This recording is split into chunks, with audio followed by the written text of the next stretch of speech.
Africa, a region rife with potential for growth and opportunities, but not without its challenges. Bloomberg highlights the biggest stories, interviewing key players, and reporting on the issues impacting the region. Join us as we get to the heart of African business, politics, and economics, and ask the question, what's next? I'm Jennifer Zabasaja, and this is Next Africa. New episodes every month, only on Bloomberg. U.S. jobs numbers are released. Bloomberg has the report under surveillance with crucial data and expert analysis at terminal speed. Nobody covers Jobs Day like Bloomberg. U.S. tech is influencing global markets. Technology is driving business across Europe. Companies in Asia are betting on tech.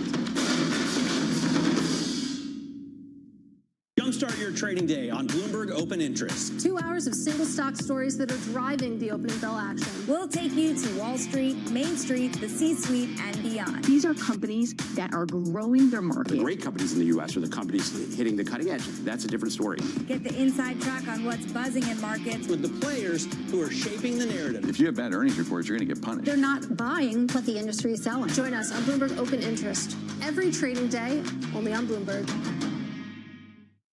Bloomberg Surveillance covers the latest in global markets and the political events that influence your world. Join Jonathan Farrow, Lisa Abramowitz, and Anne-Marie Hordern, only on Bloomberg. Context changes everything. From our studios in New York and San Francisco, our expert hosts have the data and analysis from the companies you know and the startups to watch, plus the interviews you don't want to miss. Watch Caroline Hyde and Ed Ludlow on Bloomberg Technology, the only daily business show dedicated to tech, right in the middle of the trading action. Live every weekday, only on Bloomberg Television. Context changes everything. Bringing you up-to-the-minute financial news whenever and wherever it happens. I'm Michael McKee at the Federal Reserve, and this is Bloomberg. After a pause in March, a Bank of England rate cut is back on the cards at the next decision day. And markets will be listening to Governor Andrew Bailey for clues on the outlook as the UK grapples with the impact of President Trump's tariffs. We are certainly now in a world of even greater uncertainty. Tune into Bloomberg for live coverage of the BOE decision and press conference. It all starts Thursday at 12:30 p.m. on Bloomberg. Context changes everything.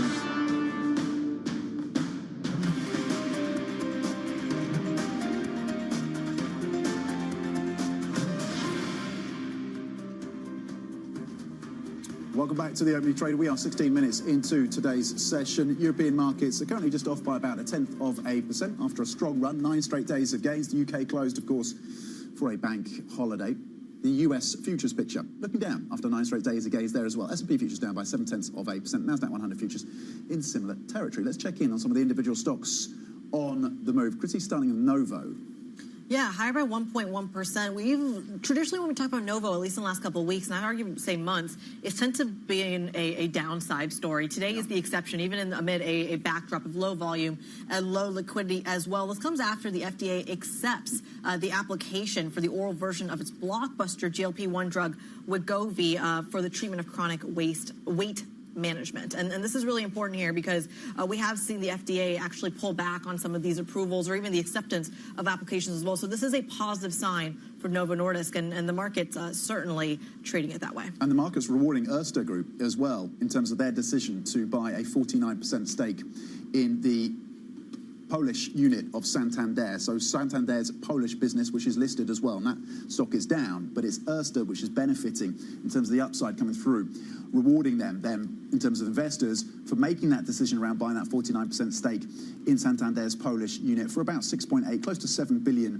euros. Interestingly, Santander says it will be able to potentially increase returns to shareholders above their 10 billion euro target on the back of this deal. So a big deal in the banking space this morning. Yeah, speaking of M&A, potentially could be some in the energy space. So our scoop over the weekend that Shell is looking at buying BP. Shell, of course, has been more frugal than its British rival in recent times, but also BP struggling from its own net zero strategy, and it all coming to a head now with the lower oil price. So we're under $60 a barrel this morning on Brent, down 2.2%, and Shell shares in Amsterdam down 2.5%. So really getting hammered, and energy at the bottom of the sectoral basket across Europe down 1.3%. Shell saying that, well, we understand that Shell is watching BP's share price for when it gets to that point that it really should swoop in. But let's get more details now on that story. We have our energy markets reporter, Anthony Di Paola, joining us now. Anthony, really good to have you. I wonder, there's been speculation about a Shell BP deal for years and years now. Obviously, it's more pronounced at this point because of BP's woes. But what do you think is going to be the threshold that would make Shell swoop on BP? Yeah, good morning, Lizzie. It is an interesting story that has been developing, as you said, for a number of years. I mean, BP has been seen as weak even since the Deepwater Horizon disaster, which forced them to spend so much money on reparations there, and that those problems have only increased as investors have really undervalued those shares because of the push into new energies, say renewables or low carbon, and away from oil and gas. Now, the company's trying to move back in that oil and gas direction, but so far for investors, it's been too little, too late. What might get Shell to finally get over the hump and make that move would be perhaps if the shares go even lower for BP, or if they see a chance to get in there. We are now in a period of falling oil prices, as you were alluding to before, so that's also going to be hurting prices in the industry, so that might be an option. Shell has been doing some buybacks, so they've got some shares that they could use. So there is an opportunity that they're seeing here, and they're looking at that. And, you know, it's probably something that a lot of people across the industry are looking at, either the whole company or simple assets. So, of course, BP is a big company, and one of the reasons that Shell's always been rumored as one of the companies to take it over is because it's got the size and it's got the breadth to be able to take over a challenge like BP. So it's certainly going to be an interesting space to watch, but they'll need a little bit more to get them to that point where they're ready to go for the deal. Well, they're certainly taking on a massive project, and I think something that both of these firms have been largely aligned in has been their kind of gas trading unit. Shell has really shown up in a big way when it comes to trading LNG and then, of course, providing LNG. What does this do then to BP's presence in that space? Yeah, well, one of the things that we reported in that story over the weekend about Shell is that it would get them some more positioning in the U.S. They would be able to take some of the BP assets there. You know, where I'm sitting now in the Middle East, Shell has also sold out of a lot of its upstream, particularly in Abu Dhabi. So if they were to take over BP and those assets, that would give them a big presence here in terms of upstream production in Abu Dhabi, in the United Arab Emirates, as well as a big position in Iraq. In terms of gas, yeah, I mean, gas trading is a big part of it. BP's into a lot of those projects there. They also have a huge trading arm in general, so that would be a good bolt-on asset for Shell, which also has a trading arm. So to get in and combine those assets, LNG trading is a growing and a burgeoning area of the market. So we're seeing so many players getting in there now, particularly with the U.S. LNG export terminals coming on. So a lot of people are getting in and getting those supply contracts and looking towards the end of the decade and into the 2030s when there's going to be huge demand for that in power globally, and they see that really as a global market. So it's definitely an area that a lot of the oil companies, oil majors and national oil companies are looking at alike. Anthony, do we know how Shell might look to fund this deal? And with the CMA, would regulators look favourably on a tie-up of this size and magnitude? Yeah, well, you got to expect that they're going to use a lot of shares for a deal like this. I mentioned earlier that with the oil price going down, that's generally going to hurt oil major stocks. So that gives an opportunity to go in for a company like BP. But again, if you're trying to pay for it in stock, that also debases the value of what you would be using to pay for that deal.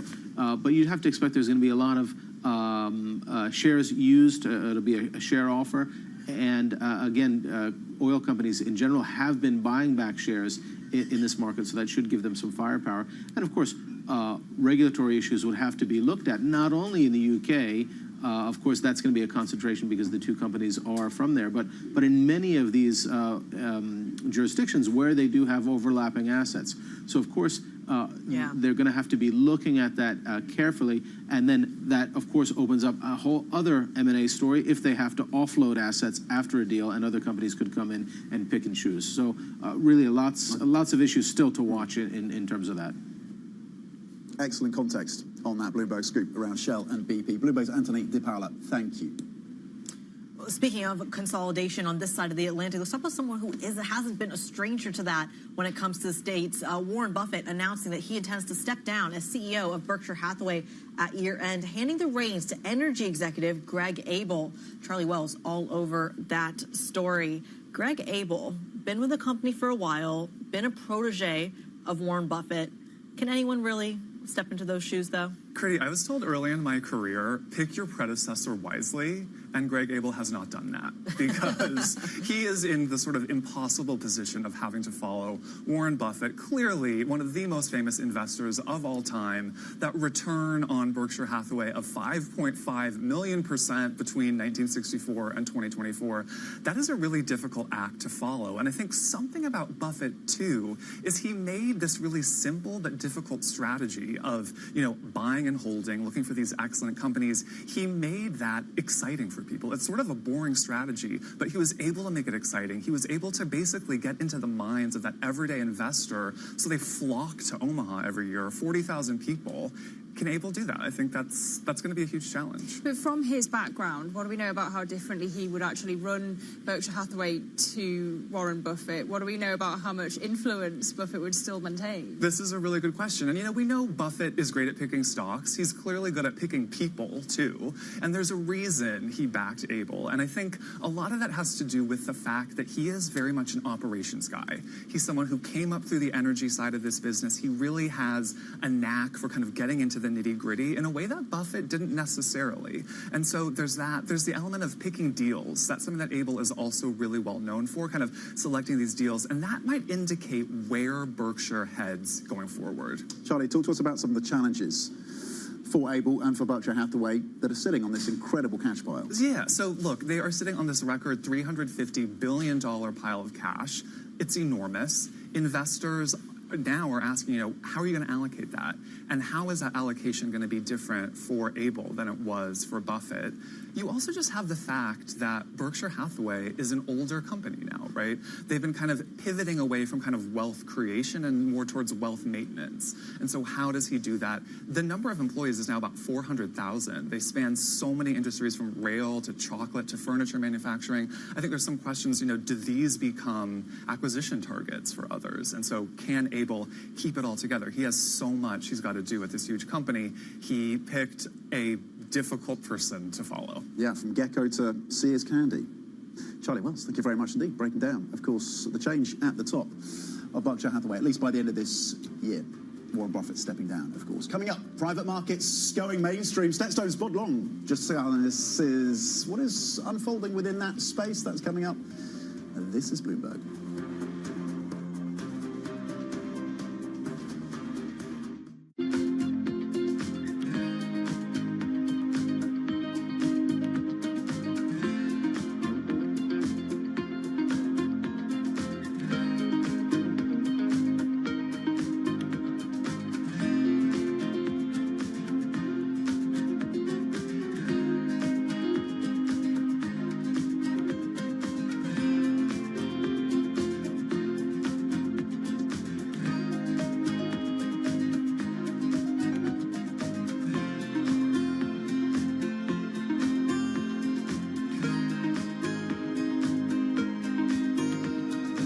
In case you missed it on the China show, President Trump has called Wednesday Liberation Day, and that seems like liberation from the rules-based order on trade. We're seeing a lot of orders being canceled, particularly on product being sourced out of China. There's a threat to seeing a shortage of certain products because, look, China's our #1 supplier of footwear. When I got this job 15 years ago, it was 88% of our volume to the U.S. It's now 56% of our volume. But the fact of the matter is, most of that volume is for price-conscious consumers here in the States. One of the things you see here when you talk to suppliers and buyers is that this essentially gives Asia and Africa to Chinese supply chains an influence, because now as American firms have to focus more on the home market, the companies and organizations with the money to invest in new areas, that will be mostly Chinese money. Don't miss the China Show live every weekday. It's the world's second largest economy with a growing influence in global affairs. Bloomberg The China Show brings you the unmatched expertise you need to keep track of breaking news, in-depth market analysis, and the most influential newsmakers in and around China. We need to do more to engage the market more. We're risk on. I think we caught a little sweet spot. Massive savings right now. It's already a different game. Bloomberg The China Show. Weekdays around the world, right here on Bloomberg. Context changes everything. Is this a negotiation or the new rules of the game? It could be either. It is up to the president how he wants to negotiate. The higher the tariff, the faster they come. A 90-day pause is not an eradication. The trade negotiations are moving quickly. There will be deals cut. Trust Bloomberg for all the context and clarity you need as the tariff and global economy story evolves. This year's bear case, very quickly, becoming the base case. Nobody covers tariffs like Bloomberg. Context changes everything. What is going to be the consequence for U.S. markets? We are basically deep in the European earnings season. Take a look at how we're faring when it comes to Asian markets.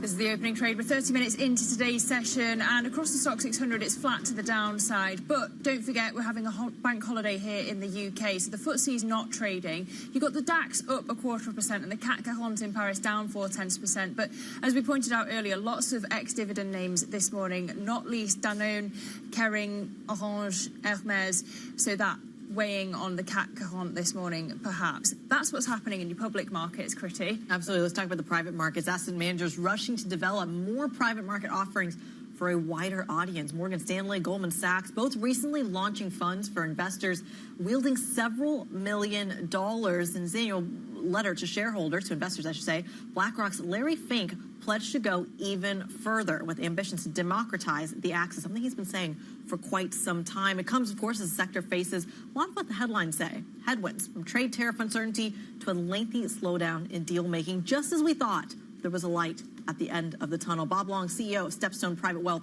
part of Stepstone Group, which has about $179 billion of assets under management, joins us around the table. Now, I'm not going to ask you what the big man in the White House thinks. I'm glad, since I actually don't know. I mean, a favor to us all, perhaps. But I am curious about where the uncertainty actually lies, because I feel like I talk to investors like yourself or private market investors. They're looking at the volatility, and no one's actively pulling out of the private markets just yet. That freak out moment you're seeing in the public markets hasn't quite hit the private ones, despite the private markets moving at a lag to the public ones. So is that the inevitable? Is that where we're headed? So a couple of things in what you said. First of all, the lesson of the great financial crisis was those who panicked and sold their private assets were hurt, including well-known institutions in the U.S., large pension plans, Ivy League endowments. So investors have learned panic selling at the beginning of crisis is not necessarily the right thing to do. What we see is individual investors leaning into the private markets because they see the benefits. They've learned the benefits of diversification and actually the growth drivers of private equity. The reason people invest in private equity, to quote the famous bank robber Willie Sutton, who said, why do I rob banks? Because that's where the money is.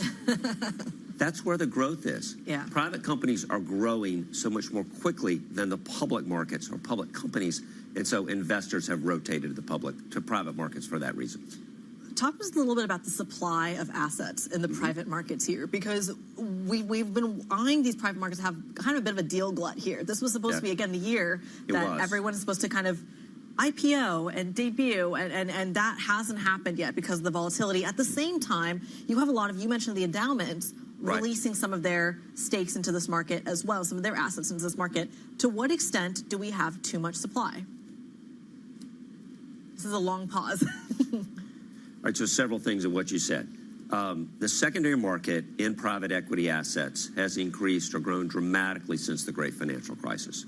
And that in many ways is a good thing because it allows investors to rebalance their portfolio and overcome the so-called denominator effect, where their public market assets have shrunk and they seek to maintain a certain percentage or ratio from public markets to private market assets.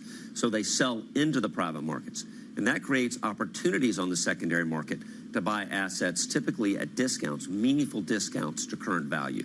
So that's where the activity today is. And in fact, those markets tend to operate on a quarterly basis. The transactions that tend generally act on quarter end or close on quarter end. And so you'll see more of that on the June and September quarter, rebalancing of assets. Is there more discounting to go? And if so, which parts of the private equity space? Yes, discounts will widen if the current dislocation continues in the public markets. And it will, private markets, so private equity, private credit, private real estate, private infrastructure. You'll see the greatest discounts in private equity. And so those discounts, the signaling of that, at least the price talk around that, has already started to widen. Historical discounts average about 20% in the private equity market. We've achieved about that at Stepstone over a 20 or 30 year. But importantly, buying at discounts is not where the value driver is. So you don't want to just buy a weak asset at a discount. You want to buy a good asset at a discount. And what we've seen is if you follow that strategy, the majority of your returns, 70% or so of your returns in our case, can come from appreciation from where you bought the asset. So the opportunity is to buy high-quality assets when others need liquidity and you have it. What does infrastructure do in a slower growth environment with rates still at relatively high levels? Really good question. And so infrastructure, at least in the U.S., private infrastructure is a relatively new asset class. It's a newer concept for us for private investors to own essential services. So let's first make sure we define infrastructure. So it's generally essential services with a competitive moat. Think about a toll road or an airport. They typically have inflation escalators built into their underlying contracts. So every quarter, if the consumer price index goes up, your toll goes up on the toll road. They benefit from long-term cash flows, and infrastructure assets are about as uncorrelated to other institutional caliber assets as anything you can own. So those assets tend to be more stable.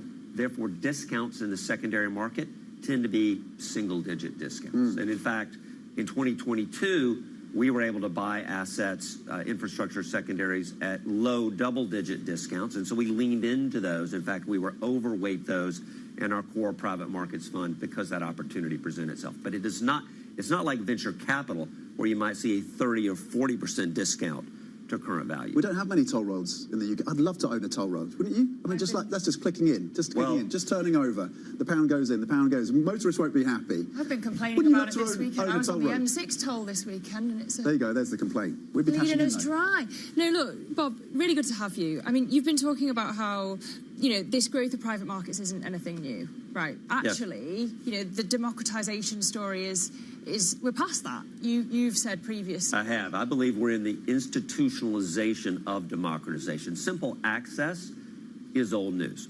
What you see today, this is a really important point, individual investors get access to the same deals at the same price at the same time as the institutional investors. Individuals access the same time, same price as institutions. And that flattening, that transparency is really what's changed over the last 10 years. So you're going mainstream. Doesn't that invite more regulatory scrutiny for your industry? It does, and that's a great point.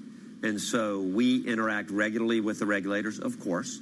Our funds in the U.S. are SEC registered under the 40 Act and the 33 Act, which means they are just as regulated as a U.S. mutual fund and a U.S. publicly traded company.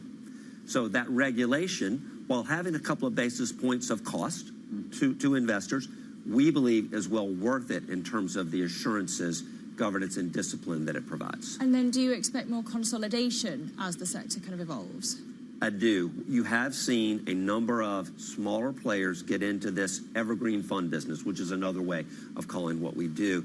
And what you find is to feed an evergreen fund, because you have unpredictable inflows, and then, of course, your cash flows are somewhat unpredictable. We just talked about a weakening exit environment.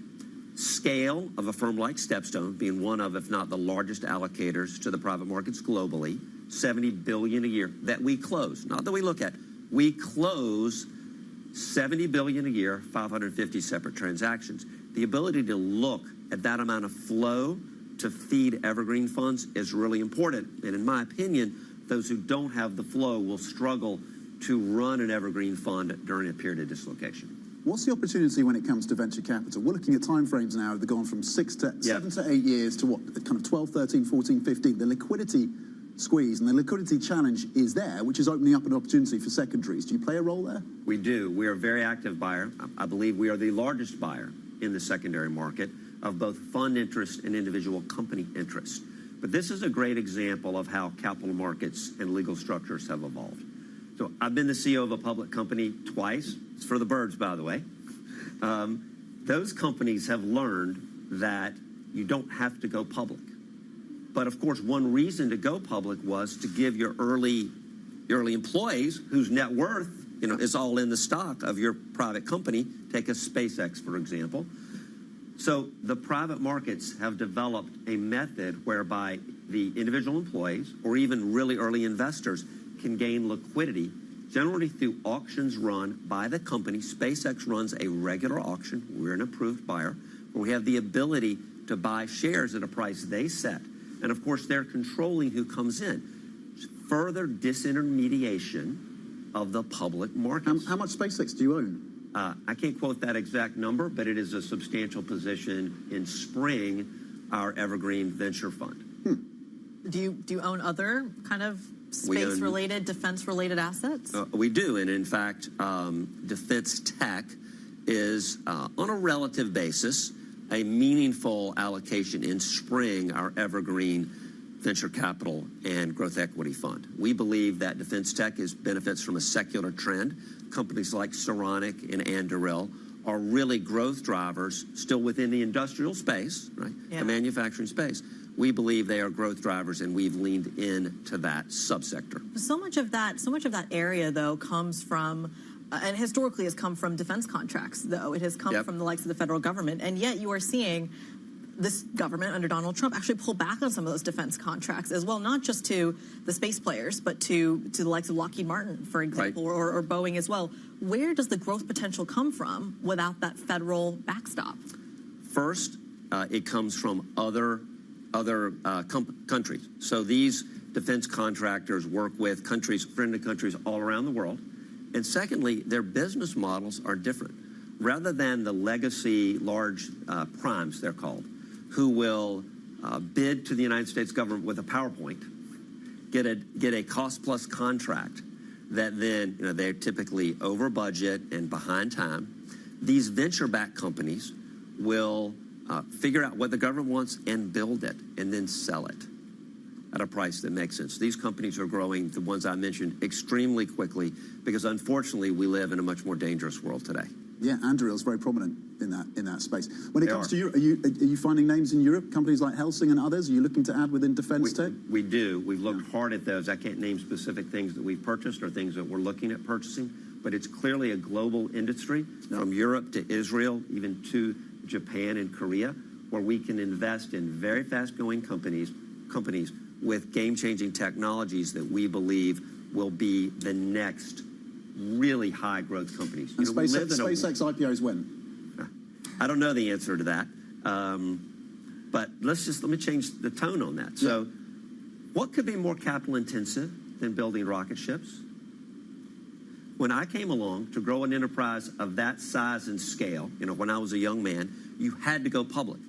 There wasn't enough capital in the private markets to build something like a SpaceX, but today you see very large enterprises that can stay private longer because they believe it benefits them. But you're not seeing that element in Europe. This still feels like a relatively U.S.-centric concept. Not an expert on that, but that makes sense to me. That it is a U.S.-centric concept. Talk to us a little bit about other investors like yourself. How did you even come across SpaceX as a key investment for you? Sure. So we have one of, if not the largest teams dedicated to venture capital and growth equity in the world.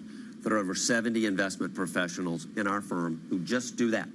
And in fact, we actually invest $6 to $8 billion a year in that industry, in venture capital and growth equity on a global basis. So we are actively in dialogue with the largest and best venture capital and growth equity firms, talking to them about their best companies, meeting their management teams, which positions us to then support them by buying shares in the secondary market or even leading rounds when those companies in their later stages need additional capital. Okay, Rob Long with the long view on these markets. CEO of Stepstone Private Wealth, we thank you. It is fascinating to have you around the table this morning. And coming up on the programme, oil tumbles after OPEC Plus announces a bumper supply boost. We're going to look at the implications of that next. This is Bloomberg.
Another art museum of the Guggenheim. Now, Louvre's big enough. Why do you need a Guggenheim as well, right next door? I think it's a great question. I think the beautiful thing about the UAE and Abu Dhabi is we live with over 200 nationalities. And in doing so, they have become a part of the country's and the city's fabric. And we need to celebrate that. So we need to celebrate everybody's identity, everybody's background, everybody's heritage, everybody's history. And what a beautiful way in doing so in these beautiful institutions. These museums are educational institutions and they're community institutions. So we wanted to curate really a story where you come to Saadiyat Cultural District and you, if you allow me to curate the story, you start off at the Natural History Museum. And at the Natural History Museum, you get a glimpse and you get an understanding of how we came to be, how our Earth came to be, how our universe came to be, from a scientific perspective. Once you leave the Natural History Museum, you go to our National Museum, the Sheikh Zayed National Museum. There, you understand the history of this great land. Not just the history of the country, but the people of this land that have been a part of this land for over 300,000 years. You get a glimpse of what the past and the present and the future looks like here in the UAE. From there, you maneuver yourself to the Louvre Abu Dhabi, which is a beautiful universal museum. It is universal in its thematic approach. So there, you basically see a part of you on an equal pedestal with the entire world. Good morning. This is Bloomberg Surveillance. Welcome back to the opening trade. This is Bloomberg Technology. This is the Asia Trade. This is Wall Street Week. Welcome to Balance of Power. This is Bloomberg Television. Get your fixed income fix. Watch Bloomberg Real Yield around the world right here on Bloomberg. Context changes everything.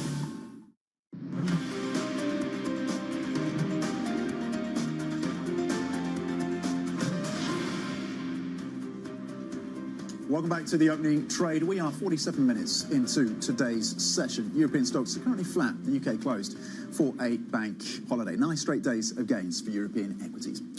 up until this point, I should say, flat right now. We'll see how that evolves, of course, through the session. To the oil story right now, energy oil slumping on concerns of a global glut after OPEC Plus agreed to boost output by over 400,000 barrels a day from next month. Bloomberg's Asia Energy Team leader, Stephen Strapczynski, joins us now with the details. What is underpinning then, Stephen, the decision for OPEC Plus's new increase in a moment and a time of weaker oil prices? I mean, this really seems to be a strategy to sort of emphasize that you have to hit your commitments. This seems particularly targeted at those who weren't hitting their quotas, which is Iraq and Kazakhstan. They're putting pressure on them to hit their numbers and not produce more than they agreed upon. That is the the view within the OPEC Plus bubble at the moment. It's a big shift in strategy where OPEC Plus and Saudi Arabia have been trying to defend prices for the better part of a decade instead of adding oil into an already weak market. You could also see this targeted potentially at U.S. oil drillers. Shale producers have consistently increased production over the last decade as OPEC Plus has kind of curbed their output to help to kind of put some upward pressure on prices. And if they were to continue adding oil into the market, we're starting to see levels where potentially, we're going to see oil rigs being closed. You're getting already below the break-even level for a lot of U.S. oil drillers in many of the shale plays. At the same time, you're also, you're not quite there yet for shut-ins, but you're at a level where, when you're talking about capital discipline, especially within U.S. shale drilling companies, they might start saying, hey, we need to kind of reduce our output to help, maintain where we are because we're not making as much money. We're not profitable at these current levels. So to put into conclusion, to summarize this, it's really, Saudi Arabia and OPEC, other OPEC Plus leaders looking to sweat the market and see where we go to. It's quite reminiscent to where we were in 2014 when they allowed oil to flow quite rigorously, adding pressure to shale producers. They're doing it again this time around. But Stephen, Riyadh may say that it can weather these lower prices. Can the other OPEC Plus members? How fragile does it leave the OPEC alliance? Well, I mean, that's, I think, the big question. And that's what we heard from Saudi Arabia's oil minister just over the weekend.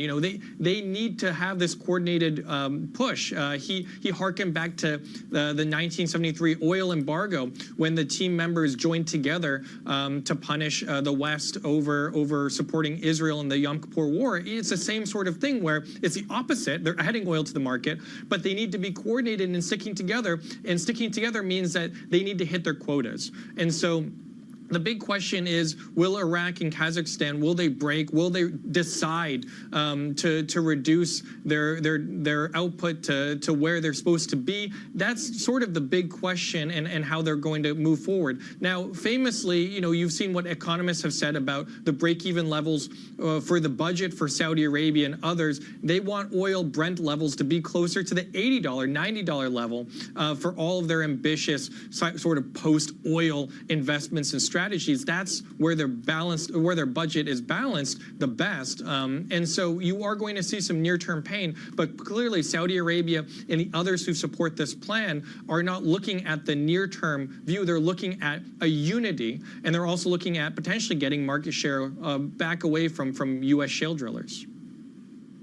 Stephen, a final question to you away from the oil story, and that is just a headline we've gotten in the last hour or so, that Europe is reportedly set to ban Russian gas imports by 2027. Walk us through what we know on that front.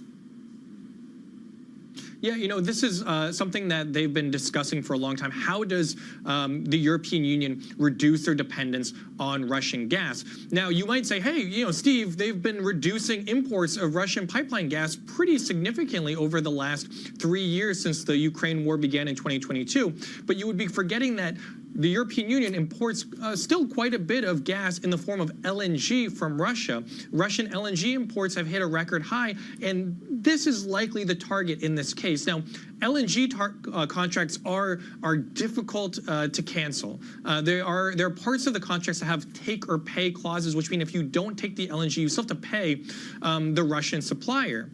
If the European Union were to ban this, then potentially this would be a way for European countries to exit legally the contracts that they have in place, maybe putting forward a force majeure or other sort of clauses to help them reduce these long-term contracts. Now, these Russian contracts are for decades, so this is something that's been difficult for the importers to kind of get around. Despite the war ongoing, LNG imports into the EU has increased, and reducing this will be a major talking point. Now, I do want to say that this ban for the end of 2027 is still just a proposal. It does depend on whether or not the European Union is able to find alternative sources of LNG away from Russia and from potentially the United States, Qatar, or others.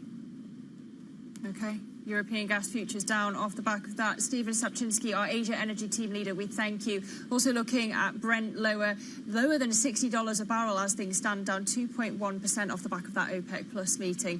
And maybe that means lower inflation and maybe less reason for the Fed to cut rates. Certainly what one man thinks. President Trump insisting as well, though, that he doesn't plan to fire Jerome Powell. In an interview with NBC's Meet the Press, Trump said that he is not going to remove the Fed chair. He should lower them, and at some point he will. He'd rather not, because he's not a fan of mine. He just doesn't like me because I think he's a total stiff. And, it's just one of those things. He should lower them. And I wish the people that are on that board would get him to lower, because we are at a perfect time. It's already late, but he should lower interest rates. Donald Trump there. Let's bring in Bloomberg's Valerie Teitel for a look ahead to what we've got on the docket this week. Of course, that Fed decision on Wednesday, Val. I wonder, really what the focus will be, because markets and economists expecting a hold. Yeah, that's right, Lizzie. It is going to be a lot about the messaging in the press conference. The Fed is widely expected to go on hold. But I will say that the bond market, at least, has really swung to pricing in what Powell wants rather than what Trump wants, which is an immediate Fed cut. The bond market in the last two sessions, take a look at the move in two-year yields. It's risen over 20 basis points. The Thursday and Friday move combined, biggest two-day move for the two-year yield in over 6 months, as we continue to price out the expectations for when the next Fed cut will come. Economists are also changing their mind. We have the likes of Goldman and Barclays as well. Originally, they were calling for a June cut at the Fed's next meeting. That's been shoved out as well to the July meeting. Now, all this, the catalyst was that hot payroll print on Friday. A lot of economists and market participants out there think that the Fed does need a rise in the unemployment rate in order to justify messaging that a rate cut is on the cards. And after Friday's hot print, we haven't seen the unemployment rate tick up. Little urgency for the Fed to react on the back of that. So it might be just a big repeat of his last press conference when he essentially said there's so much uncertainty we can't forecast, we're on hold. Part of that uncertainty comes down to the trade deals that are in the works, and Trump is suggesting that maybe you get some deals this week. What a deal looks like, whether it's an MOU, whether it's something more detailed. How sensitive are the markets to what specifically is the makeup of a deal, or is a headline on some kind of agreement enough to keep the momentum going? Yeah, well, I think the market might maybe run to many conclusions on the first trade deal. They might assume that whatever the blueprint is for the first trade deal might come with the others.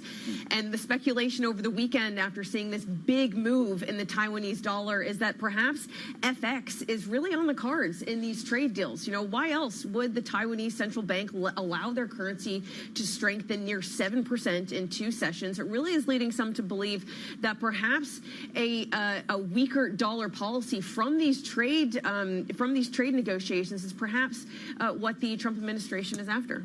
Okay, Valerie Teitel, our markets reporter, of course, in terms of how to think about the trade deals, the impact on the markets, and then leading up to the Fed decision. Briefly touching in on the earnings calendar for you this week, because there's another big week of earnings with a build-up all the way up to Thursday. Things kicking off tomorrow, of course, on Thursday on the consumer space.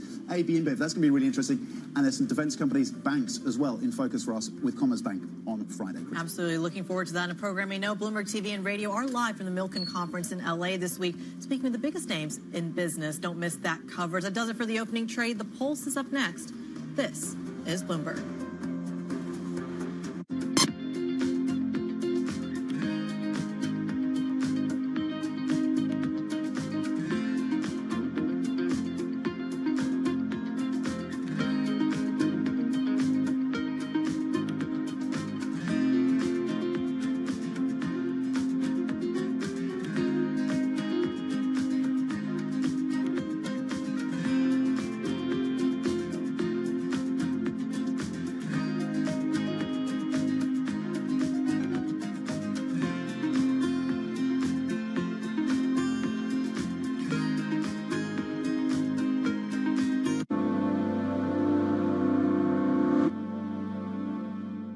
Listen carefully. Can you hear the rhythm in the markets? Not just in the syncopations triggered by inflation, but in the preludes leading to global elections, in the dissonance that moves the Nikkei, and the rising course conducted by AI. There's music in the markets, and if you want to learn to listen for it, we'll show you how.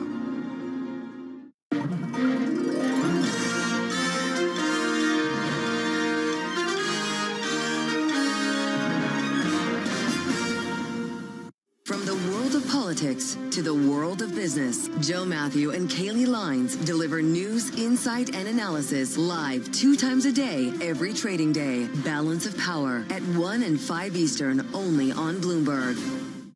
Africa, a region rife with potential for growth and opportunities, but not without its challenges. Bloomberg highlights the biggest stories, interviewing key players, and reporting on the issues impacting the region. Join us as we get to the heart of African business, politics, and economics, and ask the question, what's next? I'm Jennifer Zabasaja, and this is Next Africa. New episodes every month, only on Bloomberg. Key investors, top executives, global innovators.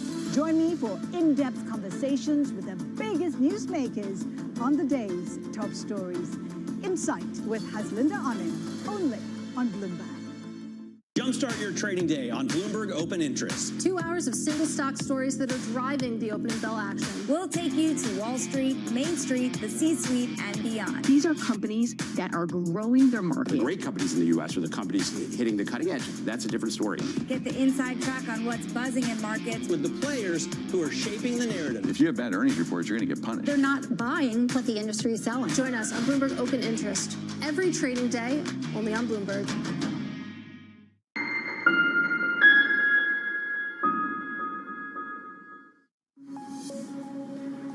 The dollar weakens and U.S. equity futures falling across the Atlantic as uncertainty surrounds U.S. President Donald Trump's trade policies. And the Oracle of Omaha, Warren Buffett, announcing he's stepping down from Berkshire Hathaway after 60 years, leaving his successor with a $350 billion cash pile.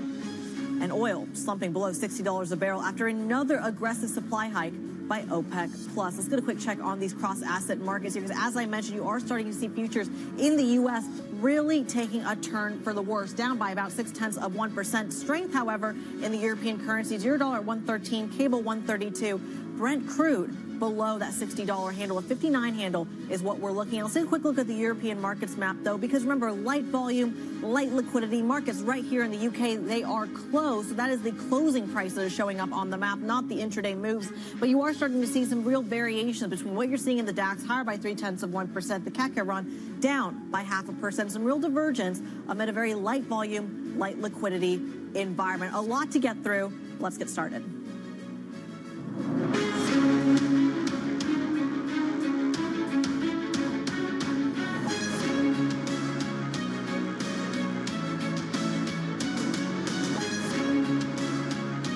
Newsmakers and market movers. This is The Pulse with Francine Lacqua. Good morning and welcome to The Pulse. I'm Kriti Gupta in London. President Donald Trump has insisted he does not plan to fire Jerome Powell. In an interview with NBC's Meet the Press over the weekend, Donald Trump saying again he will not remove the Fed chair, and that's despite some repeated criticism over the pace of rate cuts. He should lower them, and at some point he will.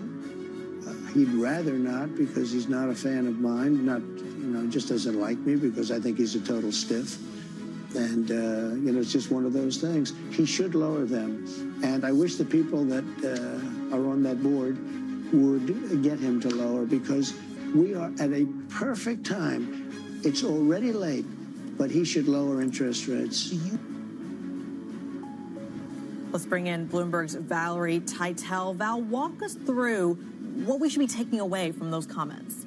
Look, I think one big takeaway is the market is starting to agree more with Powell than it is with President Trump. We are continuing to price out those rate cuts from the Federal Reserve for this year. Take a look at how two-year yields have traded in the last two sessions. On Thursday and Friday combined, rising over 20 basis points. We've now priced out the first Fed rate cut to come past July now. And the expectations, Kriti, for the Fed this month is that they're going to hold rates steady at their meeting on Wednesday. The Fed funds rate is expected to hold at 4.5%, but we are getting calls across the street pushing out these rate cut expectations, the like of Barclays and Goldman, both after that hot payroll print on Friday, pushing out their Fed cut call to July instead of June. Now, this is chiming with a lot of market optimism. The S&P 500 has rebounded now, completely erasing those losses since the April 2nd tariff announcement, and we are on a winning streak in the U.S. equity market. It's been 9 days of gains for the S&P 500. We are pointing lower in the futures market, however. Talk to us a little bit about how some of the other central banks, perhaps, and the other currency markets are pricing in what we might expect from this week ahead. Yeah, it's a big week for G10 central banks. We have the Fed kicking things off on Wednesday. But then on Thursday, we have the Riksbank and the Norges banks here in Europe. They're expected to stay on hold. Some real fireworks could come later on Thursday. The Bank of England's decision comes around noon. They are widely expected to cut, but there is some speculation that they could be very dovish about the path ahead, perhaps chiming with the dovish tilt that ECB Lagarde gave us a few weeks ago. Now, the front end of the UK, those two-year yields have really outperformed since the Trump's tariff announcement, down around 40 basis points. So we are pricing in a more dovish path ahead for the Bank of England. Bloomberg's Valerie Teitel walking us through some of those market moves. We thank you so much. Let's talk a little bit about how you play that, how you allocate in this very volatile environment. I'm pleased to say from Paris, I'm joined by Alan Bakabza, head of global asset allocation over at SocGen. A pleasure to have you on the program this morning. Thank you so much for making the time for us. Alan, to me, if I was allocating right now, bonjour, from London, if I can say that. If I was allocating right now, my portfolio would probably be something like an AI grid, a little bit of Apple, perhaps a carton of eggs in there, and a little bit of private equity, which is why I don't have your job of global asset allocation. Walk us through what the right division of assets are right now in a portfolio. So we have entered with those all those policy uncertainties a period of higher volatility across the board. It's the uncertainties generated by the which end policy are we going to live over the next quarters, which generates this, and markets are leaving the announcement one after the other. Sometimes it's bad news, as we've been living from January to March, and then the relief when we're entering more a transactional way to do the trade policy. But this is going to continue over the next quarters. So overall, we do not advocate for high risk quantity, especially at this level of the S&P. We are reasonably cautious on the overall risk taking. Also, the puts we have, so what kind of good news we could have. So we have seen the couple between Scott Bessent and President Trump going from too much ideology into brackets into more transactional and way to negotiate to have something smoother than expected before. I do not think that we have yet the Federal Reserve put. Everybody is delaying the start of rate cuts, and there is a very big question mark. I think that is going to be the next chapter for asset allocation. What is going to be the reaction of producers, exporters, and distributors in the US towards inflation? And the risk, as we have seen lately, is that the underlying economy remains relatively robust in the US. You have seen the job numbers on Friday, which were robust. They were not good, but robust. So the underlying economy remains relatively robust, but there is a threat that inflation numbers by summer are going to rise quite significantly, and that is definitely a no-go for the president of the Federal Reserve to cut interest rate too early. It will come in the second half of this year, but 3 months might look like infinite time in those market environments. Oh, absolutely. Well, let's go piece by piece of the argument you just made. Let's kick it off by starting with just the trade policies specifically, and then we'll get to the Federal Reserve in a moment. When it comes to the trade story, So much of the narrative has been that the uncertainty and the unreliability emanating out of Washington, D.C. has created this exodus of fund flows from the United States. How much of that is sustainable, though, in terms of reducing exposure to the U.S.? Can an international investor afford to not be allocated to the U.S.? We have launched in March the idea of the Great Rotation. The Great Rotation starts from the excess portfolio concentration on U.S. assets. It was an excess concentration on the U.S. dollar, on U.S. equities, which are on U.S. credit, private equity too. So what we read on the allocation of global capital, whether it is based in the U.S., whether it is based in Europe or Asia, the concentration of portfolio is too narrow. So we have been arguing for a while for portfolio broadening, and the alert we have had in the last quarter on U.S. assets underperforming in a wide range. So U.S. treasuries have underperformed, U.S. equities have underperformed, U.S. credit has underperformed, is the alert that portfolios must broaden. And we need to find not only relative, but positive thinking, a bit like Warren Buffett will have done in all his career, that you do not own an asset for anti-negative reason. I don't like the U.S. asset, and so I have this one. You need to have positive thinking when you work on Japan, when you work on China, when you work on Europe. It needs to be positive thinking in order to reallocate. So it's not a passive way to invest. It's extremely active, and we are digging into what we nickname the game changers, which can make a value territory like the yen, like Chinese equities, like European equities, if not the euro itself, in order, what are the game changers potentially for reallocation of flows to continue.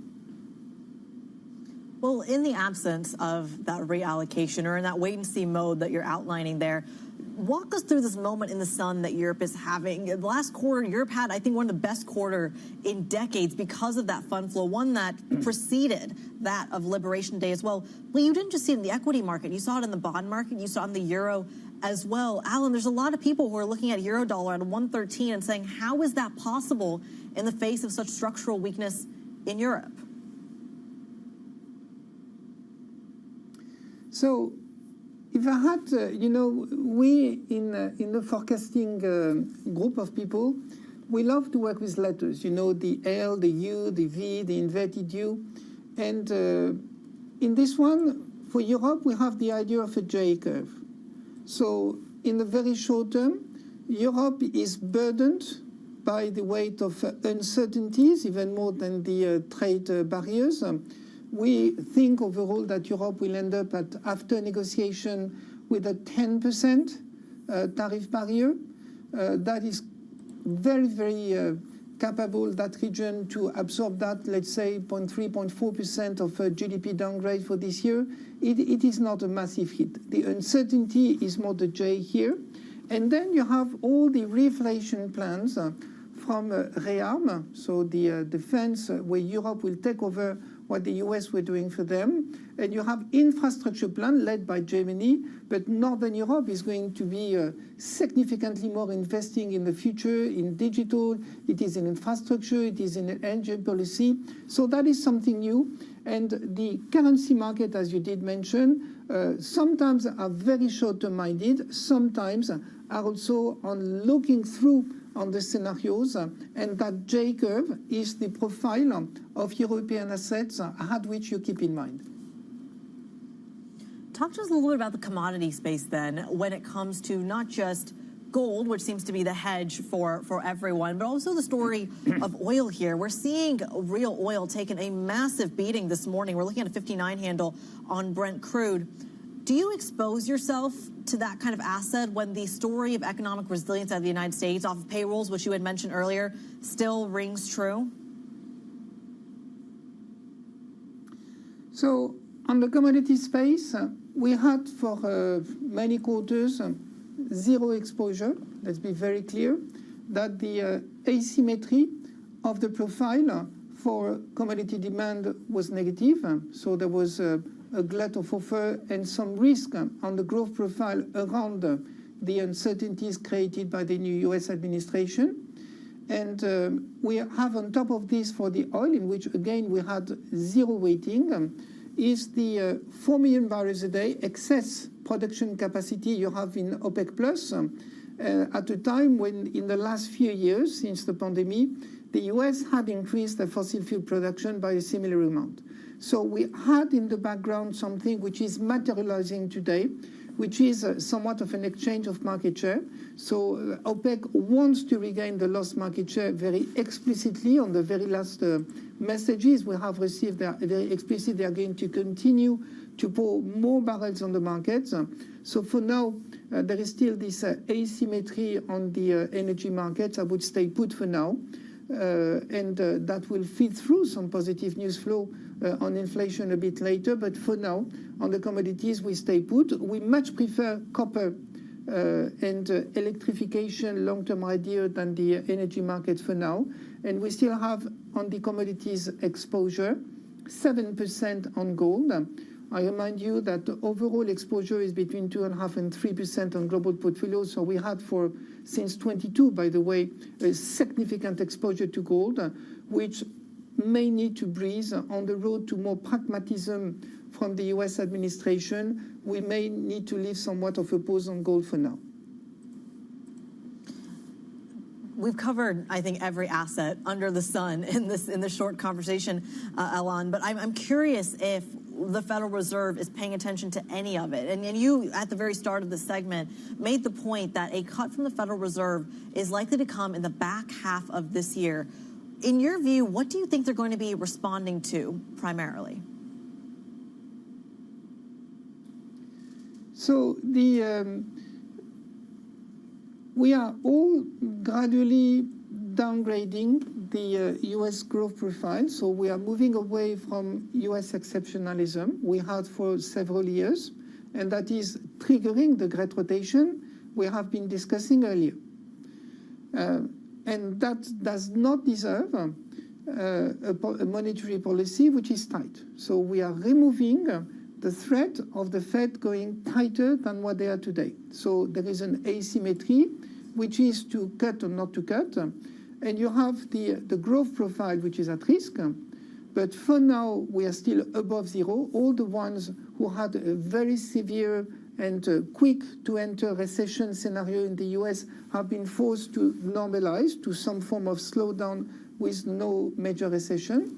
But the biggest threats to the Federal Reserve, as they have a dual mission to boost the growth, but also to control inflation, that one is under threat. We don't know yet the impact of these new uncertainties and tight policies and protectionism on the inflation. Without any doubt, the inflation numbers are going to worsen. To which extent, we are going to discover by summer. This is why the Federal Reserve can't cut by then. And the very last point will be the risk on the systemic risk that if you do maintain interest rate too high for too long, the mortgage rates are still between 6 and 7. They're extremely high in the US, so that burdens the property market, and you have systemic risk behind. So on that one, the Fed will have to act sooner rather than later, but they are stuck because of inflation. So you see the dilemmas the Federal Reserve and Powell himself have. For now, he cannot cut interest rate. The cuts will be for the second half. Whether that can avoid and trigger something else than a recession is a big question mark. Alain Bokobza, too short of time. I could go on for hours with you. Head of Global Asset Allocation at SocGen. We'll leave the conversation there. We thank you so much for coming on the program. Coming up, we're going to dive into the story with Berkshire Hathaway. Warren Buffett to retire from the company after 60 years at the helm of one of the world's largest companies. Berkshire shares down about 2.7% in the pre-market as they talk about a $350 billion cash pile. That conversation next. This is Bloomberg.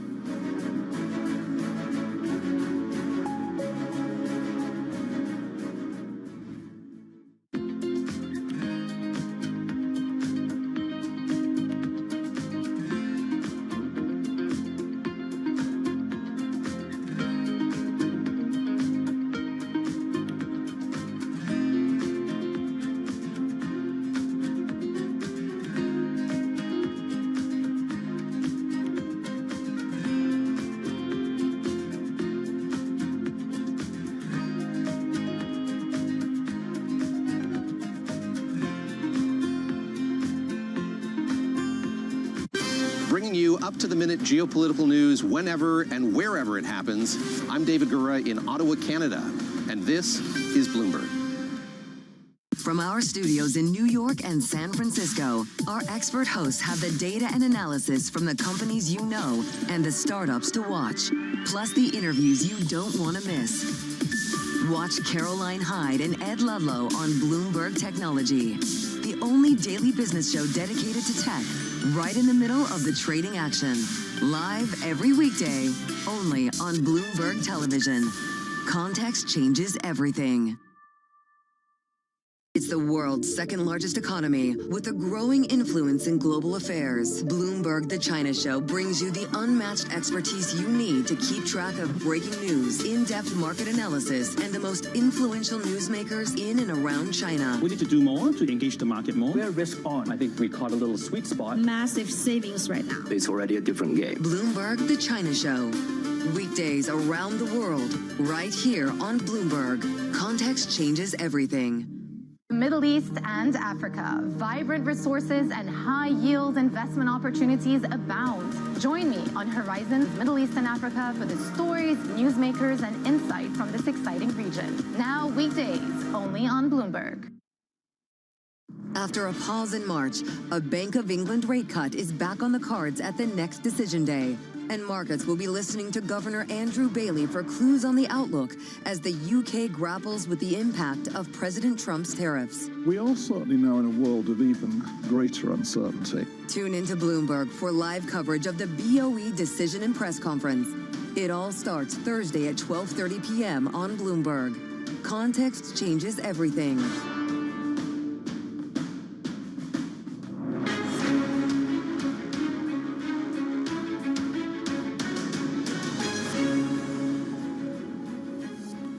Warren Buffett has announced that he intends to step down as CEO of Berkshire Hathaway at the end of the year, handing the reins to energy executive Greg Abel. Charlie Wells here with an update. Charlie, walk us through the legacy Warren Buffett is leaving behind at Berkshire.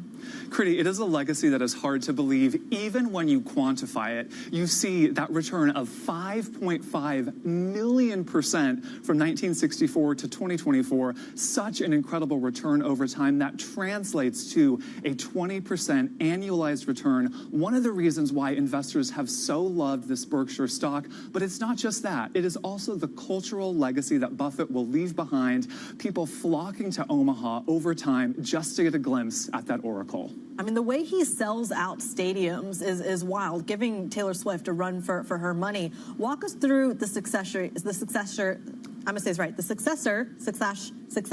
plan. What does Greg Abel bring to the table as CEO, Charlie? Yeah, so Buffett will step down at the end of the year and Abel will then take over as CEO. He is very much seen as continuity here. He joined the company in the year 2000. He really rose up the ranks on the energy side of this business and has a reputation for being able to get into the weeds with these companies and run them well. That said, there are still questions as he follows in the footsteps of Buffett, in particular his ability to pick stocks. This is not something that he's known for, but we know that stock picking is something that made Warren Buffett famous.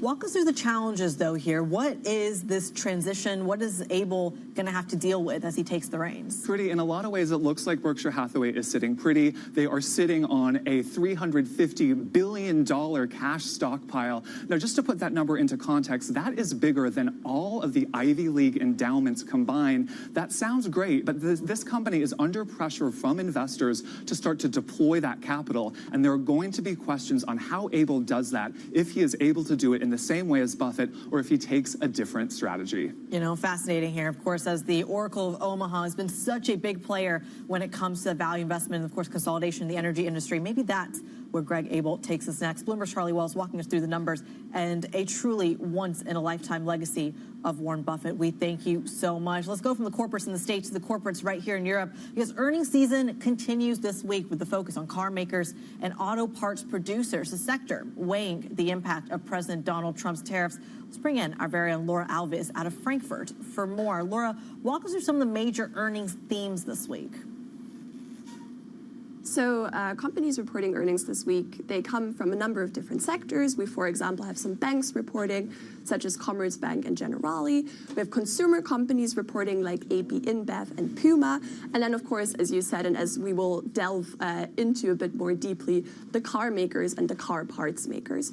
Many of the companies that are reporting are German, but we also notably have two of the most important Danish companies this week, namely Novo Nordisk and Maersk.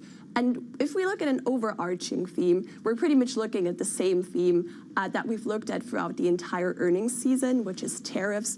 We're looking for guidance from companies as to how they would be impacted by tariffs directly. We would also like to know whether these companies see indirect impacts from tariffs, for example, through a potential recession, whether they want to increase their investments in the US, and so on and so forth. Well, let's circle back to where we started, Laura, which is with the automakers. Talk about the response from them, given the current uncertainty. What can we expect from the likes of BMW and Continental this week? So we've kind of seen two different strategies as to how automakers have responded to the tariffs with regard to their outlook. Companies like, for example, VW, they've stuck with their outlook and they've decided to kind of qualify this and say that this doesn't really impact or include any impact from any potential tariffs. And then other automakers, such as, for example, Mercedes last week, they've pulled their guidance and they've said that they're not really in a position to provide any sort of reliable outlook in the current situation. So it remains to be seen which of these strategies BMW is going to choose. And another automaker that's reporting this week is Ferrari. And the situation for them is a bit more hopeful because they have more pricing power given they operate in the luxury segment. But still, overall, we see that there are still many open questions when it comes to the impact that tariffs are going to have on automakers in this earnings season. Well, so much of the story with automakers, there's a direct line to the story of the defense makers as well in terms of CapEx spending, et cetera. Walk us through the story with Rheinmetall and Leonardo. So yes, Rheinmetall and Leonardo are two of the defense companies that report this week, and they are both poised to be major beneficiaries of the current European defense spending boom. And when it comes to earnings specifically, what we're looking for from these companies is we're looking for some guidance as to when this increased defense spending is actually going to materialize in concrete orders for these companies throughout the year. And an important date that is going to shed more light on this is the NATO summit in June, where the alliance is expected to present some capabilities, to outline some expectations that they have towards individual member countries. And from this, it's going to become a lot more clearer to companies like Rheinmetall and Leonardo how the increased defense spending is going to manifest in their earnings going forward. Yeah, truly a fascinating story when it comes to some of the earnings pictures this week and how they reflect the broader geopolitical story. Bloomberg's breaking news editor for Northern Europe, Laura Alves, joining us from Frankfurt this morning, setting us up nicely for the week. I'll mention one other sector we've got to keep our eye on. That is the banking sector. This morning, some news coming out of the likes of Santander and Erste Bank. This comes after a kind of offshoot of Santander. Erste Bank is going to be buying Santander's Polish businesses in a €7 billion deal. Now, this is a big deal, as given that Santander is actively pulling away from some of their European exposure, leaning into the U.S. and Latin America. Erste Group, of course, also getting a 49% stake in Santander Bank Polska for, as I said, about €7 billion. They'll also take full ownership of the Spanish lender's asset management unit for about €200 million. They're both shares higher this morning, but Erste Group really soaring to the tune of about 6.5% this morning. Let's get to one other story I have my eye on this morning, and that is coming out of India. Bloomberg has learned that representatives for the Indian billionaire Gautam Adani have been speaking to officials in the Trump administration about dismissing criminal bribery charges against him. Now, sources say talks began earlier this year, but intensified in recent weeks and could lead to a resolution in the coming month or so. Adani's camp said to be arguing that his prosecution does not align with Donald Trump's priorities. We're going to stick with the conversation of Donald Trump. You do not want to miss it. Stick with us. This is Bloomberg.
What makes it India's time?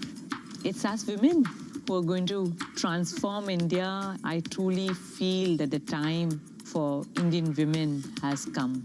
They're not only breaking glass ceilings, but they are redefining, whether it is in sport, whether it's in medicine, whether it's in creative arts. They are everywhere, and I have so much positive energy that comes back to me when I'm talking to Indian women. And I just think at all these little girls and boys, I don't want to discriminate, who are now in school-going age, imagine once education, sports, we empower them. What a difference they would make not only to India, but to the planet and the world. And the world needs it now than ever before.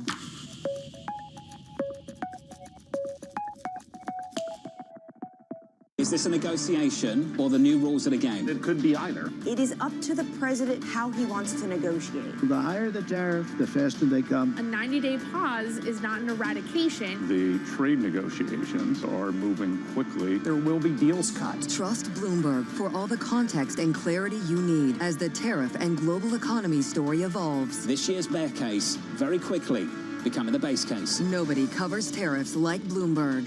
Context changes everything. Our global headquarters in New York, I'm Danny Berger. Welcome to Bloomberg Brief. Let's set your agenda. Bloomberg Brief delivers the market news, data, and analysis you need live every weekday only on Bloomberg. Context changes everything. It's a multi-trillion-dollar industry. We'll show you what's happening in ETFs like no one else. ETF IQ, only on Bloomberg.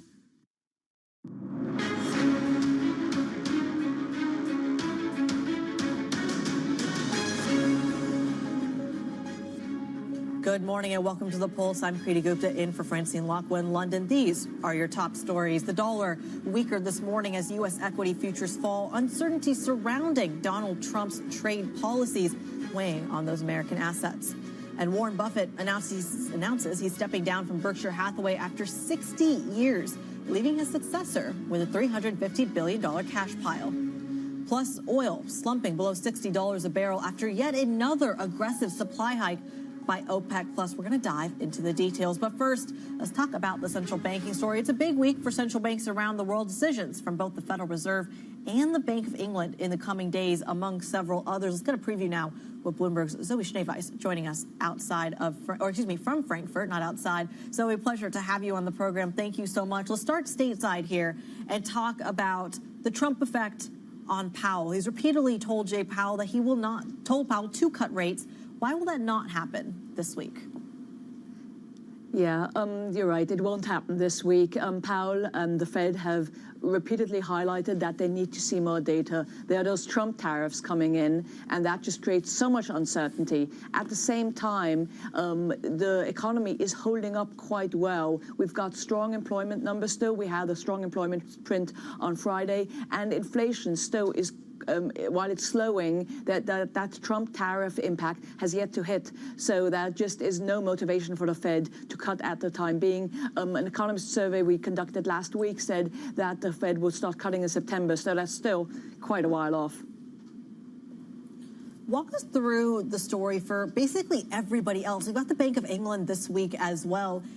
Can the Bank of England afford to hold if the Fed holds? How does the Bank of England approach and think about what's happening out of Washington, D.C.?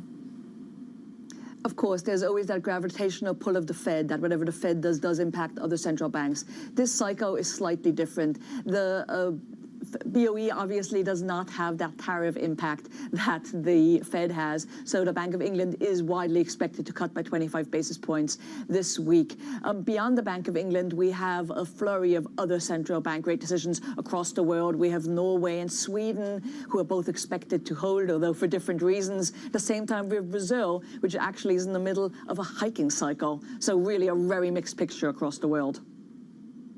Yeah, a really fascinating one, as those are, of course, very exposed, I would say, to the European story. You already heard some of those Scandinavian banks really warn about that tariff uncertainty. Bloomberg's Zoe Schneeweiss, we thank you so much for your time joining us outside of Frankfurt. As Zoe walked us through the central banking story, of course, we've got one eye on the FX story as well. And this one is not a currency we traditionally talk about, but Valerie Teitel warned us early that it's going to be one you want to pay attention to this morning.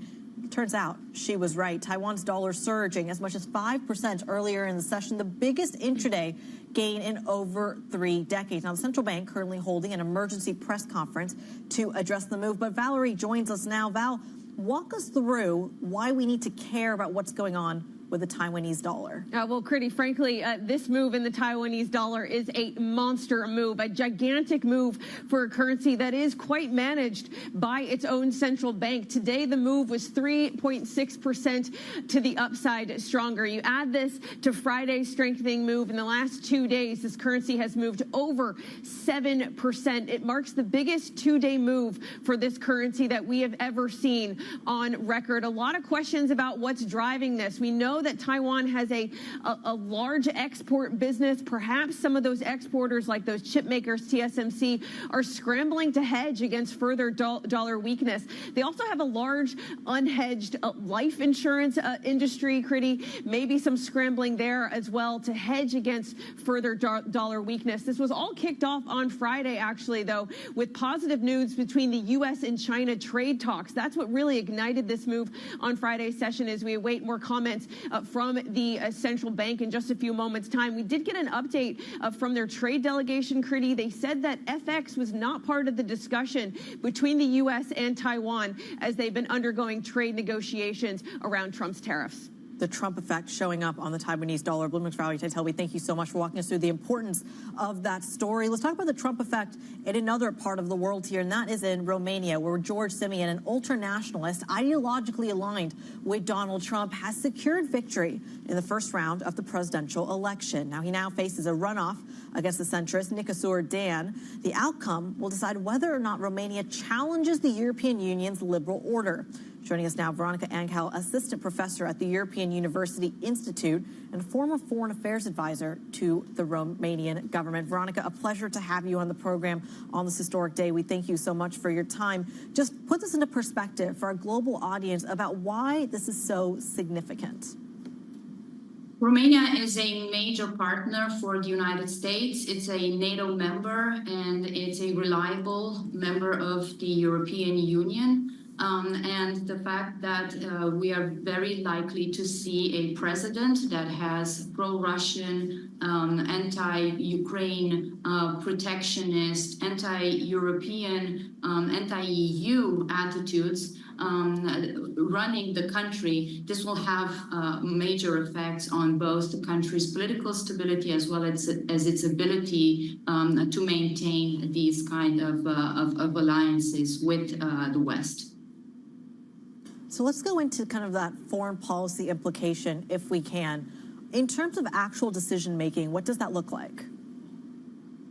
The president has important powers because it represents the country in the European Council, and the president is also the one who meets foreign leaders, who leads foreign policy. However, they will enter a period of cohabitation with the government as well, and a lot of instability and uncertainty is likely to follow a potential victory for the far right. It's also a major problem for how the European Union governs itself. European Union decisions are mostly taken through consensus. And with this new far-right leadership that Romania is likely to have, and is most likely to have, this means that the EU will have a new troublemaker along the lines of Viktor Orban in its midst. So you talked to us about Viktor Orban as well, and you mentioned earlier this kind of pro-Russian stance among this candidate. Walk us through how specifically Russia itself might benefit. Russia has already benefited from the volatility around these elections. For your viewers, you may already know these are rescheduled elections. So in 2024, Romania had scheduled elections which were annulled following allegations of Russian interference that were since proven by different kind of reports from intelligence services, Romanian intelligence services, as well as foreign intelligence services. This led to the banning of that candidate and also to a growing distrust in institutions. This, I say, already benefits the Kremlin because it doesn't matter who wins the elections. Trust in institutions has gone down. Of course, if Romania suffers from high volatility, also in market volatility, that also benefits the Kremlin and Russia because there will be fewer resources allocated to defense. And finally, having a pro-Russian and also an anti-Ukrainian president will also lead to a decline in support for Ukraine's war efforts. Also for your viewers, I think it's important to note that Romania has a very long border with Ukraine, and it also borders the Black Sea, and a lot of Ukraine's grain trade goes through Romania. So if that if a far-right protectionist president who would win on a platform of no longer supporting Ukraine, gets into power, all these problems will emerge also, and they will benefit Russia. Veronica, talk to us a little bit about, and you kind of mentioned the foreign policies and the push and pull from various parts of the world, Russia, the EU, the United States to some extent as well. Talk to us about what this means in terms of actual functioning of the government that exists in Romania. Can they take on the reforms that are needed domestically? It will be more difficult. The government works in a semi-presidential system, so this means that the executive, unlike the United States, is divided in its power between government and president. But most of the decision-making in terms of budget allocation, for example, rests with the government. The outcome of these elections are also likely to lead to more issues and more instability in government decision-making as well. I anticipate also market volatility over the next 2 weeks, driven by these exceptionally high levels of uncertainty. There's a potential shift in Romania's orientation towards Euroscepticism that is unlikely to be viewed favorably by foreign investors or the country's financial partners. It's important to note that according to credit rating agencies, Romania's continued classification as investment grade is primarily underpinned by its membership in the European Union, by access to EU funding. Once the leadership of the country is no longer fully committed to respecting EU rules, to collaborating with EU partners, this kind of volatility will transfer into the market. The Bucharest Stock Exchange opened today already with a 2% decline, and it's dragged down by losses in some of the most prominent Romanian stocks. Shares in banks, like local banks like Banca Transilvania, are just down by 3%, and others are also trading lower. Now that the Western markets are open, we are also likely to see a slight change in the borrowing costs as well. I'm certainly seeing this have a ripple effect, the market responding to it in real time. Veronica Engel, we'll leave the conversation there, but thank you so much for that crucial context at a historical moment, not just for Romania, but all of Eastern Europe and the rest of the world. Assistant professor at the European University Institute there, walking us through those details. As Veronica was speaking, we did get headlines coming out of the Taiwanese central bank. You'll remember that we had this massive surge in the Taiwanese dollar, which ordinarily we wouldn't necessarily keep attention to, but a lot of speculation around it. You're seeing a live shot there of that central banking presser happen as we speak. Bloomberg's Valerie Teitel is here to walk us through these details. Val, walk us through what we're hearing from them right now. Well, the big line from the Taiwan Central Bank is that they have said that the U.S. did not require a currency appreciation. There was some speculation that we know these ongoing trade talks are happening between Taiwan and the U.S.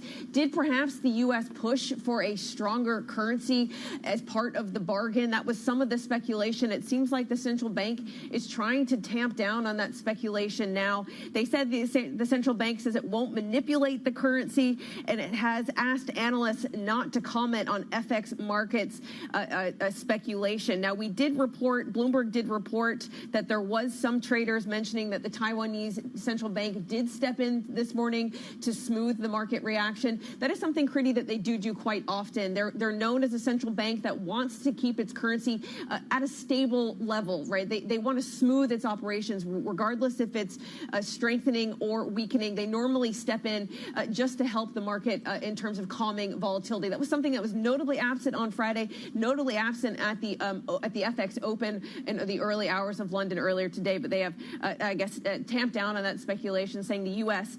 Did not call for them to appreciate their currency. Just walk us through the significance of this for a global audience that does not watch the Taiwanese dollar as closely as clearly you do. And walk us through kind of the implication here for Asian FX broadly as they're dealing with some of the headline risk from all this tariff talk. Well, look, the Asian FX complex has really been dragged with this Taiwanese dollar move. There's been a lot of appreciation in other currencies as well. But I think the big take home is the fact that we know that Trump wants to close the trade deficit with these nations. Taiwan is an enormous trade surplus country, as are some other economies. This thought that they would possibly want a stronger currency in order to help these economies rebalance, that is really what's kind of been ignited by this. And you might see more hedging activity to come, Kriti. This might be the signal that would cause TSMC to hedge their exports, that these life insurance companies in Taiwan that hold a lot of U.S. Treasury assets, especially U.S. Treasury bonds, maybe it will spark them to start to hedge against further dollar weakness, and that could exacerbate this move even further. I think you had mentioned earlier in the previous program that NVIDIA is also up there alongside TSMC. Bloomberg's Rally Teitel walking us through some of the headlines coming from that press conference from the Taiwanese Central Bank in light of the massive move you've seen in the Taiwanese dollar. We thank you so much. Coming up on the program, speaking of pretty decent moves or decent-sized moves, oil prices also slumping this morning following OPEC's supply surge. Lots of cross-currents there. We're going to dive into the details with Swelland Capital's Nadia Wiggin next. This is Bloomberg.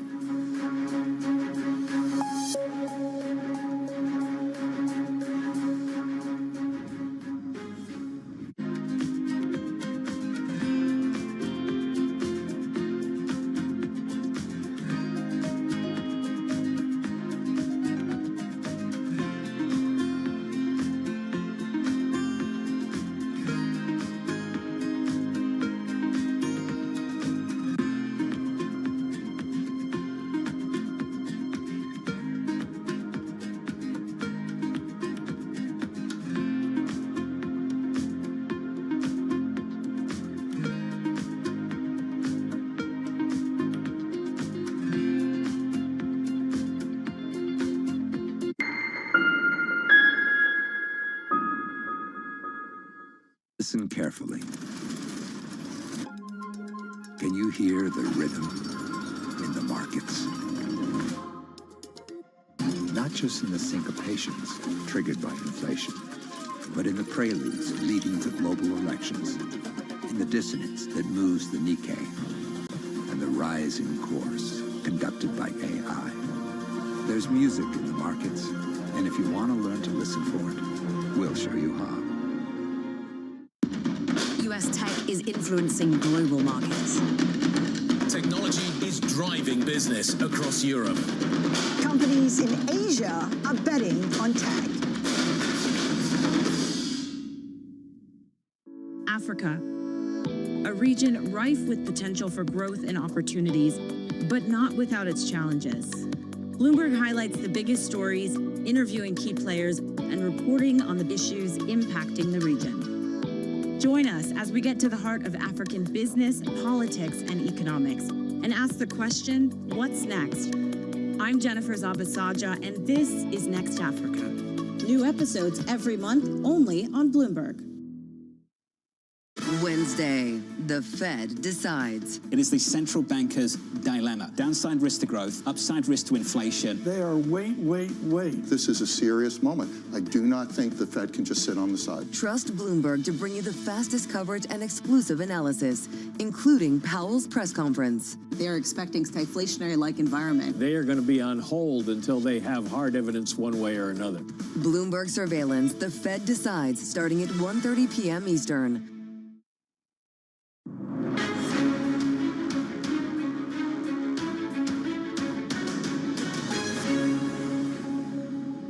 We look at long-term views on supply and demand to arrive at our long-term oil price forecasts, and we look at a range of prices.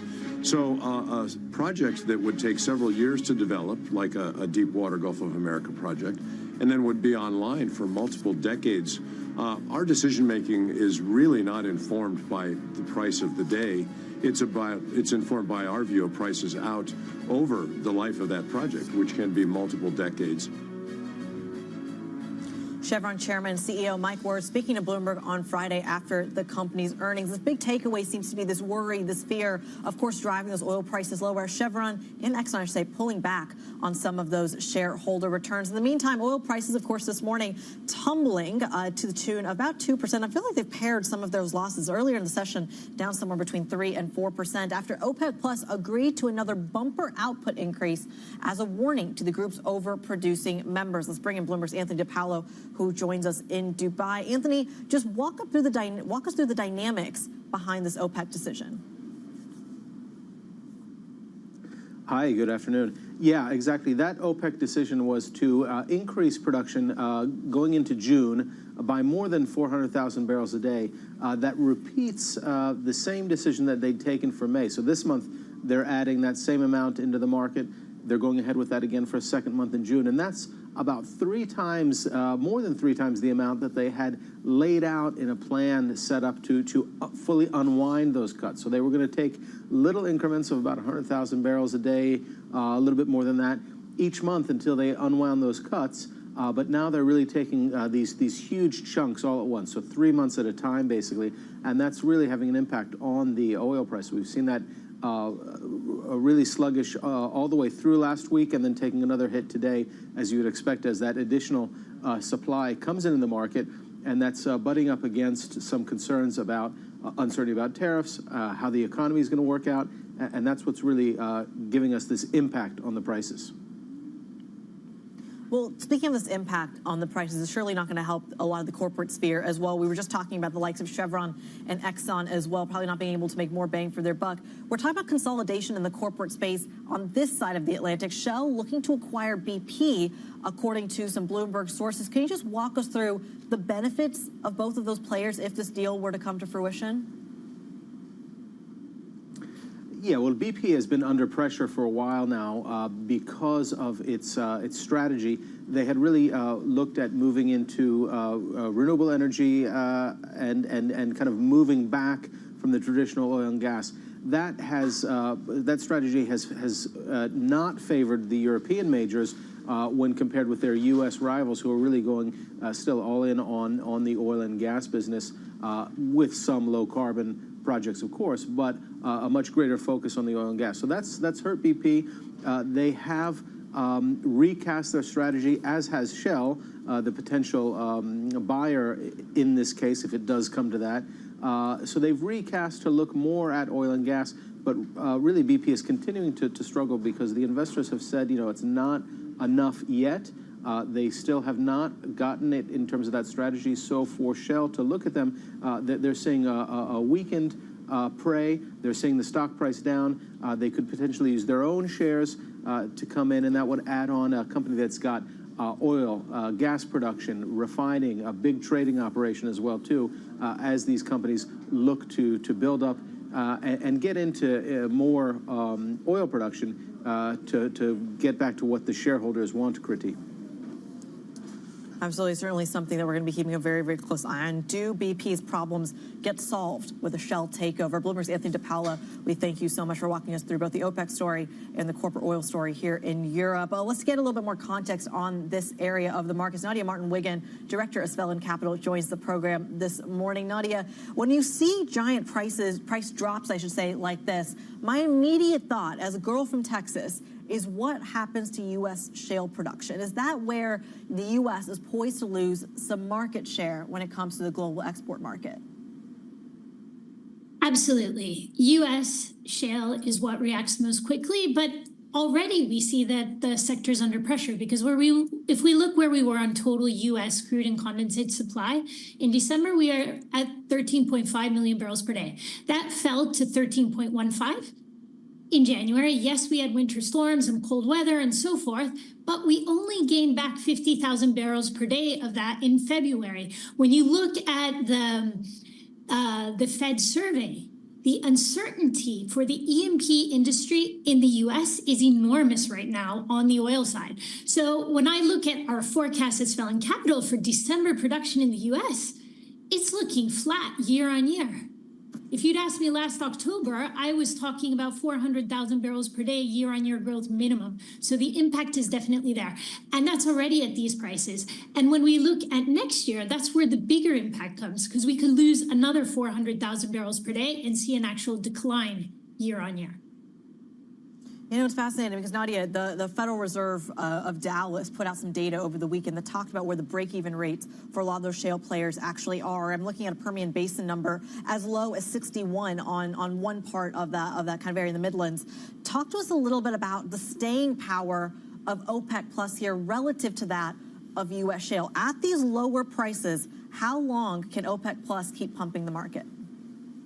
So the cost of production for OPEC is super low. And as we learned during the COVID volume war, Saudi Arabia will be the last man standing. They can keep pumping as much as they like.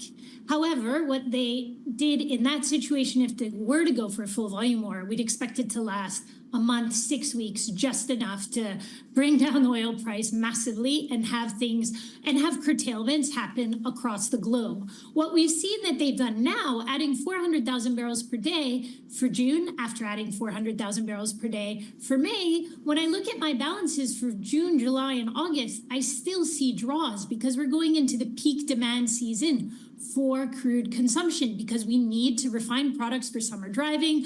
We need to refine products for cooling when it's very hot weather in Europe, very hot weather in the Middle East and in Asia.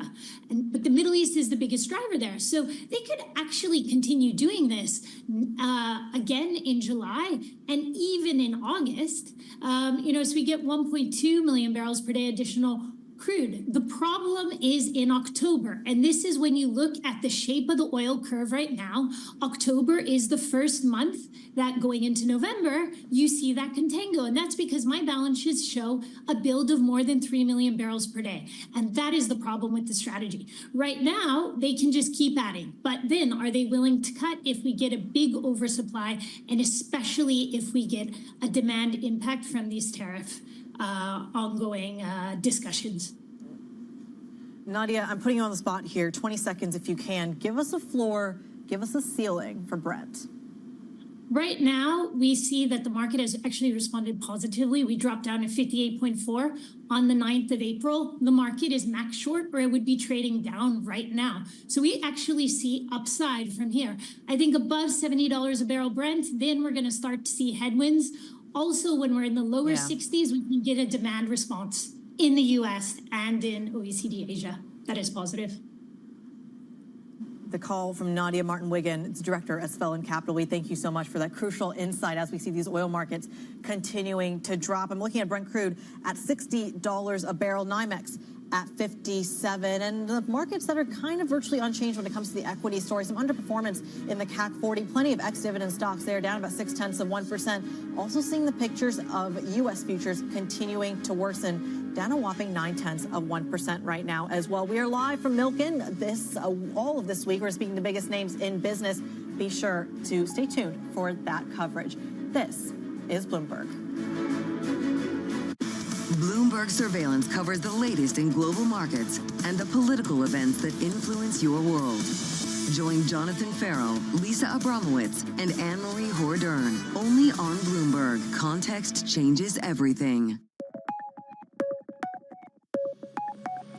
What would it mean for India to host the Olympics? Linda, I don't think it's my dream alone.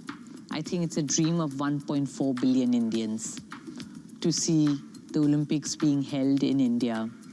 I think once sport takes over, the transformation will be seen, not only in the lives of the youths, but in the economy of our country. India is one of the biggest centers for digital usage, and 1/3 of the viewership of the Olympic channel comes from India. So India as a sporting market is huge. Countries which have hosted the Olympics have always grappled with the issue of infrastructure, for instance. Building it is one thing, maintaining it is another. How can India do it differently if it were to host the Olympics? So I think we're talking about innovation and sustainability. And I think the same holds for holding the Olympics. What if you look at a sustainable model? What if you look at refurbishing old stadiums, reusing what we have? So I think the move has to be a sustainable move.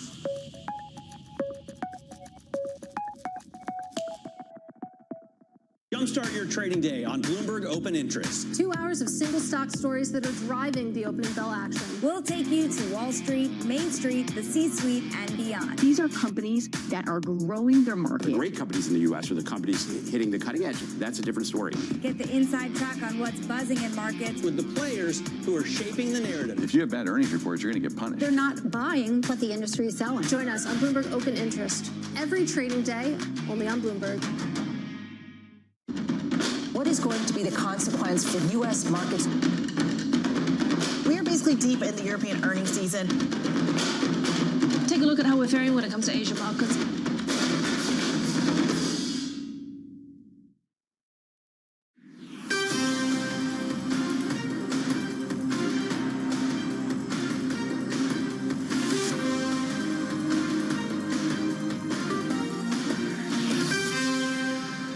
Good morning from our global headquarters in New York City. I'm Danny Berger. Welcome to Bloomberg Brief. Let's set your agenda.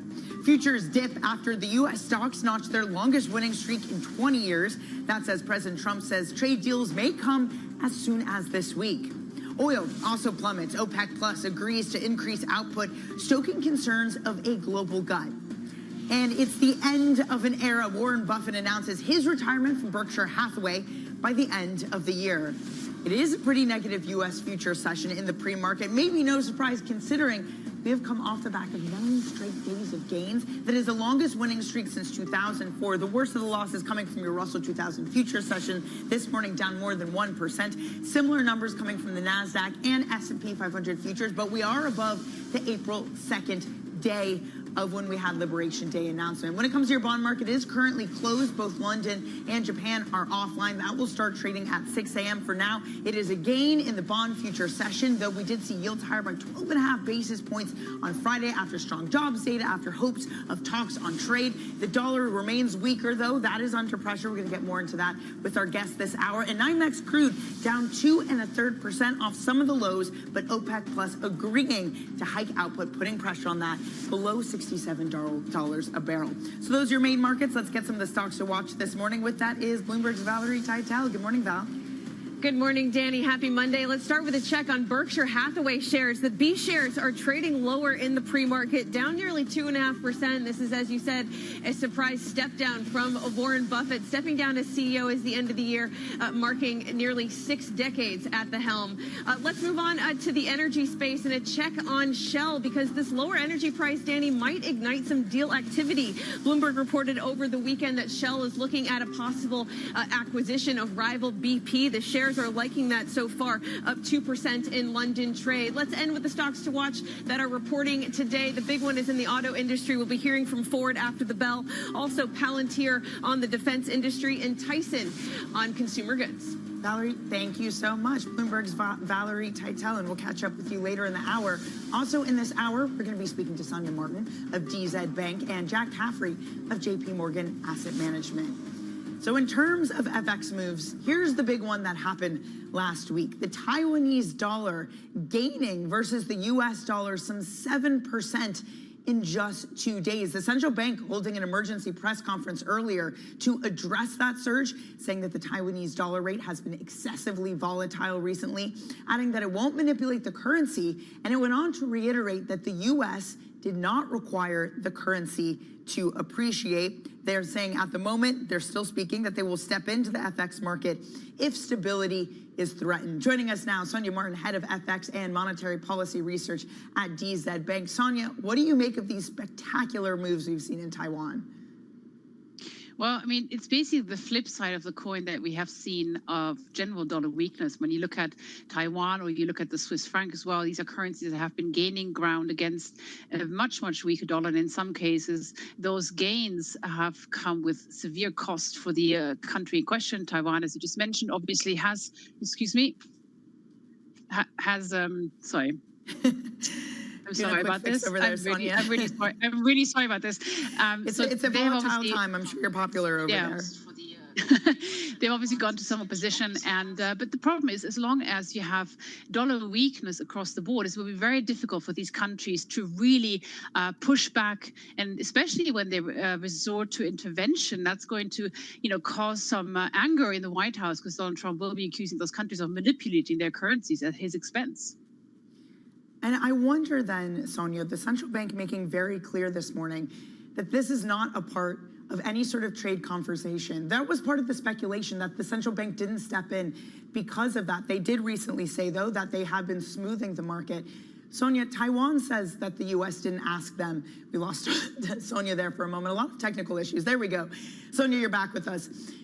They said that they didn't step in, but I wonder if that will be more of the conversation of central banks allowing for strength, because it seems like a Fed, or rather like a U.S. administration that wants a weaker dollar.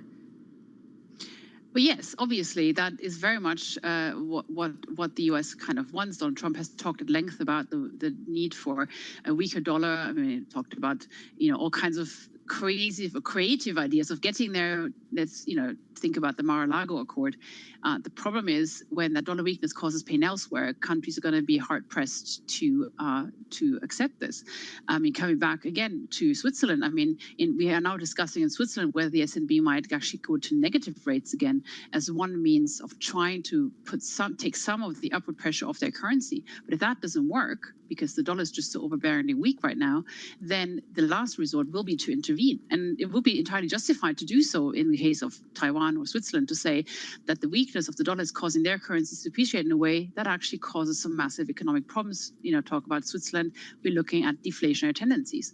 That will be a conversation to be had with the US government then, but it's something that they might not be avoid in the long run. Sonia, there was also a lot of speculation that part of what's happening in Taiwan is that you have all these life insurers with unhedged exposure to U.S. assets. Is that a canary in the coal mine? Because surely there are many asset managers out there, many pensions out there, who assumed that we were in an era of dollar strength and have been very surprised by the weakness we've seen. So is it just the tip of the iceberg? Well, I mean, obviously, the rapid depreciation of the dollar is the main cause of the problem here. A depreciation per se is not so much of an issue, but when it happens as quickly as it has done in recent weeks and months, then that does become a problem for those that have unhedged position. Now, a lot of institutional investors obviously do hedge their positions and won't be that affected, but those that are will be, pressed to make a decision on whether to get out or stay in and hope for a turnaround. And to be honest, I do share the feeling that the recent weakness of the dollar was somewhat overdone. I mean, yes, there are issues in the US, but let's just look at the last labor market report, which was anything but weak. So I'm not overly concerned there would be some recession tendencies, but it's not like we should write off the dollar completely. And I think many investors will be holding off for a bit of a turnaround in the market. Well, given that, we are going to hear from the Fed this week, Sonia, as you pointed out. We'll also hear from Sweden's central bank. We'll also hear from Norway and the BOE and Brazil. It's going to be a busy week. Do you think that there's any potential for outsized moves around some of these decisions? I don't think so, to be honest, because I think central banks are a caught between a rock and a hard place right now. Many of them face the difficulty that they have weaker growth because of what's going on in the world, and prospectively weaker growth because of what's yet to come in terms of tariffs. And at the same time, of course, these tariffs and counter-tariffs will lead to high inflation. This is a problem that the Fed itself has. It's a problem that the ECB faces. It's certainly a problem that the Bank of England faces. So for them, many of them, it'll be a really tough balancing act. So I think the communication this week from most central banks that are in this position will be on the cautious side. They will point to downside risk and growth. They will point to upside risk and inflation and walk the middle ground. And so I don't think there's going to be a lot of potential here for major upsets in the FX market as a result of these meetings. Hey, Sonia, before we let you go, there was an op-ed from Treasury Secretary Scott Bessent in the Wall Street Journal over the weekend. I just wanted to read you one part because I found this interesting in terms of the conversation that we've been having about a weaker dollar coming from the Trump administration. He talks about their goal to see more jobs, more manufacturing, more growth, more national defense, higher wages, lower taxes, less burdensome regulation, cheaper energy, less national debt, and less dependence on China.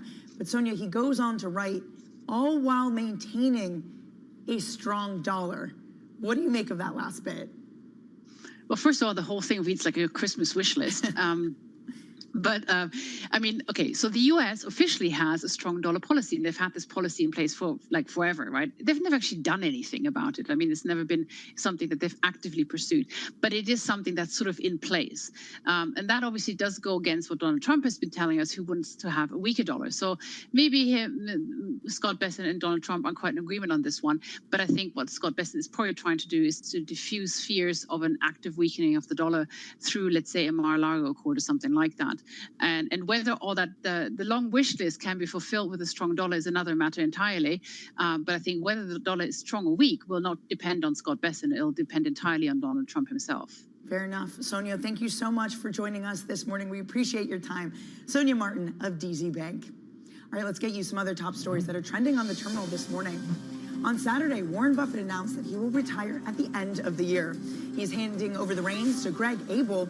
Buffett gives Abel a $1.2 trillion behemoth, along with a $350 billion cash pile, after Buffett largely sat out amid market volatility. Japan's finance minister Katsunobu Kato says that the country won't use the sale of its U.S. Treasury holdings in trade talks after suggesting that it might be used as a negotiation tool. Japan held roughly $1.13 trillion in Treasury securities at the end of February, making it the biggest overseas holder of U.S. debt. And Elon Musk called the U.S. government inefficient and said AI should be used to replace the functions currently done by some public workers. That's according to sources at the annual Milken Institute Global Conference. Musk's comments came as he prepares to wind down his role leading the Department of Government Efficiency. Coming up, President Trump suggests trade deals could be coming as soon as this week. We'll get the latest from Washington next on your Bloomberg Brief.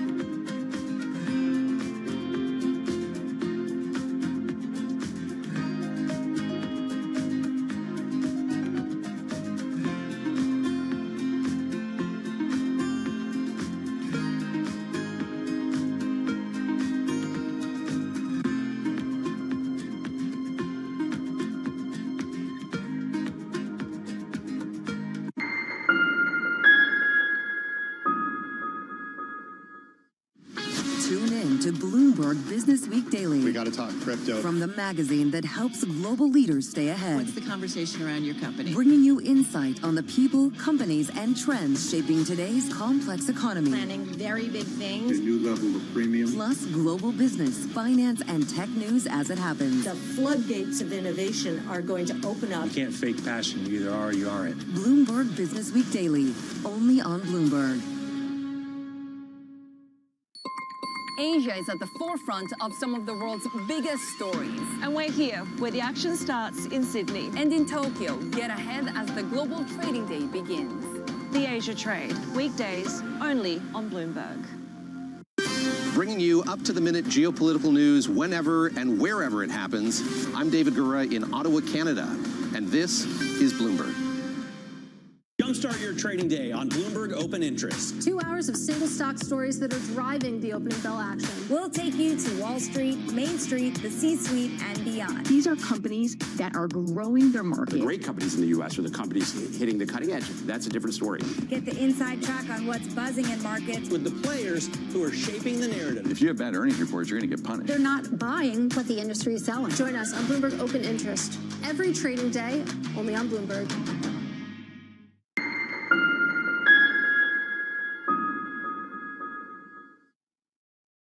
Wednesday, the Fed decides. It is the central banker's dilemma. Downside risk to growth, upside risk to inflation. They are wait.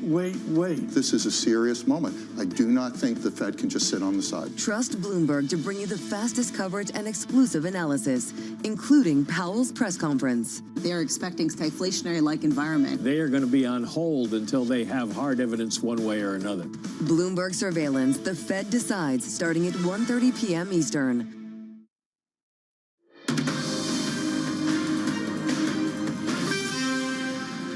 At some point in the next 2 weeks or 3 weeks, I'm going to be setting the deal. I'm going to say that such and such a country has had a tremendous trade surplus their way with us. They've taken advantage of us in various ways. And we fully understand what they were doing. We were being led by people that were not very smart. They were able to be taken advantage of. But I can't be taken advantage of. So at a certain point, I'll be just setting a certain tariff number. President Trump speaking to reporters on Air Force One yesterday without specifying any nation specifically. For more, we are joined by Bloomberg's Michael Shepard. So, Shep, we have two things coming from Trump, saying that he would lower tariffs on China at some point and that trade deals could come this week. It's just talk at the moment. What do we understand about progress being made? Well, let's start with the other nations first before we get to China. And he really did indicate that there could be something coming soon, perhaps this week, perhaps within the next 2 or 3 weeks. And that tracks with some of the progress that we have heard other administration officials who've been more deeply involved in the talks with trading partners like Japan, South Korea, and India, all in negotiations with the U.S. right now, trying to avoid an increase in the reciprocal tariffs that were paused for 90 days. They want to make sure that they don't get hit with those higher rates come June. So we've seen some progress in those talks already. The European Union is due to present its proposal to the U.S. this week in hopes of doing the same. They may be a little bit further behind. But Danny, really the biggest loose end in all of this right now is China. And we did hear Trump talking about this also yesterday. It was a crucial moment because he pointed to two things. One is the Chinese trade surplus with the U.S. and also the urgency with which Beijing views the deal. Let's take a listen to this now as he talks about it. We lost $1 trillion to China. $1 trillion. That means we're not losing $1 trillion when we go cold turkey because we're not doing business with them right now. And they want to make a deal. They want to make a deal very badly. We'll see how that all turns out, but it's got to be a fair deal. And Danny, what you heard there is Trump's view on trade, really. And it is a zero-sum version of how trade works and how the U.S. has actually been losing to Beijing in this sense, just from a pure numbers standpoint. And that is driving his thinking. And the second point is that he really sees tariffs as driving Beijing to the bargaining table. Now, how far we are from a deal remains to be seen, because unlike some of the other trading partners we just talked about, we haven't seen nearly as much public evidence of high-level talks just yet between Washington and Beijing, Danny. Well, it's interesting because the noise coming out of the Trump administration, as you've been talking about, even if we haven't seen those talks, is one of lessening tariffs. But then we get this from the president over the weekend, his plan to implement an 100% tariff on films produced overseas, writing that they're going to immediately begin the process of instituting the levy. And we want movies made in America again. Shep, how do we make sense of it? Well, this one wasn't really in anybody's bingo card, Danny, to be honest. And this is coming from a Truth Social post from the president. This is something that some in Hollywood may be advocating for. There are a handful of figures like John Voight and Mel Gibson who are close to the president, who are known supporters of Donald Trump, and who do want to see much more of an American stamp on filmmaking than we have been seeing in recent years. Much more production is now done globally. Not only is it cheaper, but you just have a better distribution in the film industry's view of labor, of technology, and also just different places to produce things. And this is not a new phenomenon, but it has accelerated in recent decades. If you think back to the 1950s and 60s, the so-called spaghetti westerns made in Italy, but now we do see filmmaking happening around the world. And we're also seeing foreign studios. When you think about the movie Parasite from South Korea that won the Best Picture several years ago, that's another example of how globalized the industry has become. And Trump's concern here is that he would like to see much more of an American stamp on it and protect it the way he is trying to protect other industries with tariffs. Now, another interesting element is that some economists are pointing to this as crossing kind of a new line when it comes to tariffs. Because if you think about, say, a semiconductor or a computer or another fixed animate object, that's one thing. But a movie is more a service than anything else. A lot of movies now are seen via streaming and streaming platforms. So taxing those, it opens with tariffs, opens the door to a whole different element when it comes to imports and exports. For sure, and it underscores how difficult it would to even calculate the tariff rate and how you would charge on these. Mike, we have more to talk about, so I'm glad you're going to be staying with us. We're going to catch up with you later in the hour. That is Bloomberg's Mike Shepard. Now, coming up, oil drops as OPEC announces a supply hike. Wall Street braces for a glut as it refines its forecast yet again. More on that next. Stay with us on your Bloomberg Brief.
What makes it India's time? It's us women who are going to transform India. I truly feel that the time for Indian women has come. They're not only breaking glass ceilings, but they are redefining, you know, whether it is in sport, whether it's in medicine, whether it's in creative arts. They are everywhere. And I have so much positive energy that comes back to me when I'm talking to Indian women.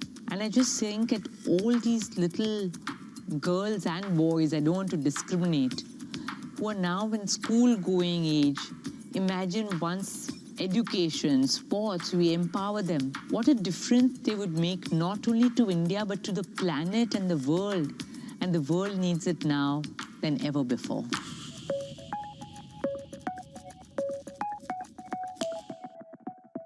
From the world of politics to the world of business, Joe Matthew and Kaylee Lines deliver news, insight, and analysis live 2 times a day, every trading day. Balance of Power at 1 and 5 Eastern, only on Bloomberg. Is this a negotiation or the new rules of the game? It could be either. It is up to the president how he wants to negotiate. The higher the tariff, the faster they come. A 90-day pause is not an eradication. The trade negotiations are moving quickly. There will be deals cut. Trust Bloomberg for all the context and clarity you need as the tariff and global economy story evolves. This year's bear case, very quickly, becoming the base case. Nobody covers tariffs like Bloomberg. Context changes everything.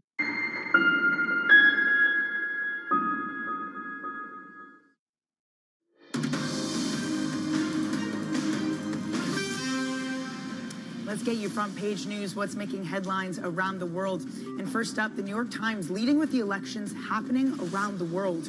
President Trump's policies have rippled into domestic political battles in both Canada and Australia, for example. Left-leaning parties won, and ones that borrowed from the MAGA playbook have lost out. Next up on the Journal, they lead with President Trump's Meet the Press interview, saying that he was uncertain whether it was his duty to uphold the conversation. He said it was a question better posed to his lawyers. Democrats criticized the president's hesitancy. And on the Bloomberg, OPEC's move to increase supply is forcing Wall Street to redo their forecasts again. Goldman Sachs and Morgan Stanley have both reduced their Brent price forecast for this year and next. And the price of oil continuing to drop this morning. For more, we're joined now by Bloomberg's Jomana Bersecci out of Dubai. Jomana, what did we hear from OPEC Plus? Yeah, so big moves in the energy space this morning. At one point, Brent got as low as about $59. And once again, the catalyst was a surprise out of OPEC Plus. They met on Saturday, so that was the first surprise. They were supposed to meet later, but Saturday was the day they decided to meet and announced that they were going to start putting back an incremental 411,000 barrels per day of oil from the month of June. This was significantly more than the market was anticipating.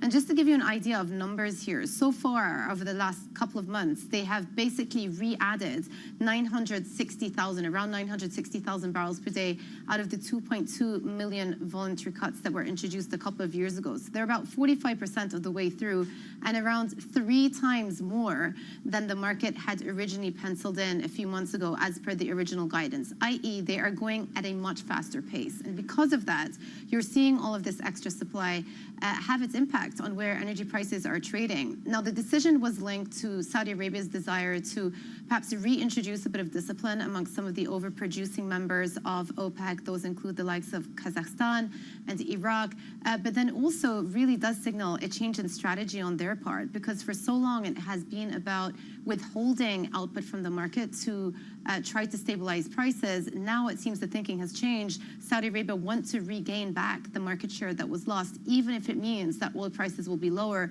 The signaling from Saudi Arabia is that they can actually handle lower oil prices, which is exactly where we are today. Yeah, $57 on Brent crude this morning, Jomana. It's a tough makeup for the oil industry as a whole, be it in America, be it elsewhere. Yeah. There's some reporting on a possible merger, possible takeover from Shell by BP. What do we understand about that?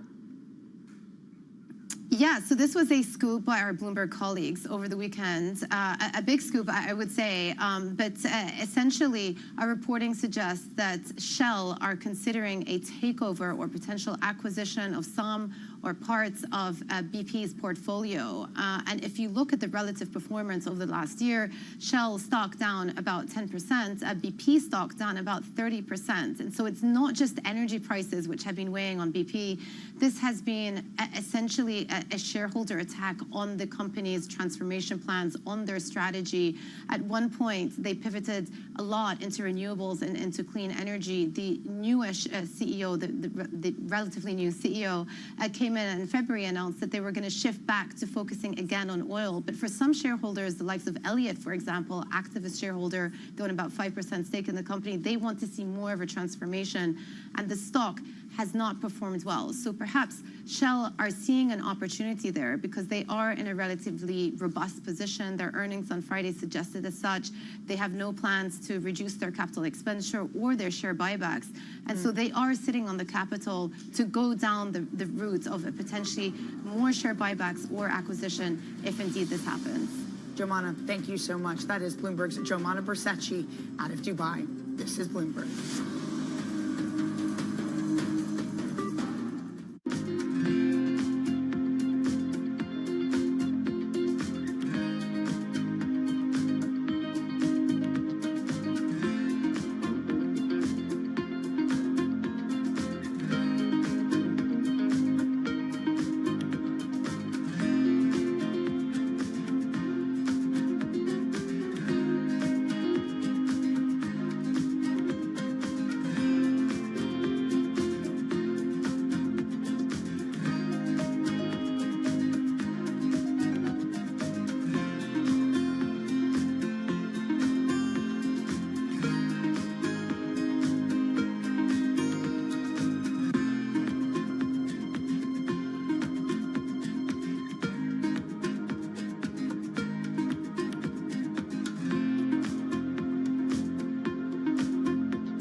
another art museum called the Guggenheim. Now, Louvre's big enough. Why do you need a Guggenheim as well, right next door?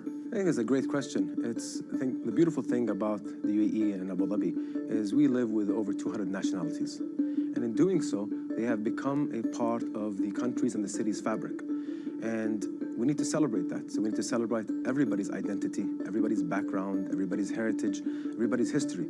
And what a beautiful way in doing so in these beautiful institutions. These museums are educational institutions and they're community institutions. So we wanted to curate really a story where you come to Saadiyat Cultural District and you, if you allow me to curate the story, you start off at the Natural History Museum. And at the Natural History Museum, you get a glimpse and you get an understanding of how we came to be, how our Earth came to be, how our universe came to be, from a scientific perspective. Once you leave the Natural History Museum, you go to our National Museum, the Sheikh Zayed National Museum.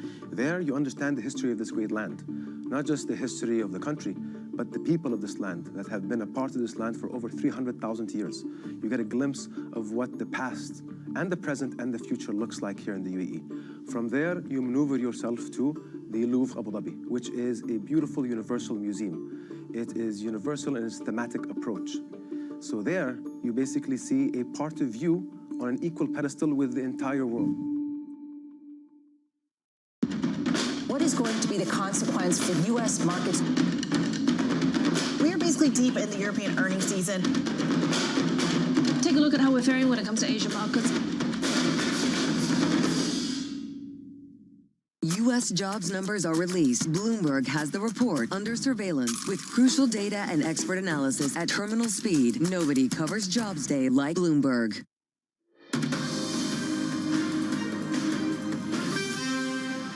From our global headquarters in New York, welcome to Bloomberg Brief. I'm Danny Berger. Let's set your agenda. Futures dip after U.S. stocks notched their longest winning streak in 20 years. That's as President Trump says trade deals may come as soon as this week. Oil plummets. OPEC Plus agrees to increase output, stoking concerns of a global glut. And it's the end of an era. Warren Buffett announces his retirement from Berkshire Hathaway by the end of the year.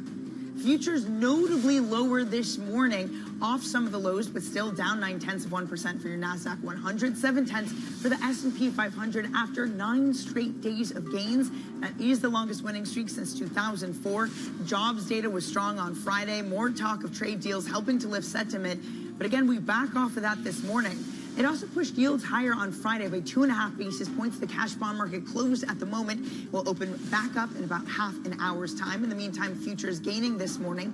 Dollar continues to trade weaker. Euro gaining by 0.4%. NYMEX crude, meanwhile, that's also off its lows. At one point was down more than 3%, trading just above $57 a barrel, with OPEC Plus increasing their output. Let's get some stocks to watch this morning. With that is Bloomberg's Valerie Teitel. Good morning, Valerie.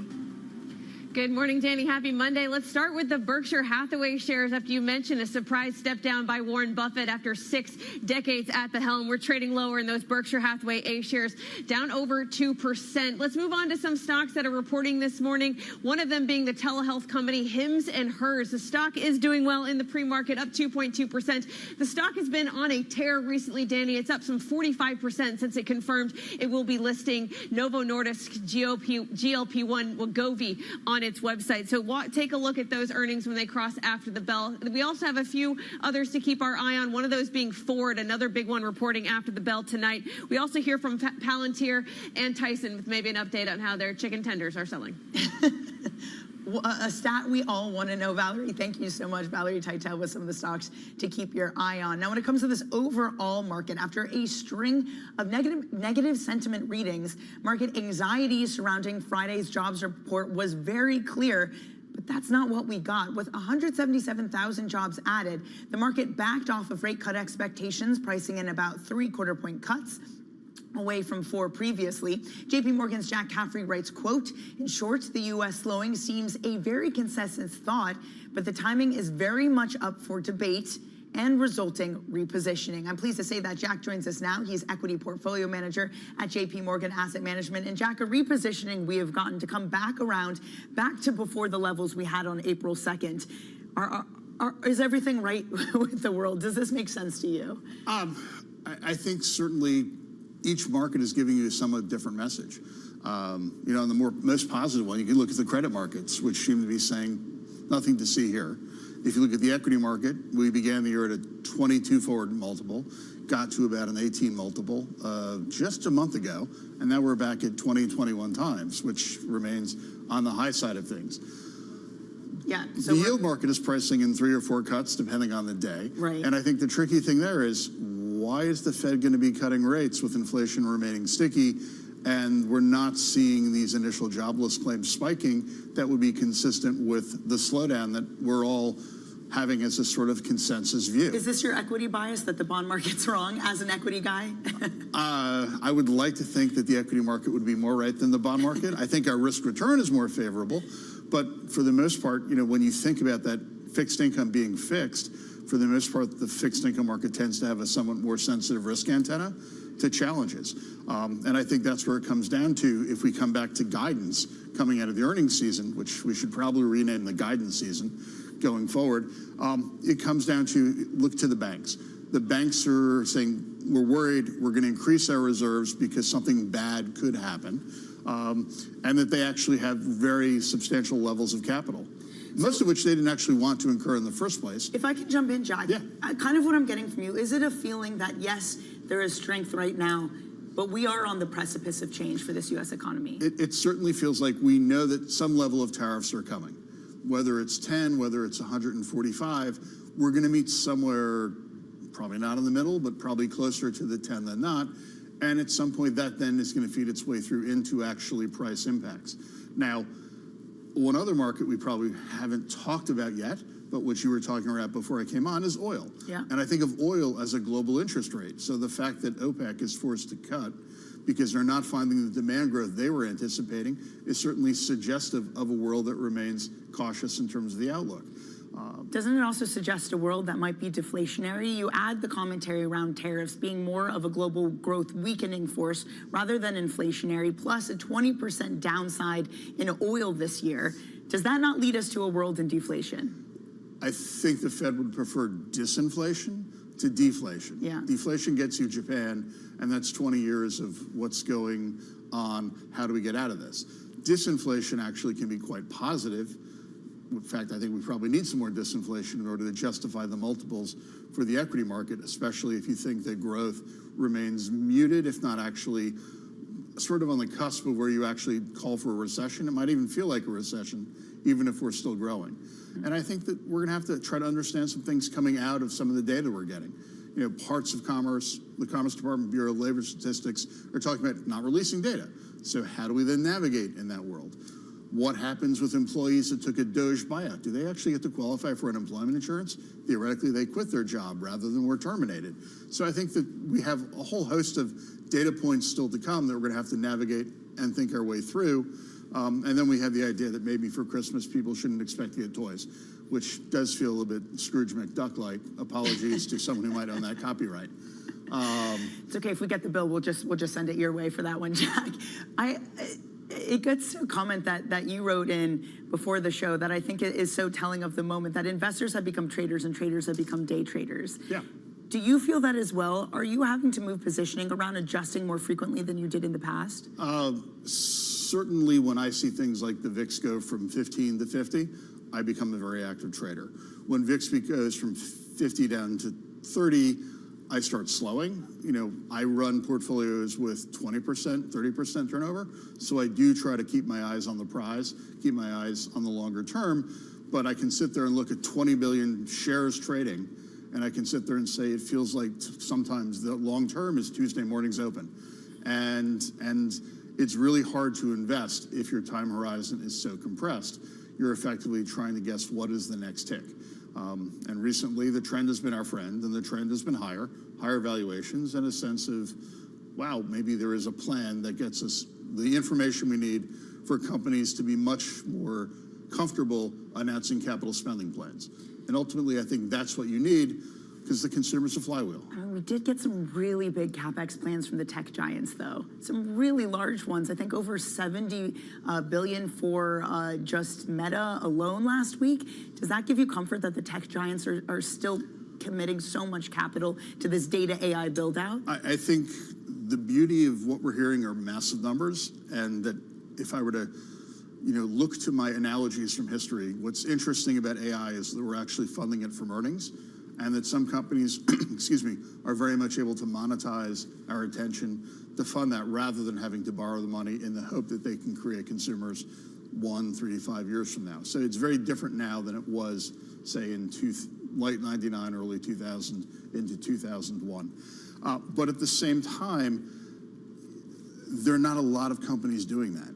And if there are only, not the Magnificent Seven in this case, but sort of the 7 major AI plays, only 1 or 2 of them have to change their capital spending plans, and suddenly you wind up with a very different air pocket in terms of that spending.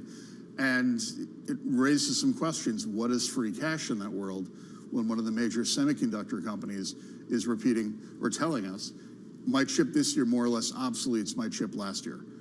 But at the same time, some of these companies are going, well, I'm going to depreciate that chip over 3 years, 5 years, 7 years. There's an interesting disconnect between what some people want to have as their belief of the lifespan of their investment and what some of the suppliers are saying, yeah, that's not really going to work because you'll be obsoleted if you're not spending on this treadmill. And the challenge of a treadmill is you run really hard, you get really sweaty, you don't really get anywhere.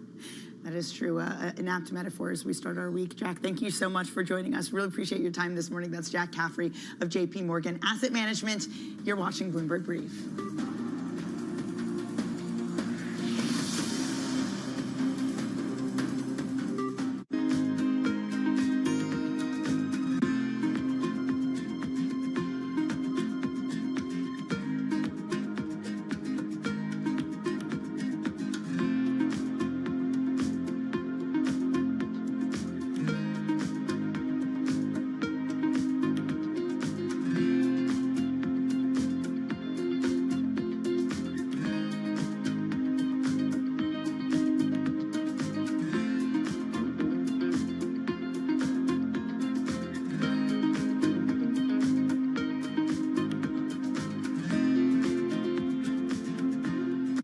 Africa, a region rife with potential for growth and opportunities, but not without its challenges.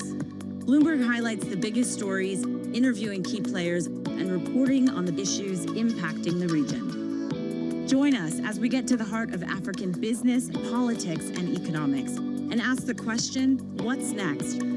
I'm Jennifer Zabasaja, and this is Next Africa. New episodes every month, only on Bloomberg.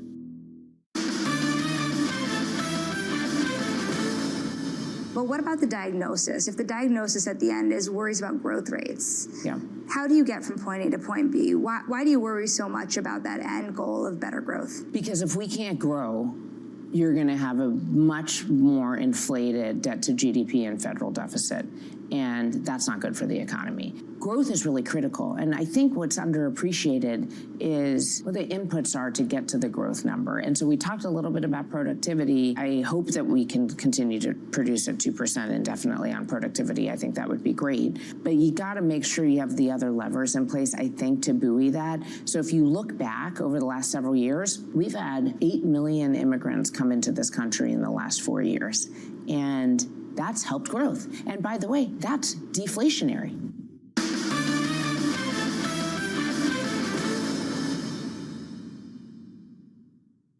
Listen carefully.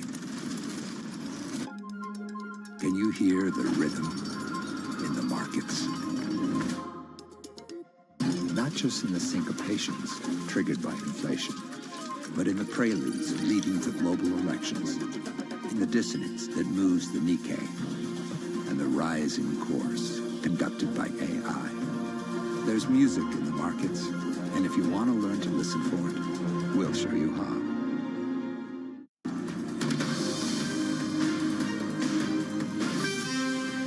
At some point in the next 2 weeks or 3 weeks, I'm going to be setting the deal. I'm going to say that such and such a country has had a tremendous trade surplus their way with us. They've taken advantage of us in various ways. And we fully understand what they were doing. We were being led by people that were not very smart. They were able to be taken advantage of. But I can't be taken advantage of. So at a certain point, I'll be just setting a certain tariff number. That was President Trump speaking to reporters on Air Force One yesterday without specifying any nation. For more, we're joined by Bloomberg's Michael Shepard. Shep, great to see you again. So we have two things unfolding from Trump. One saying that trade deals would come very soon, that he would lower tariffs on China at some point. It's still just talk at this moment, Mike. Do we understand if there actually is progress being made? Well, it's a great question. Why don't we take the other nations first? And the president essentially is affirming that there has been some forward movement with talks engaged with other trading partners, including Japan and South Korea and India. We've heard that from other administration officials who've been pointing to the prospect of deals being reached, at least the outlines of deals being reached in the coming weeks. The timeline on that, of course, remains a little bit fuzzy, and what exactly the terms of those would be, of course. And then there's China, and that really is the biggest question of them all out there. For investors and for companies, they have so much at stake in relations with the world's second largest economy. And Trump yesterday was pointing to some of those issues. He brought up the trade deficit that the U.S. has with China. It's almost $1 trillion. But he also pointed to how tariffs are forcing Beijing to think about their relationship with the U.S. and bringing them to the table. We have a little bit of sound on this now, and maybe we could bring that in. Let's have a listen. We lost $1 trillion to China. $1 trillion. That means we're not losing $1 trillion when we go cold turkey, because we're not doing business with them right now. And they want to make a deal. They want to make a deal very badly. We'll see how that all turns out, but it's got to be a fair deal. And Danny, what we're hearing from the president there is really his idea of a deal. And you know, you heard on the campaign concepts of a plan when it came to his economic vision. But here there are so many questions and loose ends surrounding what a deal and what a fair deal with China in Trump's view would look like. There's so many issues between Washington and Beijing right now. It's not just the tariffs. It's everything from Taiwan to the tech export restrictions, and even TikTok, the social media platform that runs the risk of a ban here in the U.S. that's now swept up in all of this trade talk, Danny. Well, one of the remarkable things about that, Shep, is that Trump has at varying points taken hard lines on China, maybe backed off a little bit, but he has been consistent on TikTok. This also coming from his Meet the Press interviewing, saying that he would give TikTok another extension if needed, Shep. What do we make of it? Well, he is eager to get a deal for TikTok. And during the campaign, he credited the platform with helping bring in younger voters and propelling him to victory. And there is an element to that. He did have strong outreach, and he has a huge following there on the platform. But there is also a business interest at stake here, too, that he is recognizing. It is a lucrative industry here in the U.S. when it comes to social media. And he wants to see all the creators who have used the platform still be able to use it. The security risk notwithstanding is another question, of course. Lawmakers have pointed to this. This is why they passed the ban, and this is why his predecessor, Joe Biden, signed it back in 2024. Shep, thank you so much for joining us this morning. We really appreciate your time. Bloomberg's Mike Shepard. Now from Washington, D.C. to Omaha, Nebraska, shares of Berkshire Hathaway falling in the pre-market trade about 2%. Warren Buffett said that he would be stepping down from the company by year end. Buffett's announcement at the 60th shareholder meeting came as a surprise, even to the likely successor, Greg Abel. Joining us for more, let's bring in Matthew Pelosa of Bloomberg Intelligence. Matthew, thank you so much for joining us. And I know you've come literally straight from Omaha, Nebraska as well for this. What was the mood like in the room when Buffett made this announcement? Yeah, it was interesting because I was actually looking at my watch because I was tired, and it was kind of like 5 minutes left in the meeting, and Buffett actually said, "Oh, there's 5 minutes left in the meeting. I have to say this." And once he said that, I think you kind of knew what was going to happen. But it was very much this feeling of I'm witnessing kind of this historic moment. To what degree was it a surprise? Because we've been assuming that he's going to step down, that he's been lining up a successor. Is the timing a surprise at all? No. I mean, I think every meeting that I've been to over the past 5-6 years, the tone there is this going to be the last one? So, it was not a surprise. The kind of way that it happened probably was a surprise. He had said Greg Abel didn't even know, and he was telling him for the first time in front of everybody. So I think that was the surprise of it all. Yeah, Greg Abel having to think quick on his toes, I guess, for that, and all the questions I'm sure he's getting now.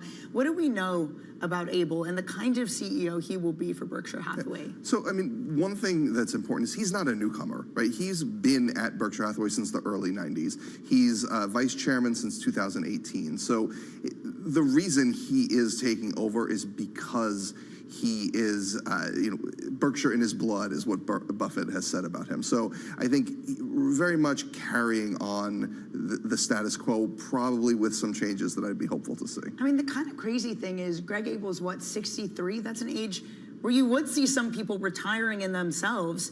What does the succession look like now? I know it's absolutely insane to continue to talk about succession, but if you continue to have a Berkshire Hathaway that's kind of run by the old guard, are there any new driving forces within Berkshire Hathaway as it adapts to what, let's be honest, is a very quickly changing American economy? Yeah, I think, like you said, so he's going to be 63 next month. Berkshire's talked about this, that the average age of their managers is much older than other companies. I mean, I think Abel is obviously looking at this as a long-term thing. They have very talented managers, I think, down the line. So, and they have been willing to adapt a little bit. We were talking about they might invest in certain tech names, and that's the investment managers, which will probably have more of a role with Abel. So, I think we're not thinking about moving on from Abel just yet, but I think there's a deep bench, and they do show a willingness to adapt. A deep bench and a very, very deep cash pile, $350 billion. What are they going to do with that, Matthew? So it was interesting, at the meeting before this announcement, people had asked, Warren, were you clearing the decks? Because that's kind of been this thought of, oh, that's why they're not doing anything. He wants to leave Greg with this kind of clean slate. He said no. He said that's not at all why we're doing this. And they even talked about they were mulling over a $10 billion deal in the first quarter. That didn't happen.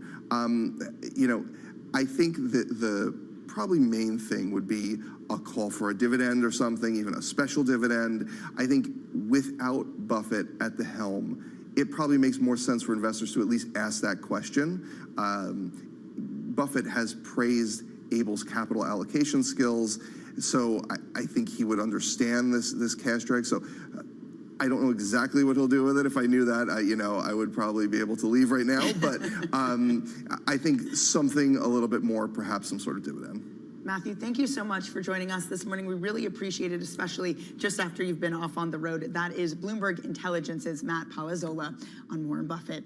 All right, let's turn back to oil this morning. OPEC Plus is ramping up its production, driving Wall Street to cut their forecast yet again, warning of a glut. Oil prices falling by as much as 1.5% across markets this morning. Bloomberg's Jomana Bersecci is back with us. Jomana, what did we hear from OPEC Plus? Yeah, so a bit of recovery coming through when energy prices at one point, Brent was down as much as almost 4%, testing $59. And this on back of that OPEC Plus announcement from Saturday, where the group announced that they were going to bring back 410,000 barrels a day from June onwards of extra supply back to the market.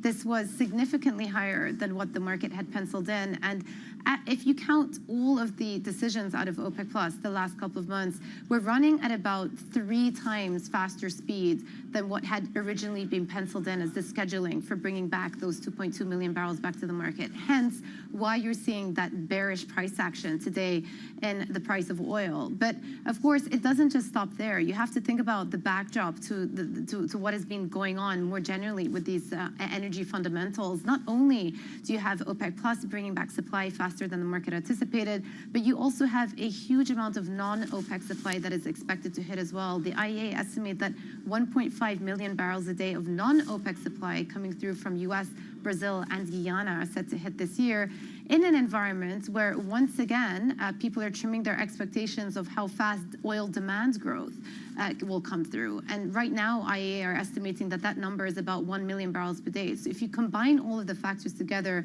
what you are looking at here is an oversupplied market. But the bigger thing that people are talking about is the fact that the signaling from OPEC Plus suggests that their thinking has changed. This is a strategic shift. In the past, OPEC Plus were focused on restoring some price stability to the markets. Now it seems as though they're back to thinking about regaining market share and disciplining some of the overproducers like Iraq and Kazakhstan, even if it means withstanding lower oil prices for the near future. So that is a significant shift in thinking out of OPEC Plus, and that is what energy analysts are accounting for now. We'll see if this move from Saudi works. Jomana, thank you so much for joining us all this morning. That is Bloomberg's Jomana Brzezinski. Now, coming up, we're going to get you set up for your busy trading week. We have some big conversations at the Milken Conference, and a Fed decision, a BOE decision, a Norway decision, a Sweden decision. We'll lay out your calendar for you. That's next on your Bloomberg Brief.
This is Bloomberg Daybreak Europe. I'm Tom McKenzie in London. These are the stories that set your agenda. Taking you from the U.S. market's close to the overnight session in Asia, we'll walk you through what you need to know to kickstart Europe's trading day. Live from our European headquarters, we bring you the day's top market-moving stories, unmatched expert analysis, and on-the-ground reporting from across the continent. Tune in to Daybreak Europe, only on Bloomberg Television. Context changes everything. Bringing you up-to-the-minute tech news whenever and wherever it happens. I'm Ed Ludlow in Las Vegas, and this is Bloomberg. U.S. tech is influencing global markets. Technology is driving business across Europe. Companies in Asia are betting on tech. Tune in to Bloomberg Business Week Daily. We got to talk crypto. From the magazine that helps global leaders stay ahead. What's the conversation around your company? Bringing you insight on the people, companies, and trends shaping today's complex economy. Planning very big things. A new level of premium. Plus global business, finance, and tech news as it happens. The floodgates of innovation are going to open up. You can't fake passion. You either are or you aren't. Bloomberg Business Week Daily, only on Bloomberg.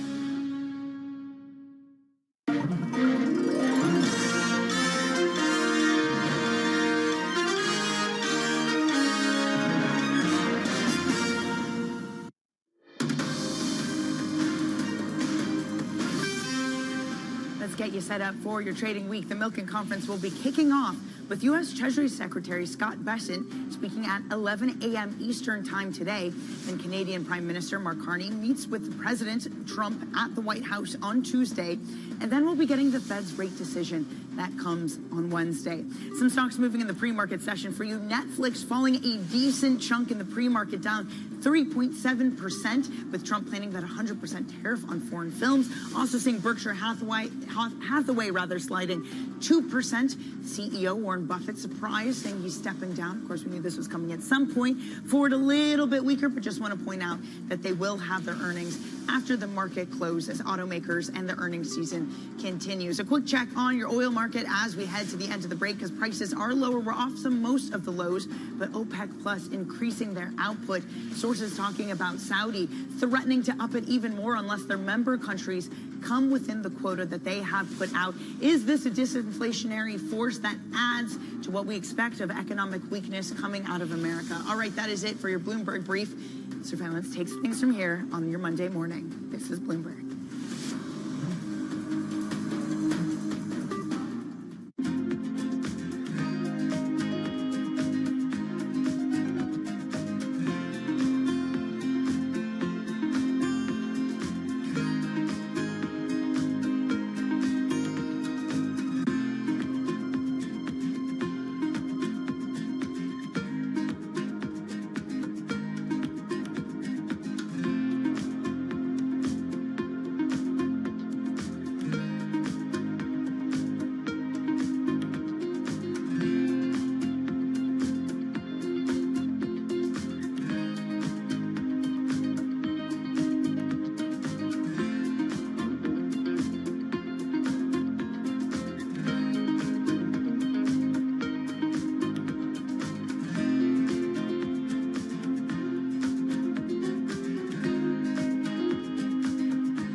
Davos, you were asking a question of President Trump, and he didn't quite answer the question, and he asked you a question. So the question he asked you was something like, why are you not banking certain groups?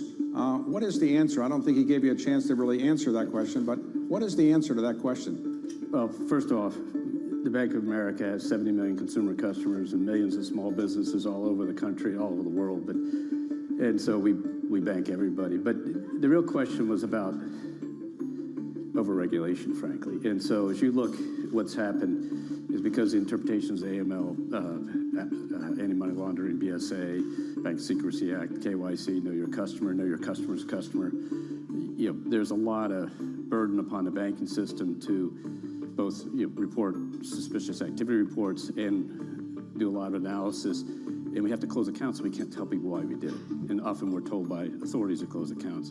That creates confusion. Another area comes out in this discussion is in the crypto area where the regulator said you can't bank crypto operating companies, employees of crypto companies, et cetera. We are allowed to do, we bank everybody, but the operating company, they said that's a high-risk activity. Ask us for authority, and guess what? You would have never gotten the authority. So that came up as an issue. So at the end of the day, it's about getting these regulations right. Good morning. This is Bloomberg Surveillance. Welcome back to the opening trade. This is Bloomberg Technology. This is the Asia Trade. This is Wall Street Week. Welcome to Balance of Power. This is Bloomberg Television. Get your fixed income fix. Watch Bloomberg Real Yield around the world right here on Bloomberg. Context changes everything.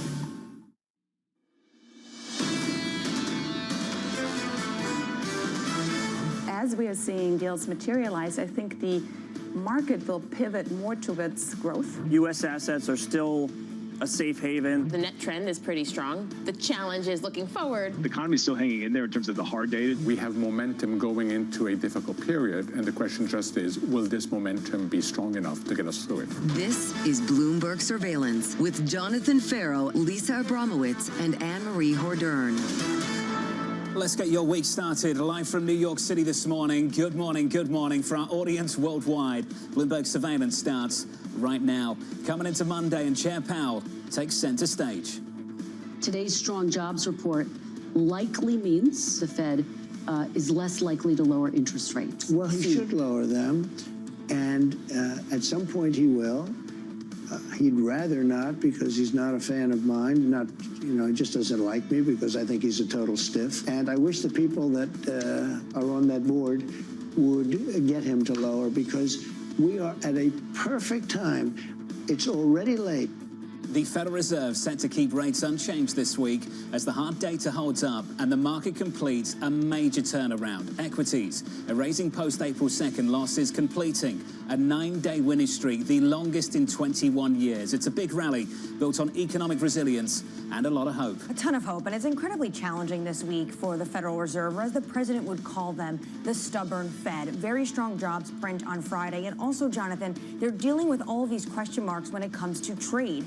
How do they talk about the trajectory of the economy when they don't know the final input, the final cost of what tariffs are going to mean for businesses. Maybe this week, though, as the president said over the weekend, some deals might actually start to come to fruition this week. That is something we are watching in Washington. For deals, you need talks, and we need to understand whether there will be any between the President of the United States and the leader over in China. In response to a question on Air Force One over the weekend, the President said he has no current plans to speak with the Chinese leader. No current plans this week, but what did we hear from the White House on Friday, Jonathan? We heard that these rates are unsustainable, and in a few weeks, we could see these rates come down noticeably. The problem is they can't give a direction of travel to where the rates are actually going. How much lower will we actually see a tariff rate when it comes to China? Big moves in crude. We need to talk about the commodity market as well. WTI and Brent down, lower by more than 1 full percentage point. A break of 60 again on Brent earlier on in the session. We're down by 1.2%. Price cuts from Goldman, Morgan Stanley,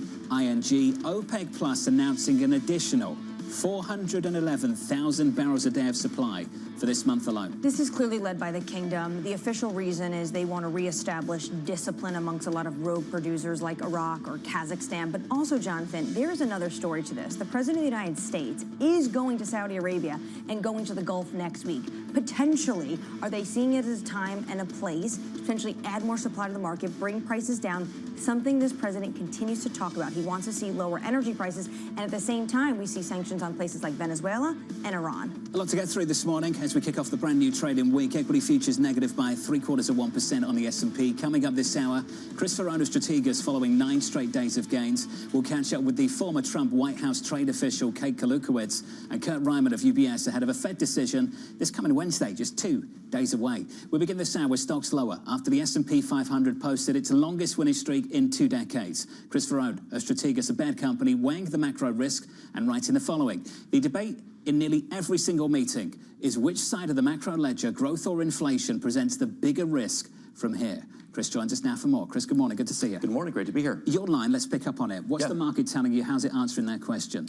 Well, I think the debate, particularly over the last couple of weeks, is do the tariffs imply a big inflationary threat down the road, or is the growth side of the ledger the more dangerous part of the equation here? And I lean more on the growth side being more dangerous. When I look at the market, what the market's trying to tell us between machinery stocks weak, transports weak, we just talked about oil on the lows, that doesn't sound like a particularly robust economic picture despite Friday's payrolls. Then you think about the messaging on inflation. 5-year forwards are near the lows. Crude, we just mentioned, quite weak. Energy stocks have not been leadership. That doesn't sound like the messaging of inflation is really building in the pipeline. There is a difference. Can you just reconcile the difference between consumer-based inflation expectations and market-based inflation expectations, and why those two stories are different? Yeah. Well, I think the surveys, if you look historically, are remarkably unreliable in gauging where inflation will be 1, 3, 5 years down the road. So we take the market's interpretation over our own any day of the week. And I think when you look at the difference between today and what we saw in, say, second half 21 into early 22, as the market was beginning to really pretend that inflation was building, the leadership was wildly different then than it is today. So I have to take the market's opinion here and say it doesn't really look like, aside from perhaps a one-time price change with the tariffs, that there's a real secular risk of a second wave of inflation here. So you don't think the payroll report on Friday gives Powell cover in the long term? It only gives him maybe cover for the next few days. Yeah, I think in a lot of ways, Friday's payroll may wind up hurting Powell down the line if it keeps him holding the line here perhaps longer than he should. When I look at the 2-year yield, I think we got as low as 360 on 2-year yields last week. They're called at 375, 380 this morning. They're still 50 bips, 75 bips below where the Fed funds rate is. So I always use the market rate over the policy rate, and I feel more comfortable when they're aligned. They're not aligned here, and they haven't been aligned for a number of months. So I still think Fed policy has to get to where the market rate is, and there's still a considerable gap between the two here. How big of a risk, though, if we see tit for tat when it comes to the trade war? How big of a risk is that inflation is not just a one-time price adjustment? Well, we can think about anything as being a risk down the line, but I would have to say I'm going to just defer to how the market perceives it. And listen, if If inflation is going to really reemerge here as the major threat in the back half of 2025, I have to imagine the leadership tone of the market is going to change dramatically. And we just haven't seen that to any great degree yet. I mean, all the energy stocks are making relative lows, even the basic material stocks. You look at even the European ones are still quite weak. So you're not seeing that real tone of inflation being the big threat here. Let's get to leadership. Yeah. So we've recovered all of the post-April 2nd, post-Liberation Day losses in the equity market. Is it the same equity market today than the one before April 2nd? I don't think it is, or I don't think it necessarily will be, kind of when we look at the months ahead. Let's start with maybe the good news. I think the good news is financials have continued to hold their own, and credit conditions are largely pretty benign, despite all the negative headlines out there. Financials have been leadership domestically. They've been leadership globally. I take comfort that this is not evolving into a big financial event. That's a good thing. When you look at the other side of the equation here, what's been underwhelming? Remember, tech was not your leadership going into this. It did not protect you during it. So this bounce in tech we've seen the last 2 or 3 weeks, I have to be a little bit skeptical of. I think it's least likely to emerge out of this carrying the flag of leadership moving forward. And why? This is the first correction in really 13 years, going back to when tech's dominance as a leader began, where it didn't protect you in the drawdown. That is a major, major change of character. It got very oversold with the whole market. It has certainly rallied sharply off the lows. If you look at the major tech stocks, though, NVIDIA, as an example, hasn't even retraced 50% of the entire decline. So yes, they're up off the low. Are they going to be your leadership on the other side? I'm more skeptical of that. They've been a big feature, a big part of the huge dollar long that's accumulated over the last decade or so. It's a big piece of the US exceptionalism story. It's intriguing to me that equities have fully recovered, but the dollar has not. Just to go cross-asset, what the dollar story is telling you at the moment. I think great observation, John. And if you look at tech relative S&P, it peaked last July, July 10th. What also peaked last July? Hours apart, dollar-yen. Dollar-yen peaked, tech relative S&P peaked within hours of each other in July of 2024. I think investors have largely underestimated the degree to which a secularly stronger yen influences how money circulates around the world. If even at the margin there's less pull of money east to west, I think that really impacts tech's leadership potential from here. When I look at currencies broadly, I just got back from London last week. I would say if I had a takeaway from client meetings, it was investors were wildly bearish USD. So maybe in the very near term, we get some type of a relief or a rally. We've seen that over the last couple of days. I think that's the mean reverting move. I think dollar trend is still down. Just be careful in the near term with that. Just quickly, what do you make of the dislocations that are emerging in Asian currencies? Remarkable strength the last handful of days. What explains that? What's behind it, do you think? I don't know, but we were equally as perplexed last week watching Thai baht and Singapore dollar and all of these. In a lot of respects, you know, we've used the 1998 comparison with LTCM with respect to how the market was behaving, but this is the exact opposite in terms of the price action from the currencies. Remember that was the currencies being devalued there. It's the exact opposite here. I think the big tell is what CNH does from here. It still looks like CNH wants to strengthen. So I lean more kind of structurally in the camp that these Asian currencies probably get stronger, not weaker. Is it potentially that the world is just basically having this exodus from the US dollar? I think it's a little overstated in that regard. I mean, there was so much, particularly in those couple weeks, a month or so ago when 10-year yields were spiking, that this view that the Chinese were selling overnight. I mean, the Chinese have been selling treasuries for 12 years. So this is nothing particularly new. I think Chinese treasury holdings have been cut in half since 2012 or 2013. So I don't think that's anything particularly new. That stress you had in treasuries those first week or two of April looked much more like a levered player got caught on the wrong side, was margined. You sell what you can, not what you want. I think it was more of that than some grand selling of U.S. debt from foreigners. But a lot of these changes we're seeing in the FX market is driven by policy out of Washington. At the same time, the Treasury Secretary in the Wall Street Journal over the weekend is talking about how there will still be a strong dollar policy. Yeah. How does that make sense? Well, I thought great op-ed from the Treasury Secretary over the weekend. I do believe when you look at kind of what the message of currencies have been this cycle, it's been so much more important than credit. I mean, everyone always wants to fight the last war. And 2007, 2008 was all about, hey, what is credit telling us? This cycle has been all about what are the currencies telling us about where capital is being treated best. So you look at some of these moves, I think the most important FX pair in the world is still dollar yen. And yen has put in a major, major bottom after 12, 13 years of persistent weakness. And I think the leadership implications of that, Emery, going forward are really significant, particularly as it relates to tech. They've taken off the threat of selling treasuries, have they, over the weekend? They have. It was like a 48-hour U-turn. On Friday, it was, this is a card we're going to play, and on Sunday, this has nothing to do with U.S.-Japan negotiations. Have we cleared that up, Chris? Is that story over now? I guess we'll see, right? I do think when you look at dollar-yen here, I mean, let's not forget, for 12 or 13 years, go back to, I think it was 2012, 2013 is when weak yen really became entrenched in the system. Think about how the last decade, what are all the market messages, all the leadership messages that emerged from that? I think we got to turn those upside down here. And I think the biggest beneficiary of weak yen domestically was strong tech. So I struggle to see how those two coexist moving forward. You're going to stick with us. I will. More to come. Looking forward to it. Chris Ferrone, Strategas, for an update on stories elsewhere this morning. New name, recently married. A big congratulations from the Bloomberg team with your Bloomberg brief. Yahara Anand. Hey, Yahara. Thank you, John. President Trump saying he's not planning to fire Jay Powell despite his ongoing criticism over the Fed chair's handling of interest rates. Trump said in an interview on Friday that Powell doesn't want to cut rates, quote, because he's not a fan of mine. He just doesn't like me because I think he's a total stiff. Meanwhile, Chinese President Xi Jinping is set to visit Russia later this week. According to state media, he will attend the Victory Day parade in Moscow and discuss international and regional issues with President Putin. The Kremlin says the two parties will also sign a number of bilateral documents. And after 60 years at the helm, Warren Buffett will step down as CEO of Berkshire Hathaway at the end of this year. Buffett will hand the reins to Vice Chairman Greg Abel. Abel will be Berkshire's first new CEO since Buffett took the post in 1970. That's your Bloomberg Brief. John? Hey, Yahara, thank you. Appreciate it. More from Yahara later on this hour. Up next on the program, President Trump setting the deal. At some point in the next 2 weeks or 3 weeks, I'm going to be setting the deal. We're meeting with almost all of them, including China. And at the end, I'm setting the deal. In just a moment, we'll catch up with Bloomberg's Tyler Kendall down in Washington, D.C.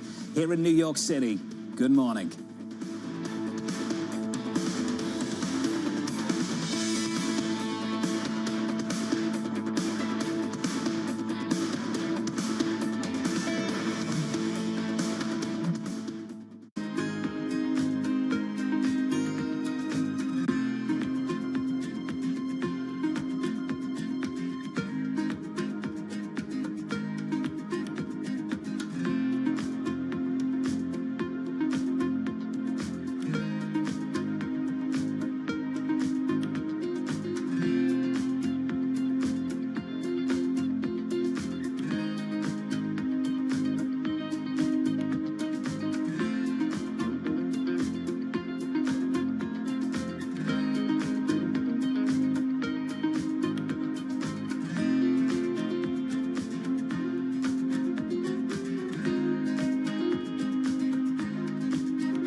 Brings you breaking news 24 hours a day. Powered by more than 3,000 journalists and analysts in more than 100 bureaus across the globe. Bloomberg Television. Context changes everything. Jumpstart your trading day on Bloomberg Open Interest. 2 hours of single stock stories that are driving the opening bell action. We'll take you to Wall Street, Main Street, the C-suite, and beyond. These are companies that are growing their market. The great companies in the U.S. are the companies hitting the cutting edge. That's a different story. Get the inside track on what's buzzing in markets. With the players who are shaping the narrative. If you have bad earnings reports, you're going to get punished. They're not buying what the industry is selling. Join us on Bloomberg Open Interest. Every trading day, only on Bloomberg. Key investors, top executives, global innovators. Join me for in-depth conversations with the biggest newsmakers on the day's top stories. Insight with Haslinda Onim, only on Bloomberg.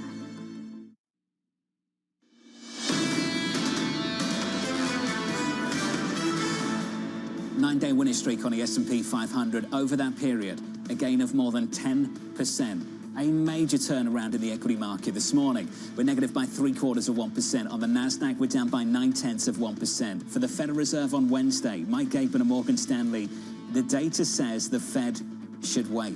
The fallout, this is from Bloomberg Economics and Anna Wong, the fallout should be very visible in the May report for payrolls. And Anne-Marie, this is the problem for the Fed chair this week, stuck between a rock and a hard place. Absolutely, because the payrolls report on Friday was very strong, but if they have a weak payrolls report coming up, basically that means the Fed is just committed to being late.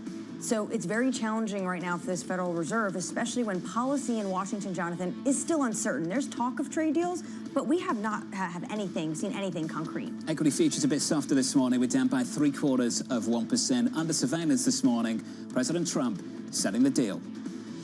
At some point in the next 2 weeks or 3 weeks, I'm going to be setting the deal. We're negotiating with many countries.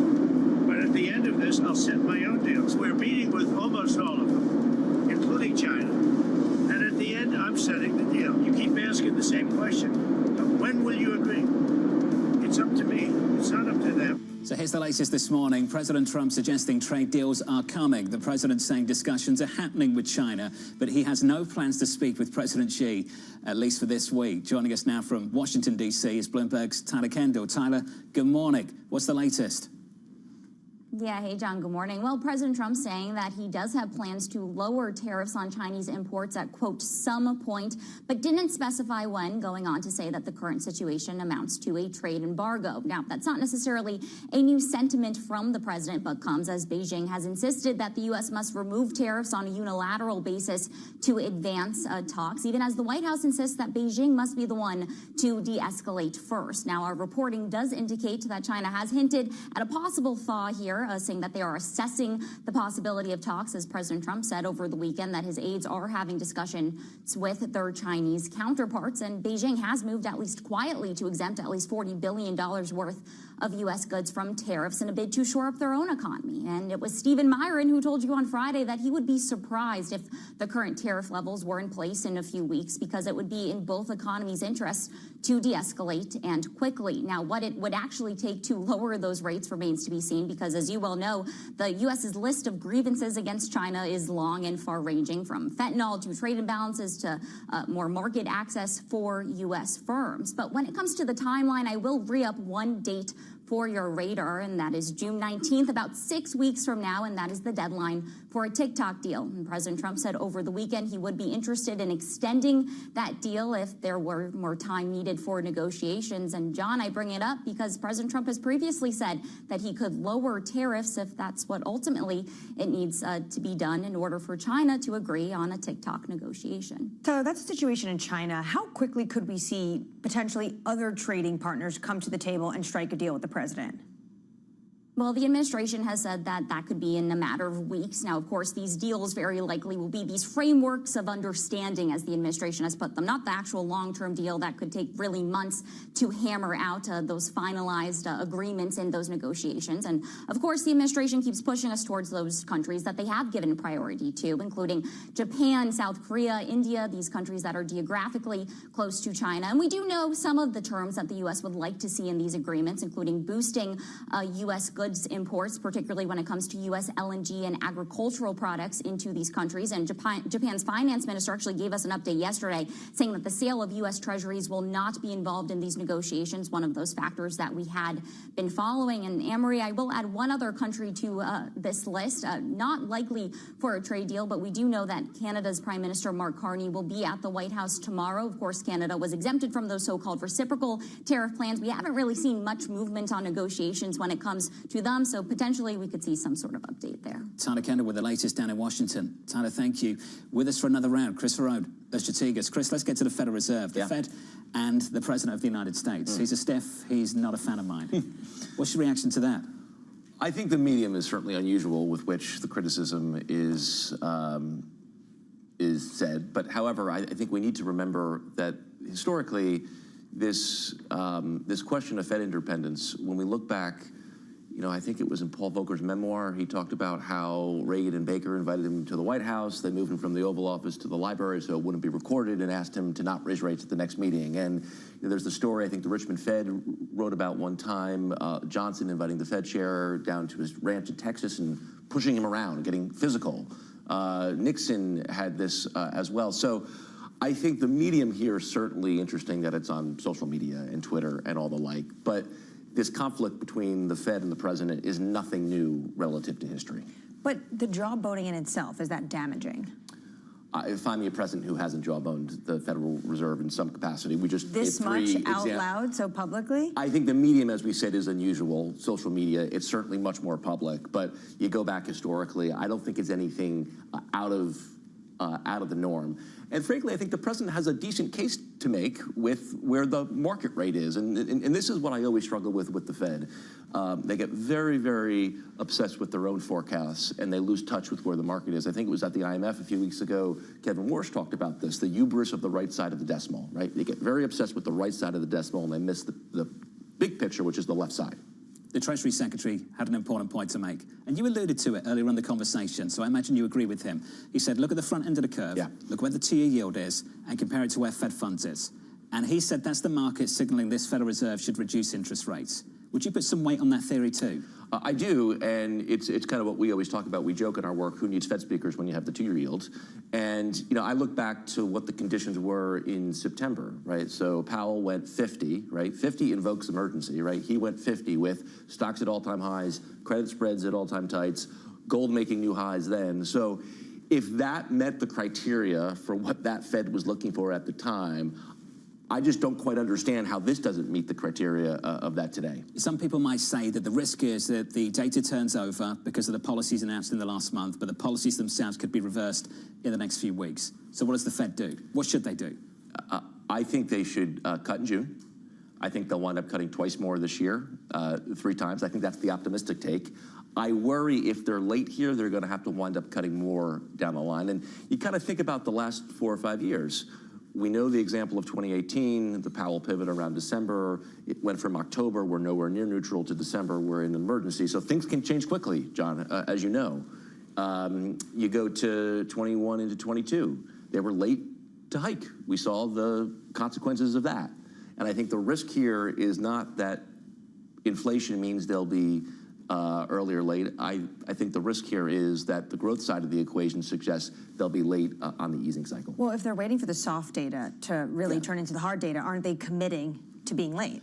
I don't quite understand this obsession with the soft and hard data. The market is not distinguishing between the two. I recognize the soft data has been weak, the hard data has hung in, but if you look at the messaging of strong economic growth in the equity market, it's really not there. So if the hard data was not going to weaken, I would expect transports to be leading, I would expect machinery stocks to be leading, I would expect consumer discretionary to be very, very strong, but it's not. So the market doesn't seem to be differentiating between soft data and hard data, which tells me the hard data will ultimately catch up to the soft. Do you think we've started a process then, a process of weaker growth, that this Fed needs to address regardless of what happens with trade talks down in Washington? I do, and I almost wonder if this was in motion many, many months before the match got thrown on April 2nd or April 3rd. Neil Dutton's made that point too. What would you point to? Yeah, I think Neil's made a really great point here. When you look at when did cyclicals versus defensives peak in the equity market? 3rd week of November, right? When did the internals of the equity market peak? Early December. So all the messaging of kind of that pre-growth slowdown sequence had been playing out for many, many months before President Trump threw the match on all this. So that's always important to us, and it's very rarely the catalyst. It's the setup into the catalyst, because the catalyst in this business is always unknown. It's the setup into the catalyst that tells you where should you expect the surprise. Now, we've rallied basically back to the April 2nd, April 3rd levels. We thought we'd get a very good bounce from very oversold conditions back in early April, but here we are, kind of where a lot of the bodies are. 56.50 to 57.50 is major resistance on this market. I would be surprised if the next, say, 4 or 5% was higher from here. Chris Verone, good to see you as Thank always. You, good seeing you. Thank you, Chris. Chris Verone there of Strategas, a Baird company, following a 9-day winning streak on the S&P, a 10% move on the S&P 500 over that period. This morning, pulling back by 0.8%. Up next on the program, we'll catch up with the former Trump White House trade official, Kate Kalukowicz, as President Trump continues downplaying the impact of tariffs. From New York City this morning, good morning to you all. This is Bloomberg TV.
the President of the United States, does say he wants to keep a more mutually beneficial trade balance with these countries. What does a country like Egypt and Kenya and some of these others have to provide that won't completely dent their own GDP? No, it's tough. I mean, there is the commodity side. There is the. I think it's less about bringing it to the table and more trying to take advantage of the hit elsewhere. So China exports 30% of all the textile exports to America come from China in 2023. It's something like $40 billion. And whatever the tariff rate ends up being on China is going to be a lot higher than it is on Africa. So there might be scope for African countries to say, well, let's move those textile factories.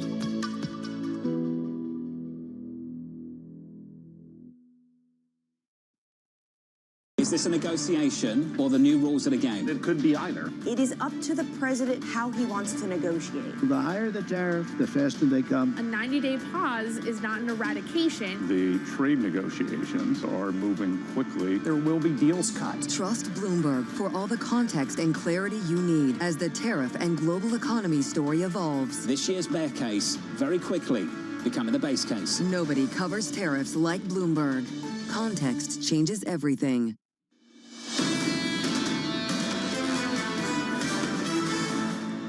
Lots of chat about the 9-day winning run on the S&P 500, and it has been stellar.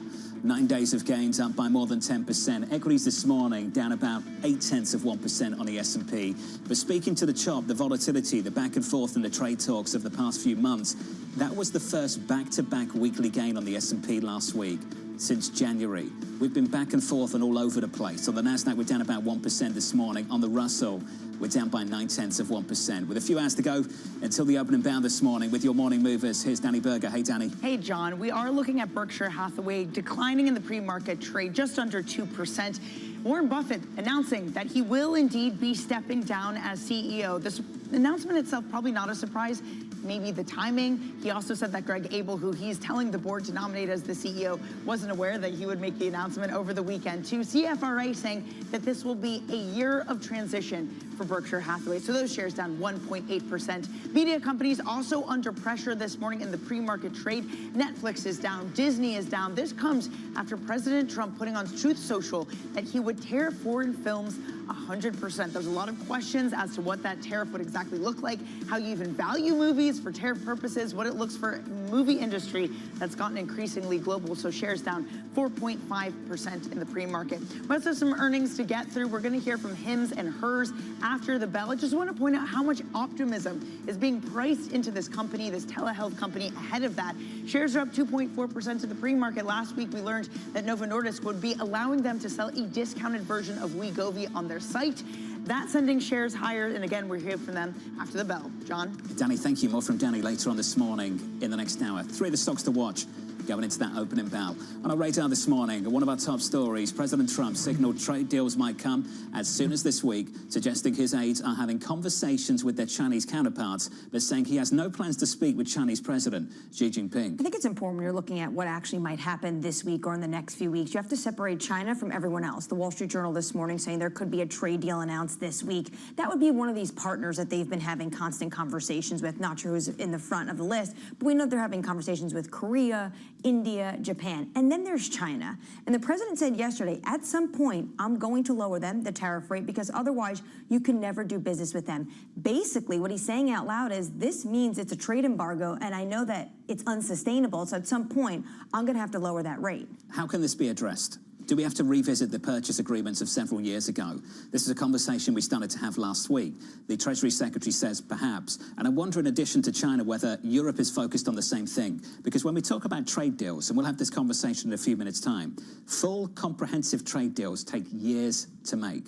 Purchase agreements can happen more quickly, and you can say we're moving in the direction of something bigger further down the road. And I just wonder where the emphasis will be in the coming weeks. Absolutely, because you cannot have a trade agreement within 90 days, 3 months. Months on months, years is how long it takes to get a trade agreement. We know that the European Union is looking at some 50 billion euros worth of goods potentially they can continue to purchase from the United States. That was in the Financial Times last week. When it comes to China, they definitely want to go back to purchase agreement of the phase 1 trade deal of Trump's first administration. But also to Tyler's point earlier, there's going to be a number of different issues on the table when it comes to China. Wall Street Journal last week was talking about the fact that China is now looking into maybe stemming the flow of fentanyl as part of going to the table and having the discussion with the United States. Is TikTok on there? Is China's consumption of commodities from Iran and Russia on the table? There's a ton of issues that potentially there could be more of a grand bargain idea when it comes to Beijing and Washington. We've seen some big dislocations over the past few weeks in markets, not just equities, but foreign exchange too.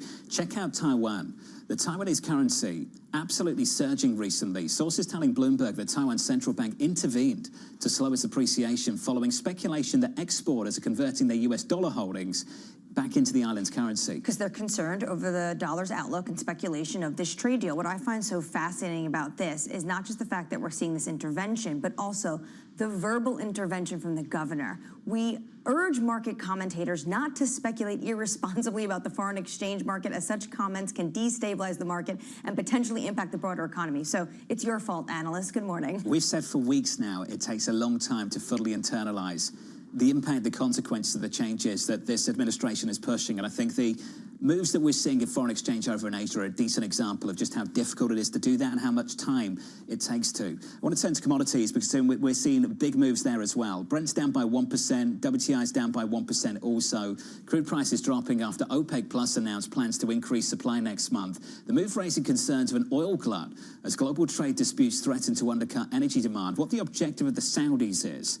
On the record, they want to punish, I believe, the cheaters in OPEC Plus. But there are other people who believe there's more than just that going on here. So Javier Blas talked about this a few days ago, the fact that there's a number of different issues happening at once when it comes to adding more supply to the market. Halima Croft last night put out a note. She was talking about His Royal Highness Prince Abdulaziz, the Saudi energy minister, strongly believes in active market management, but also the principle that every country must pull its weight. Officially, Kazakhstan, Iraq, UAE, we see you, you're cheating, we're going to stop it. But also, the President of the United States is going to the kingdom next week. The President of the United States wants to see lower oil prices. Chevron's Mike Wirth was on Fox News over the weekend talking about how he believes this administration, when they talk about sanction policy, maximum pressure on places like Iran, potentially Saudi Arabia is getting ahead of all of that. The president is getting lower crude prices. WTI this morning, 57.56. That's the story of the crude market. Here's the story elsewhere. The President of the United States, Donald Trump, doubling down on his message to consumers, downplaying the cost of tariffs. I don't think a beautiful baby girl that's 11 years old needs to have 30 dolls. I think they can have 3 dolls or 4 dolls because what we were doing with China was just unbelievable. They don't need to have 30 dolls. They can have 3. They don't need to have 250 pencils. They can have 5. We don't have to waste money on a trade deficit with China for things we don't need, for junk that we don't need. The comments coming as Trump says he's willing to lower tariffs on China because at the current levels, the two countries have essentially stopped doing business with each other. Joining us now is the former Trump White House trade official, Kate Kalukowicz. Kate, welcome back to the program. I just want to set the scene because I think things this time around are different to what we saw back in the president's first term in the White House. The different buckets, the different objectives that you've been focused on, Kate. Can we just start there? Absolutely, because there are many different buckets. You've just focused on one, which of course is China, which I think I'd keep in a separate bucket for now. The president is very incentivized at the moment to negotiate deals with respect to a different bucket, the reciprocal tariffs. He's very anxious, I think, to announce a deal this week to show that these reciprocal tariffs are producing the sort of leverage that he has indicated they will to bring countries to the table to resolve these long-standing trade imbalances that he has so prioritized. One way of addressing a trade imbalance, if you're purely focused on one thing, the trade deficit, would be to revisit the purchase agreement struck several years ago. But Kate, given the incentives and objectives elsewhere, I'm just wondering whether that's sufficient this time around. Well, look, I think the president is anxious to show some wins here fairly soon. So if I'm a trading partner and I'm thinking about what I can do to get to the table, to get a deal in principle announced, it's through these large-scale purchases because there's something that can be achieved relatively quickly, especially when compared to some of these long-standing non-tariff barriers that the president has complained about. We heard Treasury Secretary Bessent last week signal that the Trump administration continues to be concerned about the phase one deal and the purchases that China has not made. So I think that's a fairly good signal that they'd be willing to accept that as some down payments. Kate, at the moment, a lot of smoke signals coming out of Washington from the president himself, almost insinuating that we're going to get a deal as soon as this week. Who is that going to be with? That's a great question. You know, I think if I'm a trading partner, I am also watching this press very, very closely.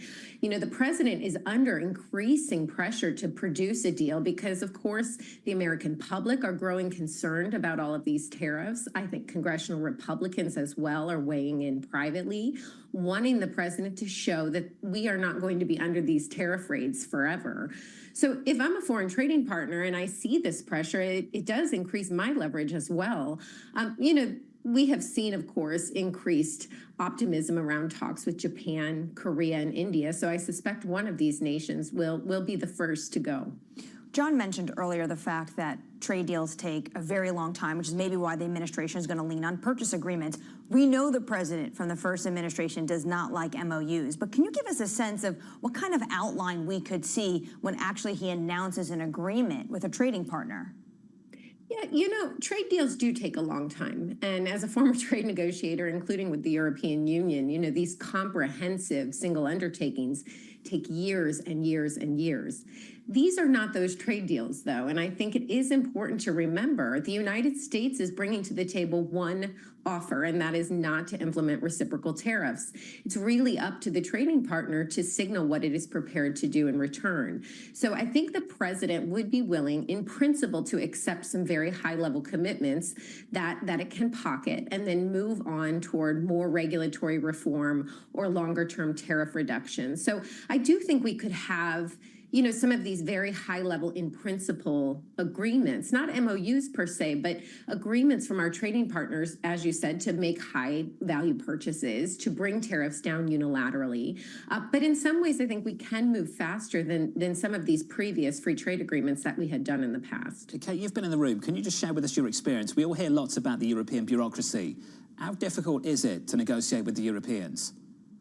It's incredibly difficult, not least of all, of course, because the European Union is comprised of 27 individual countries. Now, of course, they have allowed the European Commission to negotiate trade deals on its behalf, but we have very different economies and very different personalities of these member states. Now, Europe, of course, represents quite a lot of significant trade barriers that the president often talks about, and these are based, you know, in historically difficult regulatory environments. So it will be exceptionally difficult for the European Union to produce the sort of deal that the president is looking for, unless the president is willing, of course, to include topics that are not really trade related. The military spending issue always comes to the fore, and we'll have to see if the Europeans are willing to put that on the table. And that has to be done also at the national level. So, Kate, when you approach these talks with the Europeans, just what do you do differently? Do you push on certain nations to put pressure on the Commission, on other countries? How does this work? Yeah, typically the United States, of course, because it has these long-standing relationships with member state governments, tends to approach leader-level discussions in that way. The European Commission is not the natural counterpart for President Trump, and so this is another reason, of course, that we've seen challenges here. Now, President Trump, as we saw in his visit to Italy, has a very close relationship with the Italians. The Germans and the French, in their roles, of course, will play leader-level discussions as well. And all of this will be to create some political pressure on the European Commission to come to the table. Kate Kalukowicz. Kate, thank you, as always, the former Trump White House trade official, with some insight there on to how difficult it is to deal with some of the Europeans sometimes. Absolutely, because you're dealing with all these different voices and all these different priorities coming out of the continent, and it's very difficult depending on who does the president want to negotiate with when he wants to negotiate with all these different countries in Europe. But I go back to the FT piece last week, and you heard from the trade commissioner, and he was talking about the fact that they might have more purchases. Think of agricultural, think of LNG. This could potentially get those discussions moving along in a faster way. This is something that was negotiated in the press months ago. Ursula von der Leyen, the European Commission president, came out almost immediately and said, guess what, we can buy more LNG. Let's go. I don't think actually it was before Liberation Day. Wasn't it after Trump actually clinched the election and became the next president of the United States? Almost immediately Europeans were like, we're ready to go and buy more U.S. LNG. I think it's going to be more than that, though. You hear what the president says about barriers when it comes to things like agricultural, cars, digital service tax. There's a lot of different policy issues they have with Europe that potentially they want to mitigate in this deal. Equity futures this morning negative by about 0.8% on the S&P 500. That's your price action. Here's an update on stories elsewhere this morning with your Bloomberg brief. Here's Yahara Arnold. Hey, Yahara. Hi, John. Japan's finance minister says his country won't use the sale of its U.S. Treasury holdings in trade negotiations with Washington. That's an apparent turnaround from his comments on Friday. Japan completed a second round of trade talks last week and expects the next set of high-level talks to come in mid-May.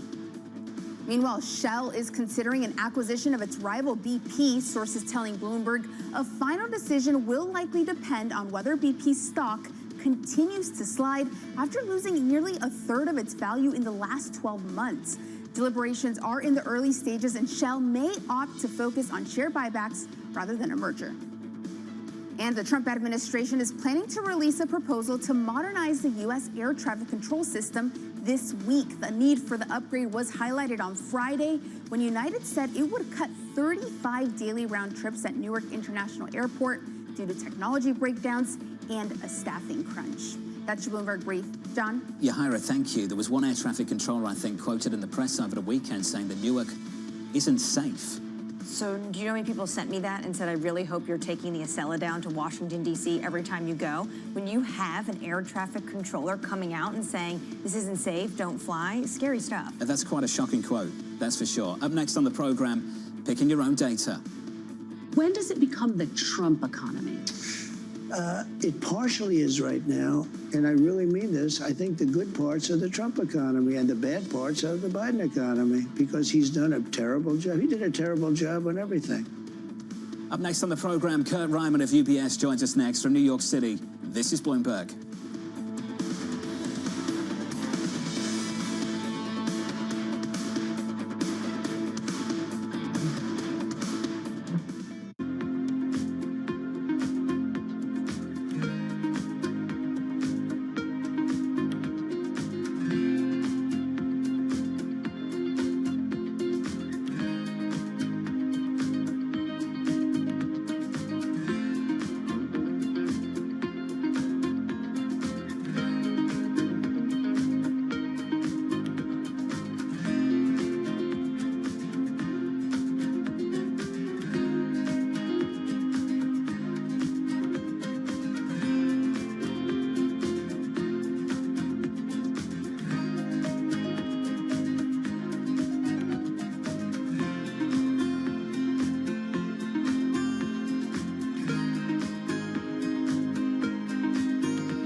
In case you missed it, on the China Show, President Trump has called Wednesday Liberation Day, and that seems like liberation from the rules-based order on trade. We're seeing a lot of orders being canceled, particularly on product being sourced out of China. There's a threat to seeing a shortage of certain products because, look, China's our #1 supplier of footwear.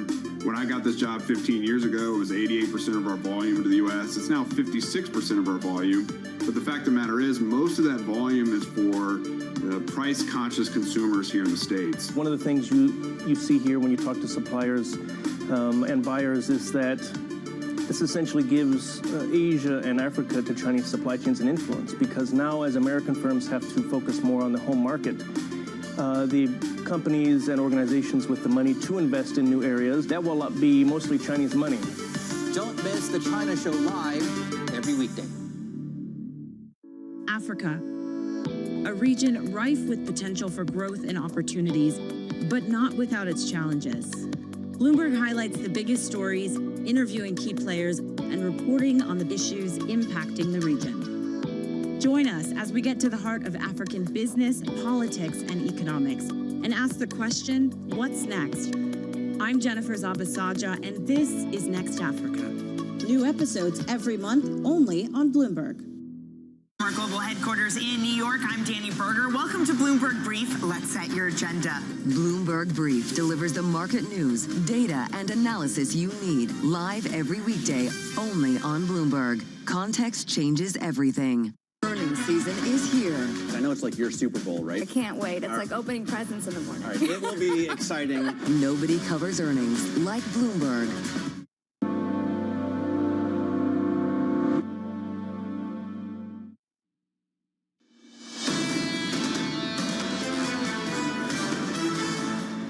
Equities this morning slightly lower, but down by 0.8%. I say slightly because 1% on the equity market's nothing these days. On the Nasdaq at the moment, we're down by 1 full percentage point. 2 days away from that Fed decision. This from Bank of America and Shruti Mishra. The April jobs report vindicates the Fed's patience. Now the bar is meaningfully higher for a cut in June and perhaps even in July. Resilience, the word you heard again and again on Friday. Let's see if that resilience continues. Under surveillance this morning, the Trump economy. When does it become the Trump economy? It partially is right now, and I really mean this. I think the good parts are the Trump economy, and the bad parts are the Biden economy, because he's done a terrible job. He did a terrible job on everything. Ultimately, I take responsibility for everything, but I've only just been here for a little more than 3 months. So here's the latest this morning. President Trump highlighting the good data and downplaying the bad data ahead of this week's Fed decision. Kurt Ryman of UBS writing, our view is that the Fed prioritizes eventual deterioration in the economy and labor markets over the inflationary impact of tariffs. 75 to 100 basis points of rate cuts by the first half of 2026. Kurt joins us now for more. Kurt, good morning to you, sir. Nice to be with you. Payrolls was decent on Friday. Do you think there's a risk here of extrapolating that out a little bit too soon, too quickly? Yeah, very much so. So everybody knows economics is always telling you the labor market report is always looking in the rearview mirror. It's not about where we've been. The markets are thinking about where we're headed. The tariff and where that heads is going to be very much determining what the outlook is for the economy. But right now, even your own median survey forecast for growth is way down from over 2% at the start of the year for 2025 to below 1.5%. And the view on inflation is that it goes north of 3% from its more comfortable level today. Still, this is a tension for the Fed. I don't mean to say that this is going to be an easy decision, but I think they'll prioritize the erosion in the growth numbers if the tariffs stay at these levels for a persistent period of time. It's magnitude of the tariffs and duration, and that's what we should be looking out for. I think the labor market specifically is going to be really difficult to monitor, because not only do you have the potential erosion of jobs just because of the tariffs and the hit to the economy, but what happens on the immigration front when you're seeing the number of people crossing the border and the encounters with Customs and Border Patrol officials basically at a trickle from 100, 200, 300,000 a month. So that'll also play into the calculus. Can you explore that a little bit further? What happens when you have both a supply shock to the supply and the demand side simultaneously? Yeah, well, you're going to, the risk is that you get shortages in parts of the economy. You know, you think about some of the areas where, undocumented immigrants would typically work, and food services, food production, agriculture. I mean, these are all the areas, if you're concerned about grocery prices, that would lead to higher costs of wages, which will then feed through into the real economy. So that's what I would be thinking about, is these supply shortages. This is not that different, in theory, to what was going on during the pandemic. This is a policy-induced, it's clearly different. It's tariffs, not a health crisis, but it's a policy-induced shutting of a large part of the economy, both from the tariffs, but also on the immigration side. There's a big difference, I think, for the policymaker, though, and I know you understand this, in the sense that this time the president has the vaccine already. He can just come out and say the tariffs are off. Yeah. Now, if you're a policymaker, how much harder does it make it to set policy for that kind of world? Something that can change a week away, a month today. I think it's really difficult. Yeah, if you came into this year, you would have been thinking that the Fed was likely to be cutting interest rates anyway, but now the inflation numbers are likely to be more problematic for a period of time. The Fed looks at this as a traditional tax hike, not a persistent rise in tariffs, in inflation from the tariffs. But the risk is that the companies are getting a little bit used to passing on higher prices to consumers. There could be some profit-led increase in prices where it's not just the tariff, but it's the final product that sees the price increase. So the Fed's got to be really concerned about a whole range of issues. We think they'll prioritize the growth and bring rates down to something that's closer to neutral as opposed to one that at this point is still, you know, moderately restrictive, especially if, you know, as we point out, the labor market weakens, as we think is pretty likely over the course of the balance of this year. Kurt, over the weekend, the president once again was jawboning the Fed and also called the Fed stubborn, called Jay Powell stiff. How difficult does that make Jay Powell's job to cut in general? Because doesn't it look political, not policy-driven, that he's placating this White House? Yeah, I mean, if the market were thinking something else, you know, maybe that would make it more difficult. Jay Powell has done, you know, a great job all throughout his tenure of remaining apolitical. And I think that is the tone that he brings to the committee, and that the committee will be looking at the data. They just don't have the data yet to make these moves. I agree, pushing out what the market is expecting. June seems a little too soon. We won't see the erosion in the data by then.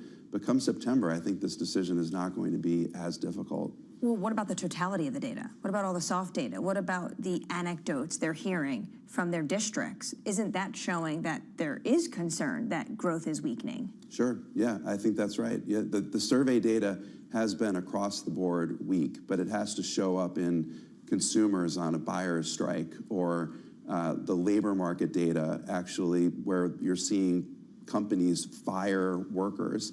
That's not there yet. And so when you have inflation at this point, which is still a little bit uncomfortably above target, you know, it's still moving, it's moving in the right direction, but with the prospects that it doesn't get back to that level, then maybe staying on hold, waiting to see what happens with the tariffs. I think that's a key issue. Like, we haven't talked about I mean, you were talking about with your earlier guest with Kate, about the prospects for, you know, bringing down some of these tariff levels. I think that's very much in play. You think about you know, how this intersects with another key macro issue, which it doesn't get a lot of sunlight, but it's the reconciliation process. They're going to need a lot of revenue for that in order to get those tax cuts across the board. You don't generate revenue from tariffs if in the process of having tariffs at these levels, you're destroying the imports and the economic activity on which these are based. So, you know, I think there's something of a, you know, a circularity here with regard to these. This is, you know, this is initial salvo, but do they come down over the course of this year? I think that's very much a likely story. Where should we be looking? Absolutely at China. I mean, almost everywhere else, tariff levels are reasonable. It's the China levels that I think are the, you know, the real big concern. What are they coming down to? So right now, north of 100%, 140%, whatever it is. Are they coming down to 50, 60, 70? That's very different than coming down to 10. Well, some analysts even say that 145% or 60%, which the president pretty much was leaning into and promising on the campaign trail, still also means a trade embargo between these two economies. Kurt, this was thoughtful. It's good to see you, sir. Good to see you, too. Thanks for being here. Thank you. Kurt Ryman there of UBS. Equity futures then negative by 0.8%. Lots to talk about. The prospect of trade deals as soon as this week, but no talk scheduled between the President of the United States and the Chinese leader Xi Jinping, which is important, I know, to many of you. Up next on the program, we'll get the thoughts of Chris Harvey of Wells Fargo, Henrietta Trays of Vader Partners. We'll catch up with the former St. Louis Fed President Jim Bullard and Kathy Jones of Charles Schwab. The second hour of Bloomberg Surveillance up next.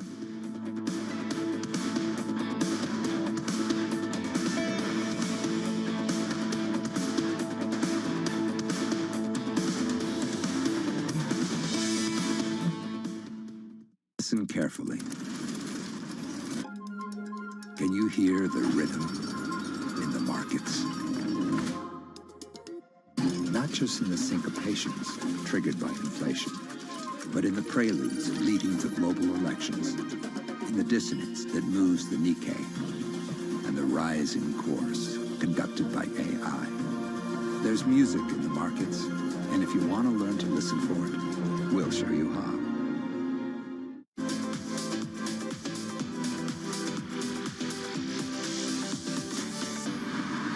In 2000, post-Napster, generally everybody wrote off the recorded music industry, including the investment community. And I didn't mind that chapter because then I got left alone. And actually, I think out of that period, we started to create better art because the pressure wasn't on from the technology to be the most powerful chapter. And then iTunes came in, and iTunes, to Apple's credit, did have a boutique taste mentality about the store, which meant that I think they understood. I can tell you from that period that the artists that came through were of a very high quality because it was encouraged to be boutique. Now, ironically, this chapter has made us more money times 5 than the iTunes chapter and the post-Napster chapter. But an algorithm tells you what you want, not what you might like. And there's a difference between what you want, but with streaming, the downside is you have incredible penetration, and we have hundreds of millions of people around the world. And so that has been very lucrative as a business.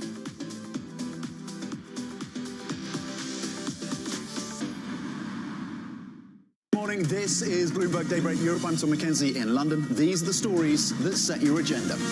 Taking you from the U.S. market's close to the overnight session in Asia, we'll walk you through what you need to know to kickstart Europe's trading day.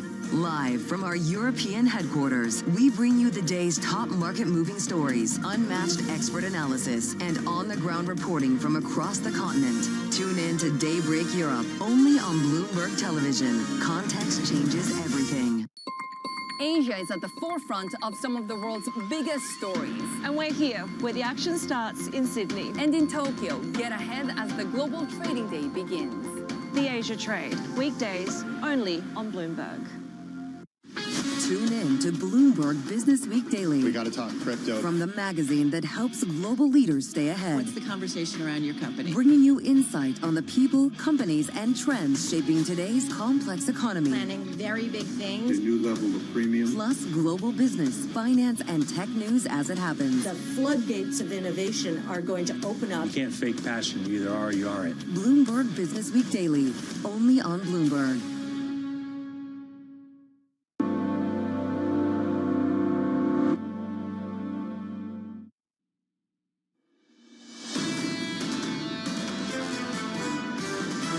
We will be absorbing the shocks of the tariff announcement, whatever happens next. The uncertainty tax on companies is still very high. Businesses will adjust, they will go on, but it's going to be a more tepid or more restrained pace. Uncertainty is something we have to just get used to. American exceptionalism is there, but it's being tamped down by, this tariff war. This is Bloomberg Surveillance with Jonathan Farrow, Lisa Abramowitz, and Anne-Marie Hordern. Someone came in the studio a few moments ago, not our next guest, an earlier guest, and said, it's been 6 months since the election. 6 months. Where on earth have 6 months gone? From New York City this morning, good morning to all. The second hour of Bloomberg Surveillance starts right now with equity futures on the S&P 500 pulling back. We're down by 0.8% following an absolutely phenomenal run of gains on the S&P, 9 straight, and over that period a gain of more than 10%. Going into a Federal Reserve decision later on this week. It's just a few days away, 2 days away in fact. The Federal Reserve decision on Wednesday following a robust payrolls report on Friday, and basically most people on the street believing that this Chairman Powell, doesn't move. He doesn't move, and of course that is going to probably get some vocal opponents in the White House, including the president, who over the weekend was saying it's a stubborn Fed, they should be lowering rates. It's just because Jay Powell doesn't like me, called him a, quote, stiff, his words, not mine. The issue this Fed has, of course, is that they're looking for policy direction out of Washington. And at this moment, there's a reprieve on those tariff rates the president announced on April 2nd, what he called Liberation Day. But at this moment, there is not a single deal. Maybe we're going to get a deal this week that can give us some insight into what this administration is looking for. But at the moment, it's very challenging to dictate where policy is going and going to land on. This word deal gets thrown around a lot. Can we deal with the word deal?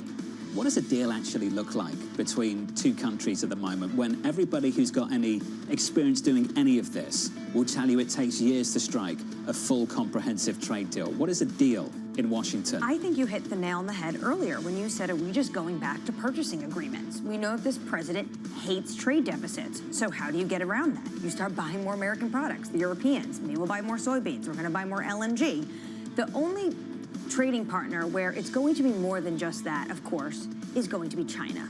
There's going to be a number of different levers that this administration wants to pull when it comes to dealing with Beijing. He was asked on Air Force One over the weekend whether he's talking with the Chinese leader this week. He said no plans. No, but Jonathan doesn't need to be talking to him this week because hasn't he told us every week that he's been talking to him? So it's still a bit uncertain than the last time Xi Jinping and Donald Trump got on the phone. And I don't think it's been since April 2nd. Who's talking to who and who's asking for talks? We'll try and settle that later this week. Maybe. Equity futures on the S&P, negative by 0.75%. Coming up this hour, Chris Harvey of Wells Fargo with stocks notching a second straight week of gains. Henrietta Trades of Veda Partners, as President Trump says some trade deals could come this week.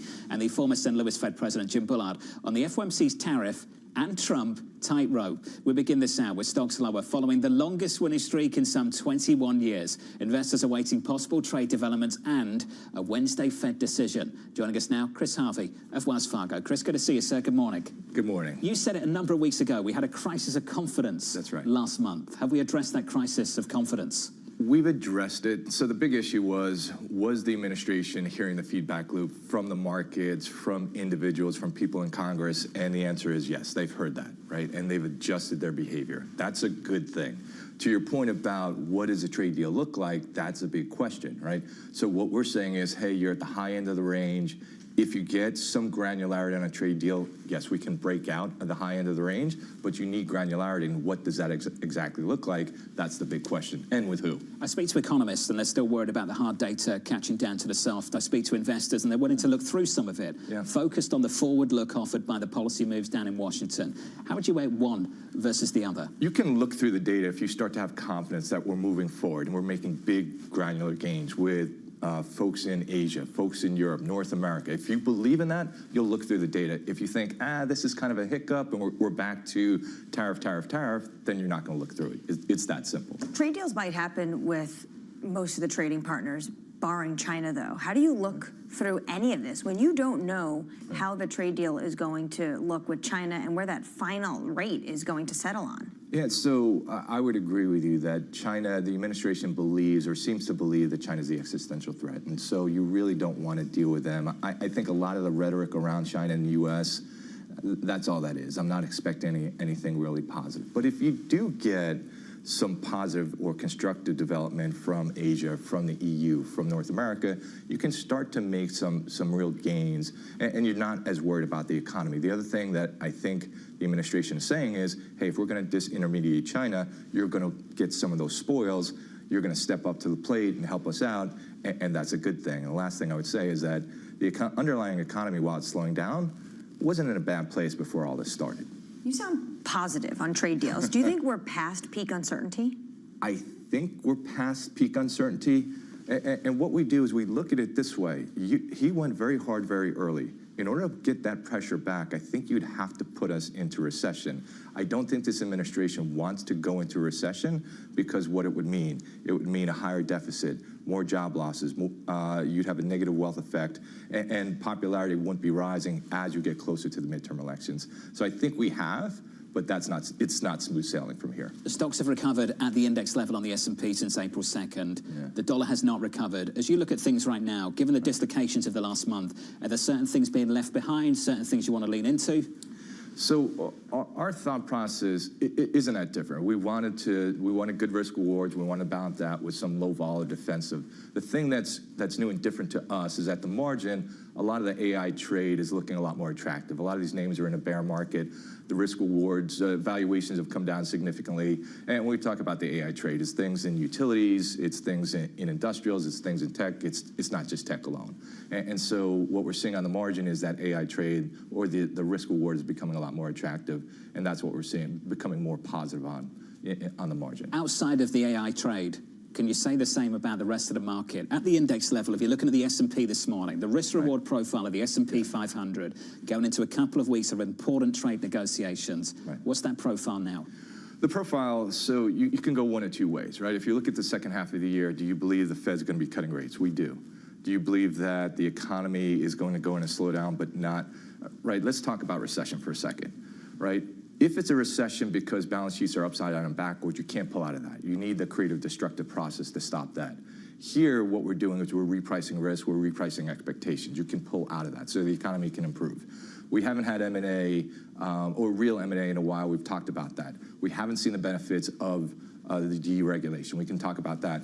And then again, if we start moving from tariffs to taxes, right, we go from stick to carrot, it's a lot different market. Right. But how quickly do you think they actually get this tax bill over the finish line?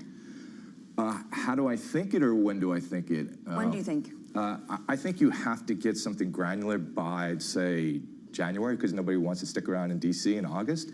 The other thing is, I also think you have to get... True. That's a true point. That's the practicality. The other thing is, I think you have to get it done. You have to get that vote on by fourth quarter, right? If you're going to get it done by fourth quarter, you have to. You're going to wrangle. You're going to push. You're going to pull, and all that has to happen in third quarter, in September, October, and then the votes start going November, December, and it gets signed in December. John's asked this question before, which is a really good point. Is a removal of a headwind, or do you think we're going to see a tailwind? Because they're talking about everything like no tax on tips, no tax on Social Security.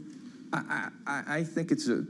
I don't think it's a tailwind, right? It's just not big, for our view, it's just not big enough. It's just a removal of a headwind. And that's positive because you've got some really big headwinds in the form of tariffs and taxes. But it's baked in.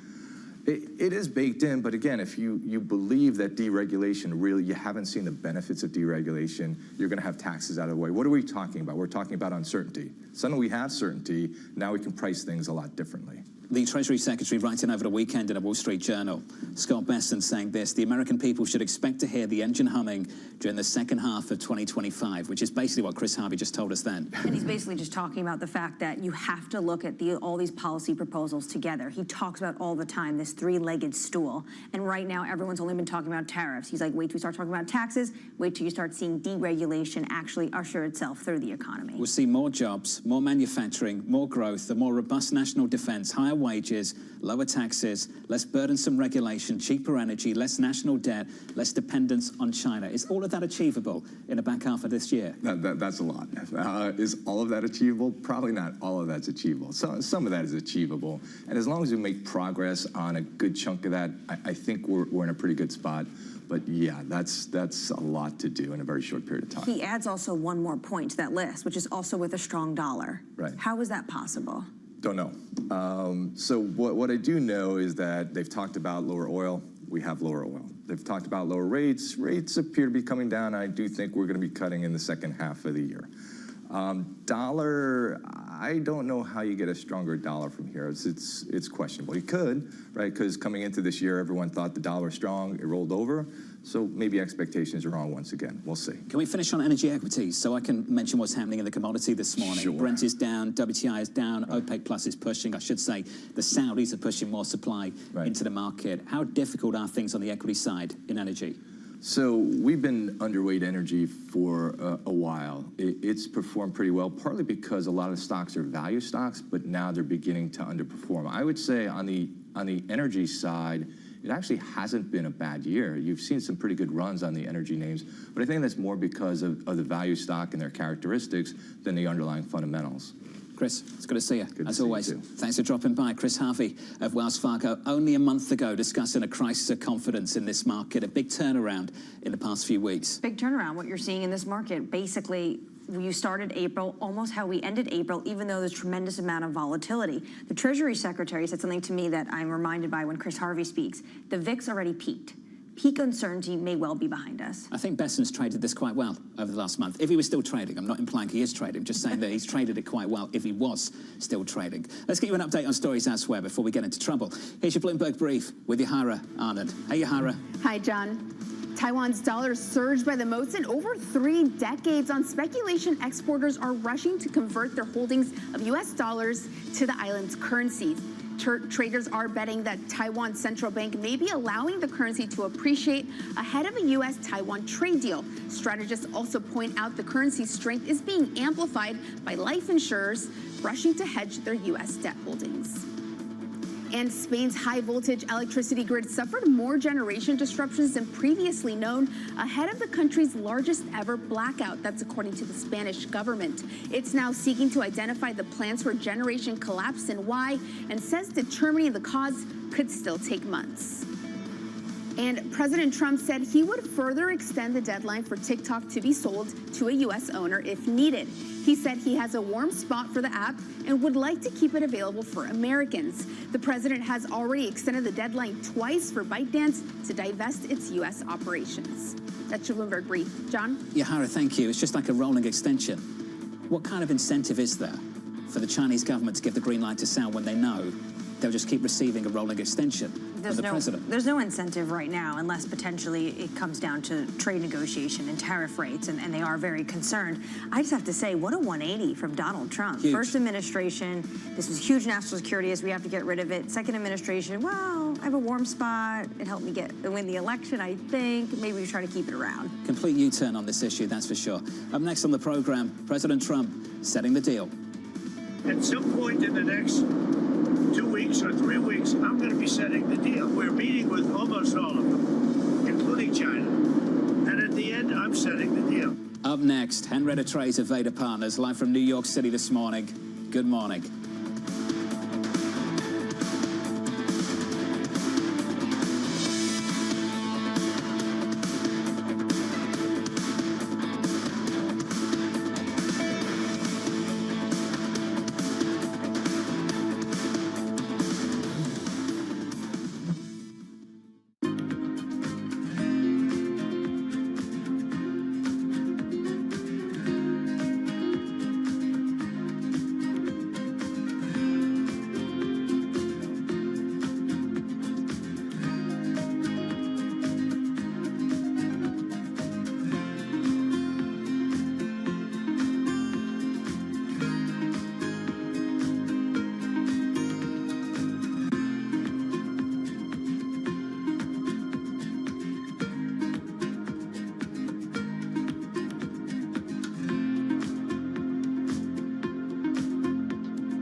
From the world of politics to the world of business, Joe Matthew and Kaylee Lines deliver news, insight, and analysis live 2 times a day, every trading day. Balance of Power at 1 and 5 Eastern, only on Bloomberg.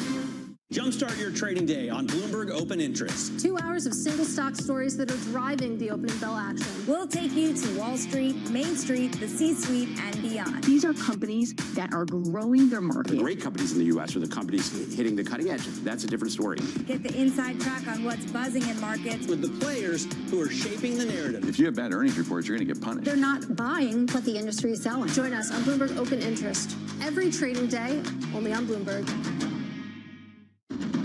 What is going to be the consequence for U.S. markets? We are basically deep in the European earnings season.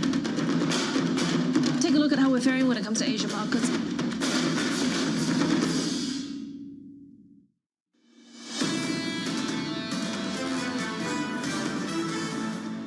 Important data point coming later this morning. ISM services, 10 a.m. Eastern time. So look out for that following a pretty robust resilient payrolls report on Friday. Upside surprise 177. The median estimate in our survey was 138, and the report elsewhere pretty solid, all things considered. This morning we back away. We're down by 0.8% on the S&P, following a phenomenal run of gains on the S&P 500, 9 straight and up by more than 10%. That data on Friday unlocked higher bond yields, particularly at the front end of the curve. 2-year yields were much higher. We're lower this morning by 2 or 3 basis points, around 380, 379, 72. Under surveillance this morning, President Trump setting the deal. At some point in the next 2 weeks or 3 weeks, I'm going to be setting the deal. We're negotiating with many countries. But at the end of this, I'll set my own deals. We're meeting with almost all of them, including China.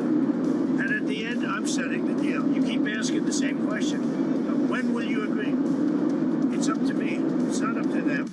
Here's the latest this morning. President Trump suggesting some trade deals could be reached as soon as this week, saying negotiations are underway with a number of countries, including China, but he has no plans to speak to President Xi. Tyler Kendall joins us now from Washington for more. Tyler, we've asked this question repeatedly throughout this morning, so help us out. When the president says deal, what does he mean? What does a deal look like? Yeah, hey, John. Well, the administration has put forward that they're trying to reach what they have called agreements of understanding, that these really would be more framework deals, but not those long-term finalized deals that often would take months. For one example, as context, the first Phase 1 China deal took 18 months to hammer out. Now, we do understand that this administration wants to see a boosting when it comes to U.S. imports into these countries, particularly those countries that they are prioritizing in these talks, those Asian economies like Japan, South Korea, and India. We know in particular that the U.S. really does want to see them boost their U.S. LNG imports as well as their U.S. agricultural products. The timeline for those agreements to actually be reached, though, really does remain to be seen, particularly as President Trump said over the weekend that while he may lower rates, tariffs in some shape or form will likely remain permanent because he does need to still have that incentive for these manufacturers to reshore production. So that's one side of this. Of course, the other side of this is any updates when it comes to China, as President Trump suggests that he could lower those imports, those tariffs on Chinese imports. But at the end of the day, he really does need to see Beijing come to the negotiating table first in order to de-escalate and move these negotiations forward. Of course, we're still watching closely both of these fronts. Tyler, when it comes to Beijing, last week the Wall Street Journal was talking about they're looking at ways to potentially address the U.S.'s concern with China's role in fentanyl. Potentially this is an off-ramp that can lead these two parties to negotiating table. What else could be on a policy agenda list to get to a deal between these two economies?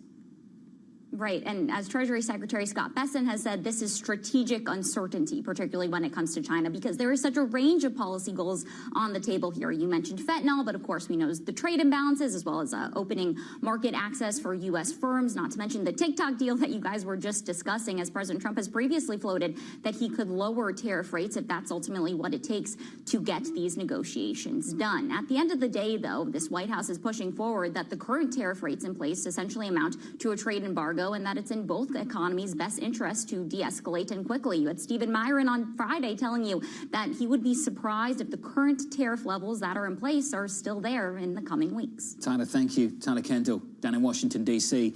To extend the conversation, Henrietta Trays of Veda Partners writes the following. Investors should anticipate announcements around pre-negotiation talks taking place, not on comprehensive final deals being announced anytime soon. Henrietta joins us now for more. Henrietta, welcome back. You tackle the issue directly that we've been exploring throughout the whole of this morning. What is reasonable? What could we expect in the next several weeks? I think very de minimis trade agreements around principle are likely.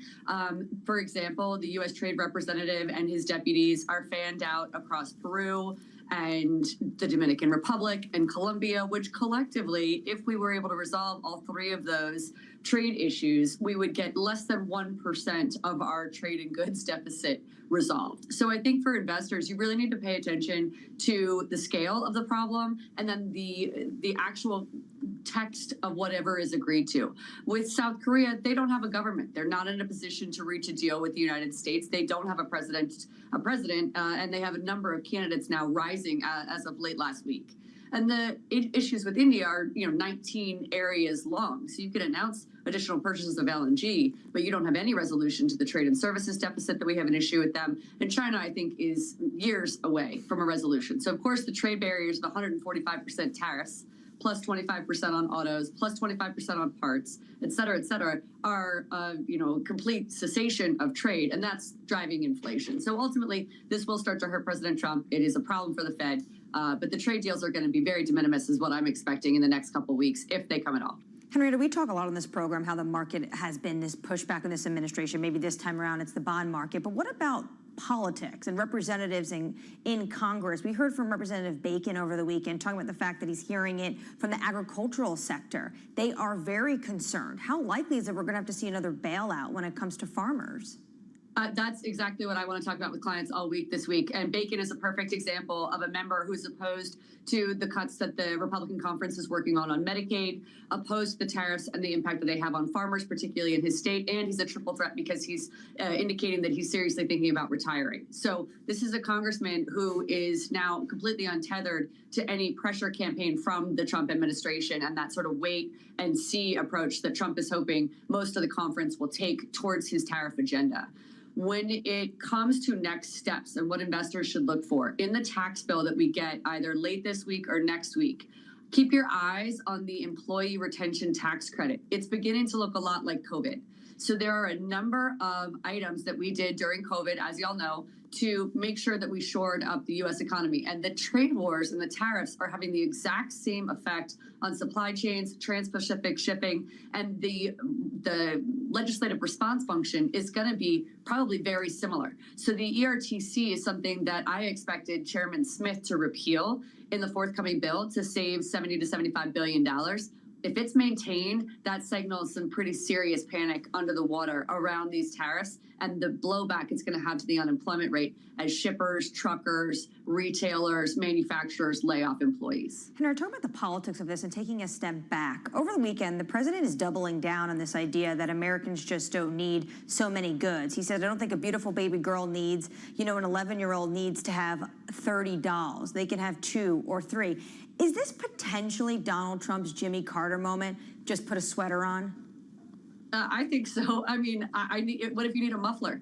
And now it's 25% more. That's not a doll. You need it. The car is 25% tariffed. The auto part is 25% tariffed. And then in certain cases, it's on our Canadian and Mexico trading partners, which are, contrary to President Trump's remarks this weekend, the largest trading partners that we have in the United States, not a place that we do very little trade with. It is integral to a number of states and a huge employment component of the United States. So I think it's completely out of touch and off base. We spoke to the Port of Los Angeles director, Gene Soroka, on Friday, Henrietta. He put on a clinic and just went through things piece by piece, fact by fact, where things are now and what things will look like next week. And he said the following: about a third of the import volume has gone off the arrivals coming in this week. Henrietta, are you seeing lawmakers in Washington, D.C. respond to this, start to lean on the White House, put some pressure on them, given what they see happening over the next several weeks? Well, let me pause and say that reporting was incredible. And the information flow coming out of the Port of Los Angeles is really incredible and informative and a great guidepost for investors right now. When lawmakers have a constituent that comes to their office and says, I need an exclusion from these tariffs, they have been met all year, as y'all have been reporting and we've been reporting, on totally deaf ears. There's not a USTR negotiator that can take all those requests. There's no exclusion process. There's no licensing. And so the big guys, big auto manufacturers or Apple are able to get deals worked out and exclusions, but the little guys, the toy manufacturers, the shoe salesmen, they have no recourse. And so when Treasury Secretary Bessent comes out and moves the goalpost and stops talking about tariffs and instead segues to the tax bill, that tax bill contains no relief for those businesses. There are no bailouts included there, and there are no tax cuts. As you know, the individual tax rates remain the same. The corporate tax rate remains the same. And those are not domestic manufacturers that could benefit from even a hypothetical 15% corporate rate reduction for manufacturing done in the United States because they ship their goods in from Vietnam or China. So there is nothing in there, whether you try to look elsewhere for relief or not, there's nothing in this tax bill for them as they go through this. And that's the real problem that we will see exacerbated by the shipping that comes in this week, or rather doesn't come in this week. Henrietta, appreciate your response and your reaction as always. Henrietta Trace there of Vader Partners. The resistance in Washington, the staff levels, something that doesn't get talked about enough. Oh, the USTR and Commerce are still staffing up. So to deal with all those exclusions, you need individuals to process them. And they're not there right now. That personnel is MIA. Up next on the program, we'll catch up with the former St. Louis Fed President Jim Bullard on the FOMC's tariff and Trump tightrope. That conversation up next. This is Bloomberg.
this a negotiation or the new rules of the game? It could be either. It is up to the president how he wants to negotiate. The higher the tariff, the faster they come. A 90-day pause is not an eradication. The trade negotiations are moving quickly. There will be deals cut. Trust Bloomberg for all the context and clarity you need as the tariff and global economy story evolves. This year's bear case, very quickly, becoming the base case. Nobody covers tariffs like Bloomberg.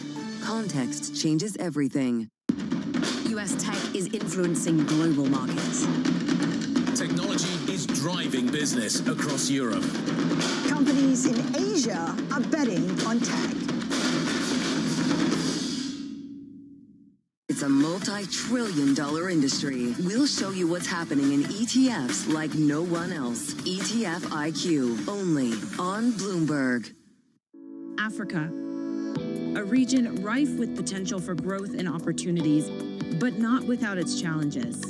Bloomberg highlights the biggest stories, interviewing key players, and reporting on the issues impacting the region. Join us as we get to the heart of African business, politics, and economics, and ask the question, what's next? I'm Jennifer Zabasaja, and this is Next Africa. New episodes every month, only on Bloomberg.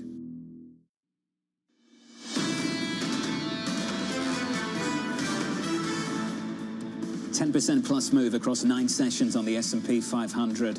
Truist and Keith Lerner with this to say: we remain optimistic in the long term. The weight of the evidence suggests the near-term risk-reward profile is less favorable following the sharp market rebound. We retraced some of that rebound this morning. We're down by 0.8% on the S&P. On the Nasdaq, we're down about 1%. With 2 hours until the opening bell. With your morning movers, here's Danny Berger. Hey, Danny. Hey, John. Just moments ago, Berkshire Hathaway's board announcing that they have indeed voted in Greg Abel as the new CEO of the company starting on January 1st. It comes after the weekend at the annual shareholder meeting. Warren Buffett saying that he would retire. He is stepping down. Again, that announcement this morning also said, though, that he would stay on as chairman. It raises a lot of questions, though. What does this era of Berkshire Hathaway look like without Warren Buffett? With a huge $350 billion cash stockpile, those shares down more than 2.5%. Also falling in the pre-market session are basically all of the big media movie companies, Netflix being one of them, down 4.5%. Disney also down, with Trump over the weekend posting on Truth Social saying he would implement an 100% tariff on foreign films. A lot of questions as to what exactly that looks like. What is the tariff rate on films that are very global operations? Do you tariff films that have already been made? How do you even value a company? But for now, it is sell, ask questions later. Finally, wrapping things up with some deal news. Sunoco will be buying its Canadian peer Parkland. They're both fuel retail operators of convenience stores as well. Those shares down 1.6%. You usually see the acquire fall when these types of deals are announced. Interesting because it's cross-border with U.S. and Canada, given the politics. But Sunoco saying in its statement that it's going to be keeping the headquarters in Canada and will ensure that Canadian jobs stay with the company, John. Danny, thank you. Appreciate the wrap-up. Danny Berger there with 3 of the movers into the opening bell on our radar this morning. President Trump saying he could strike trade deals with some countries as soon as this week.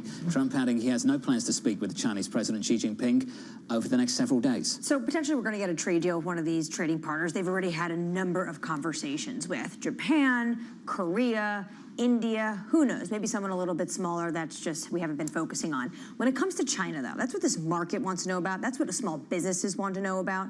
There's no deal in sight just yet, but potentially there's a glimmer of hope that the 145% rate will actually come down. But to your point earlier, how low can it actually go? And at what point is it low enough where we start to see trade and those ports start reemerging again with a lot more product? Because even 60%, which the president promised on the campaign trail, most people say that's still an embargo between these two economies. We've talked about a consensus view on Wall Street a number of times over the last week. It changes, but I think it's centered around this idea that we have 10% across the board and something like 50 on China. That seems to be the direction of travel in the minds of most people here on Wall Street. It's also what the president promised for months. So I think if you just listen to him and take him at his word, he wants to do this maximalist approach because they want this idea of game theory. The Treasury Secretary spoke about it, Scott Bessent, strategic uncertainty, to have these extractions and concessions. But at the end of the day, he's going to land on something. China, I think, is a little bit more tricky because there's other issues they have at play here. But I don't see any country getting below 10% when it comes to the other trading partners. Speaking of deals, a different kind of deal to think about. Shell evaluating a potential acquisition of BP BP. Sources telling us here at Bloomberg the oil major is waiting for further stock and oil price declines before deciding whether to pursue a bid. BP shares losing nearly a third of their value in the last 12 months. If this were to happen, and this has been for decades something that people in the industry have spoken about, could you see these two giants come together? It would be one of the largest ever takeovers. Interesting that we're talking about this story today, this Bloomberg's great scoop over the weekend, when oil prices are so low today. So maybe now is a time actually you could see some sort of deal get done. Yeah, the London market, of course, on holiday today, but if it wasn't, I think we'd be having this conversation. This isn't how you get the stock price down, by leaking it into the media that you're interested in buying the company. Probably not a smart way of getting the stock price down, is it? No, I think it's a way of getting the stock price up. But maybe it's a litmus test, testing the waters. I think it's interesting is that for BP, they took a different strategy years ago with Bernard Looney, and they really were going to go after net zero. And only recently they were saying, actually, we do need a lot of oil and gas. We're going to reverse. So potentially now they are struggling, and it could be almost a perfect moment for this tie-up. Former leadership had a total shocker, that's for sure. Brent crude right now down about 1%.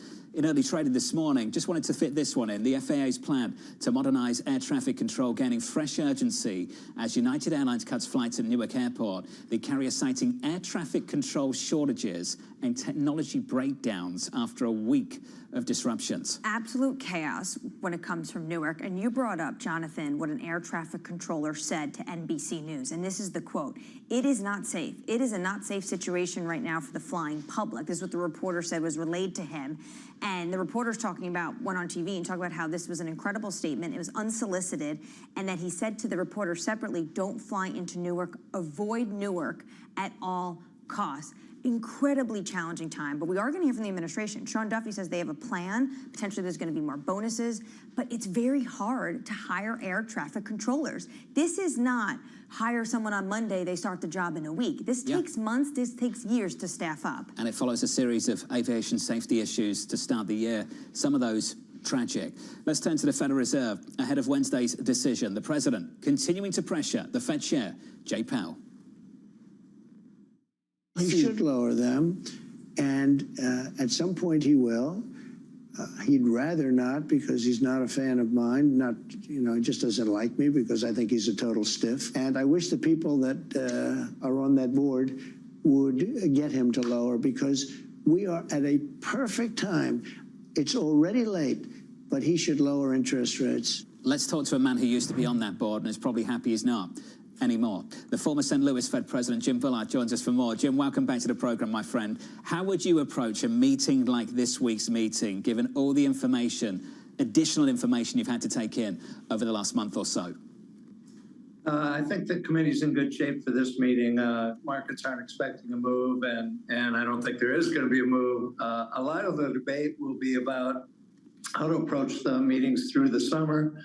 And that's a traditional dynamic of the Fed. But, they did lower 100 basis points in the second half of 2024. That put them in, great position for this year. You got the strong jobs report on Friday. You've got inflation still coming down. So it's actually looking pretty good for the Fed. Things could go a lot of ways in the trade war. It could go very badly, but I think it could also go very well. And markets are starting to price that in. They're starting to realize that it's not the U.S. that's protectionist, it's the other countries that are protectionist. And the other countries, I think, are starting to realize that they could come to the table. They could probably reduce some of their trade barriers and some of their non-tariff trade barriers. And they could probably get a deal, at least a sketch of a deal, pretty shortly here. So we'll see exactly how this plays out. But from the Fed's point of view, why do anything until you get a little more of the uncertainty resolved? So, Jim, that's an important perspective. And it's a perspective that I haven't heard much of from the Fed chair, Jay Powell. Do you think he has acknowledged sufficiently the potential that this goes okay, this goes right? In fact, it could be good. I haven't heard people talk about it very much. I think actually this is, it can go two ways. It can go very badly, for sure. You could have, let's say the Chinese just throw up their hands and say, we just can't do it and we're going to go some other direction. But I don't think they're going to do that. I think all the incentives are for them and many others to come to the table, offer something. They probably have been too protectionist over the years. They have had too many non-tariff trade barriers. They could probably put something on the table that would get a deal. And that would be better for everybody. You'd get faster growth globally. You'd get faster growth in the U.S. And it would be a good outcome. So there is some upside potential. That's why I think you've got the stock market sniffing this out and moving up 9 sessions in a row. This is more of a constructive view on what the administration is trying to do. Do you think we could see the Fed potentially offer 2 versions, dual guidance, like we've seen from some companies? That's been discussed. Scenario analysis is a good thing to do in a time of high uncertainty, and then you could kind of map out some potential outcomes and then let the market put its own probabilities on those various paths. It's hard to get the committee to sort of agree on, well, which scenarios should we have and so on.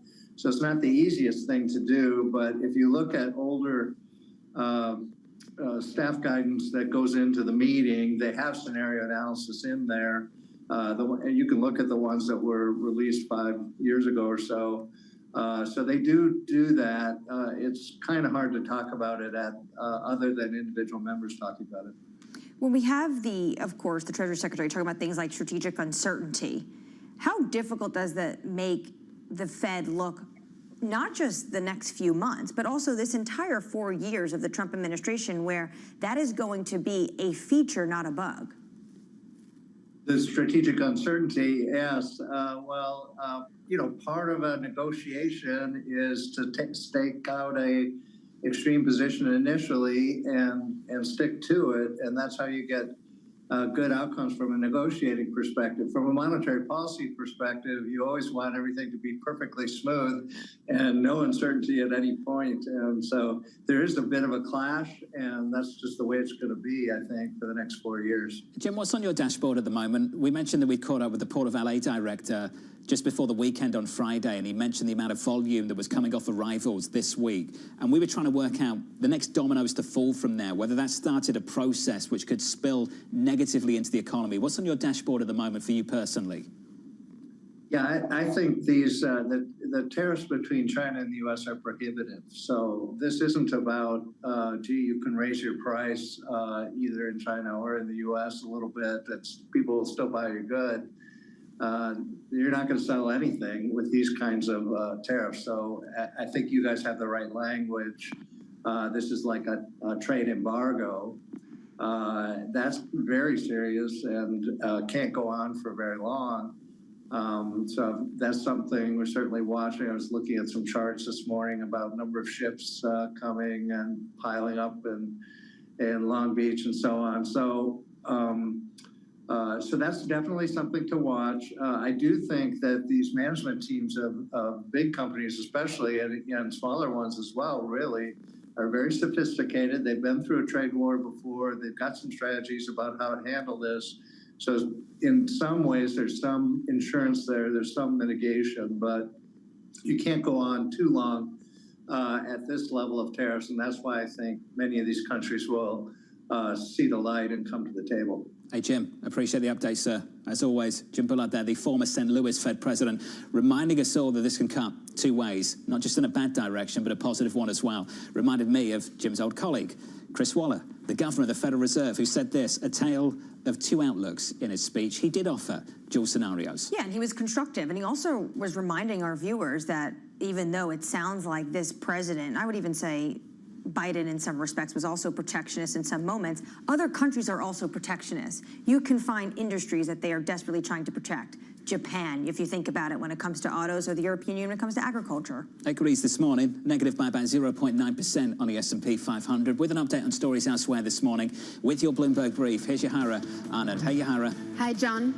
President Trump says he's planning to impose a 100% tariff on movies produced overseas. He says foreign productions are a national security threat, claiming other countries use films for messaging and propaganda. It's unclear how the tariff would work, with many films involving production work in various countries. President Trump also says he wants to reopen the infamous Alcatraz prison in the San Francisco Bay.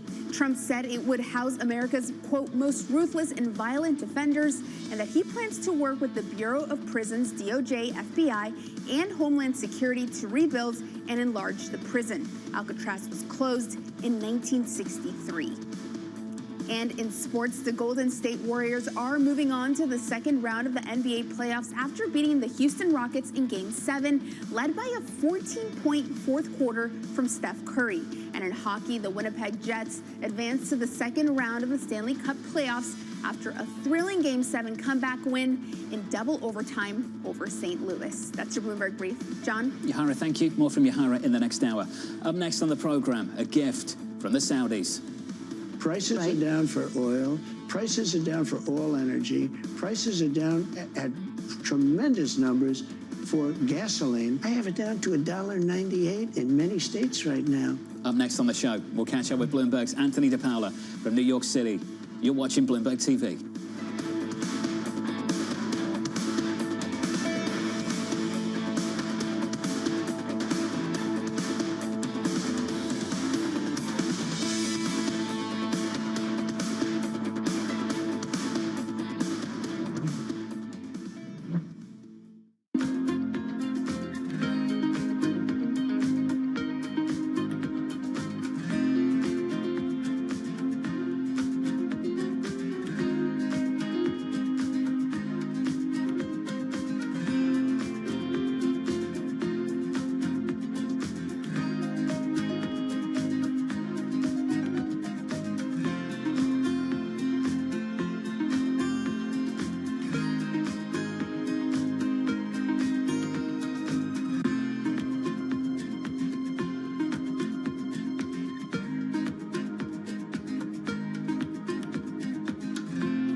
What makes it India's time? It's us women who are going to transform India. I truly feel that the time for Indian women has come. They're not only breaking glass ceilings, but they are redefining, whether it is in sport, whether it's in medicine, whether it's in creative arts.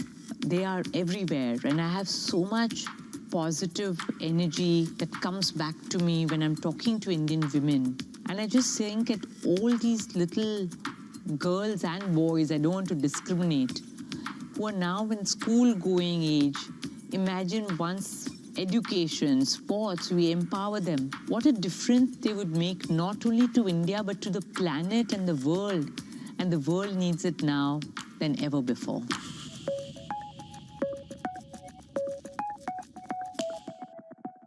Listen carefully. Can you hear the rhythm in the markets? Not just in the syncopations triggered by inflation, but in the preludes leading to global elections, in the dissonance that moves the Nikkei, and the rising course conducted by AI. There's music in the markets, and if you want to learn to listen for it, we'll show you how. Good morning. This is Bloomberg Surveillance. Welcome back to the opening trade. This is Bloomberg Technology. This is the Asia trade. This is Wall Street Week. Welcome to Balance of Power. This is Bloomberg Television. Bringing you up-to-the-minute geopolitical news whenever and wherever it happens. I'm Stephen Engel at the Forbidden City in Beijing, and this is Bloomberg.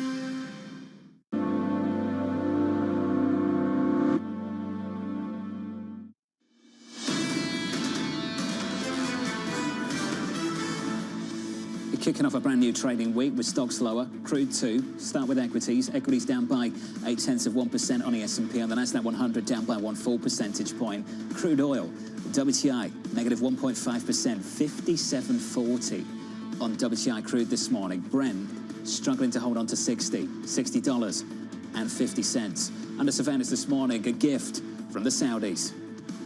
Prices are down for oil. Prices are down for all energy. Prices are down at tremendous numbers for gasoline. What really killed us with inflation was the price of energy. It went up to $3.90, even $4, and in California, $5 and $6, right? Okay. I have it down to $1.98 in many states right now. So here's the latest this morning. The president highlighting falling crude prices as Saudi Arabia ramps up supply, looking to punish OPEC members who have missed quotas. President Donald Trump heads to the Middle East next week. Joining us now is Bloomberg's Anthony DePaola from Dubai. Anthony, welcome to the program, sir. Let's talk about why. Just why is OPEC doing what it's doing, driven by the Saudis?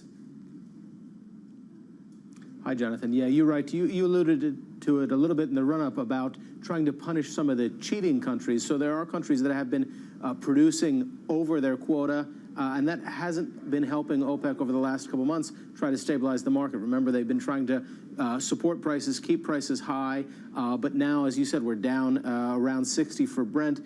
So that cohesion in the group hasn't really been working. So what the Saudis are doing, the Saudis who have by far the most amount of barrels held off the market, they're getting the group to put more oil into the market, hit those countries that have been overproducing a little bit with some lower prices. OPEC reacts better when they're under pressure, when things are going poorly. So if they can get a little bit more cohesion into the group, perhaps they can continue this cooperation in terms of managing the market as they go forward. But that's not the only thing OPEC is doing. By adding more production, they're looking to get back some market share, which they have given up to other producers, producers in the Western Hemisphere, the U.S., Latin American producers, some African crude as well. They've given up market share by holding those barrels off the market.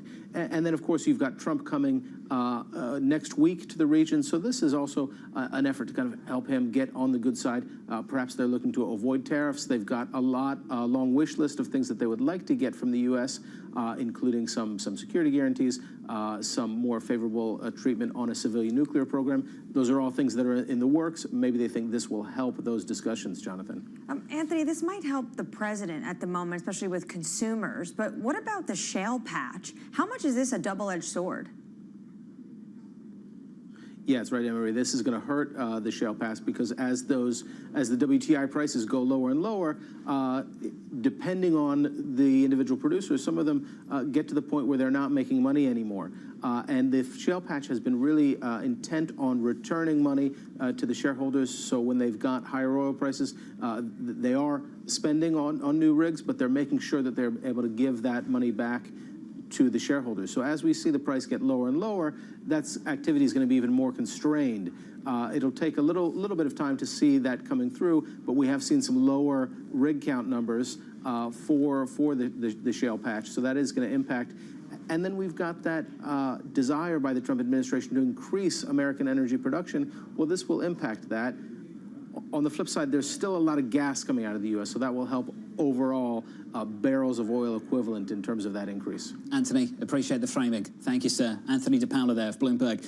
Out of Dubai, and that region's going to be a big focus in the coming week when the president heads over to the region. That's right. He'll be going to the Kingdom, he'll be going to Qatar, and also the UAE. It's so interesting what OPEC is doing, because at one hand it is an olive branch, but Torsten Slok over the weekend, when OPEC came out with this, said, look at what the Dallas Fed asked these energy companies about break-even. We're now below that break-even price, and they're talking about potentially maybe layoffs in the energy sector in America because the prices are just too low to be sustainable. Crude's down 1% this morning, down 20% so far year to date. Joining us now is Kathy Jones of Charles Schwab. Kathy, how much comfort will this drop-off of energy prices bring the Federal Reserve later this week? Well, probably not too much. Obviously, it's a help to have energy prices come down, but it does also, the Fed does also have to focus on the tariff side of things. So, and that's still unclear, right? We still don't know what those tariffs will be, if they will be implemented, how broad-based they would be, and how long-lasting they would be. And one of the criteria that Powell has laid out for changing policy for cutting rates is clarity around tariffs. So energy costs coming down certainly can be helpful in terms of holding inflation down, but they have to look across the broad spectrum and say, what are prices going to be, or what is the rate of change in prices going to be 6 months or a year from now? Kathy, over the weekend, the president was signaling that deals are on the way. What's your base case when it comes to the tariff rate for all trading partners and then, of course, for China?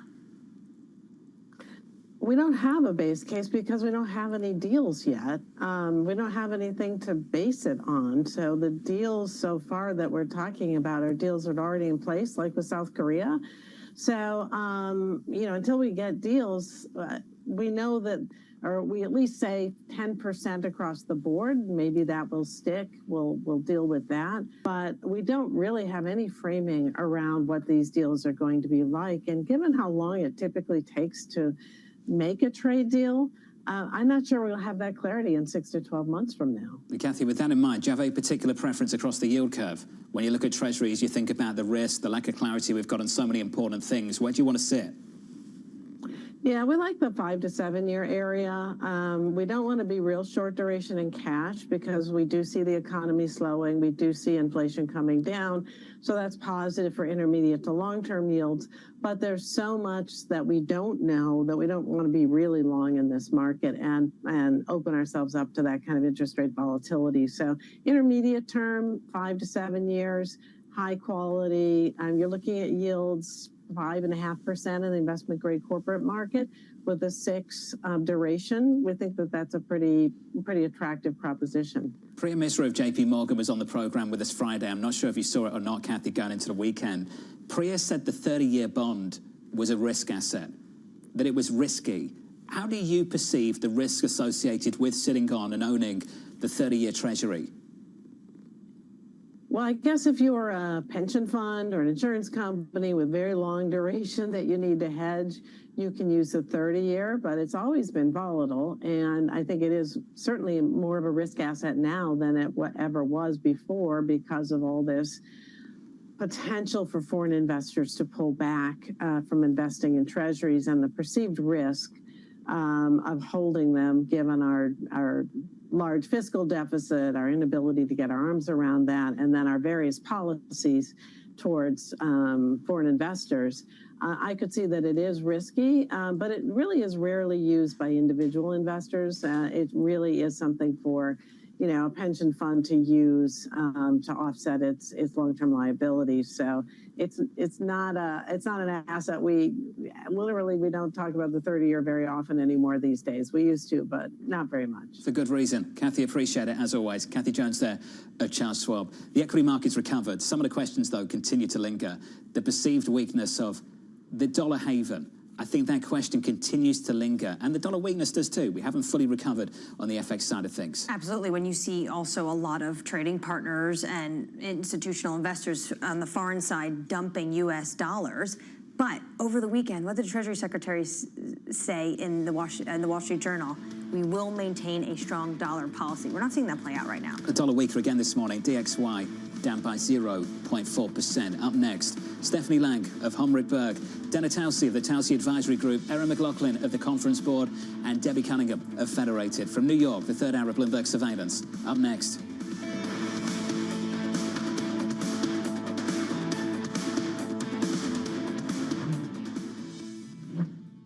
How much does the geopolitical volatility emanating from the United States perhaps undermine the bull case for Mexico? Is that a scenario you've plotted out? Structurally speaking, we do still have a very positive view of Mexico.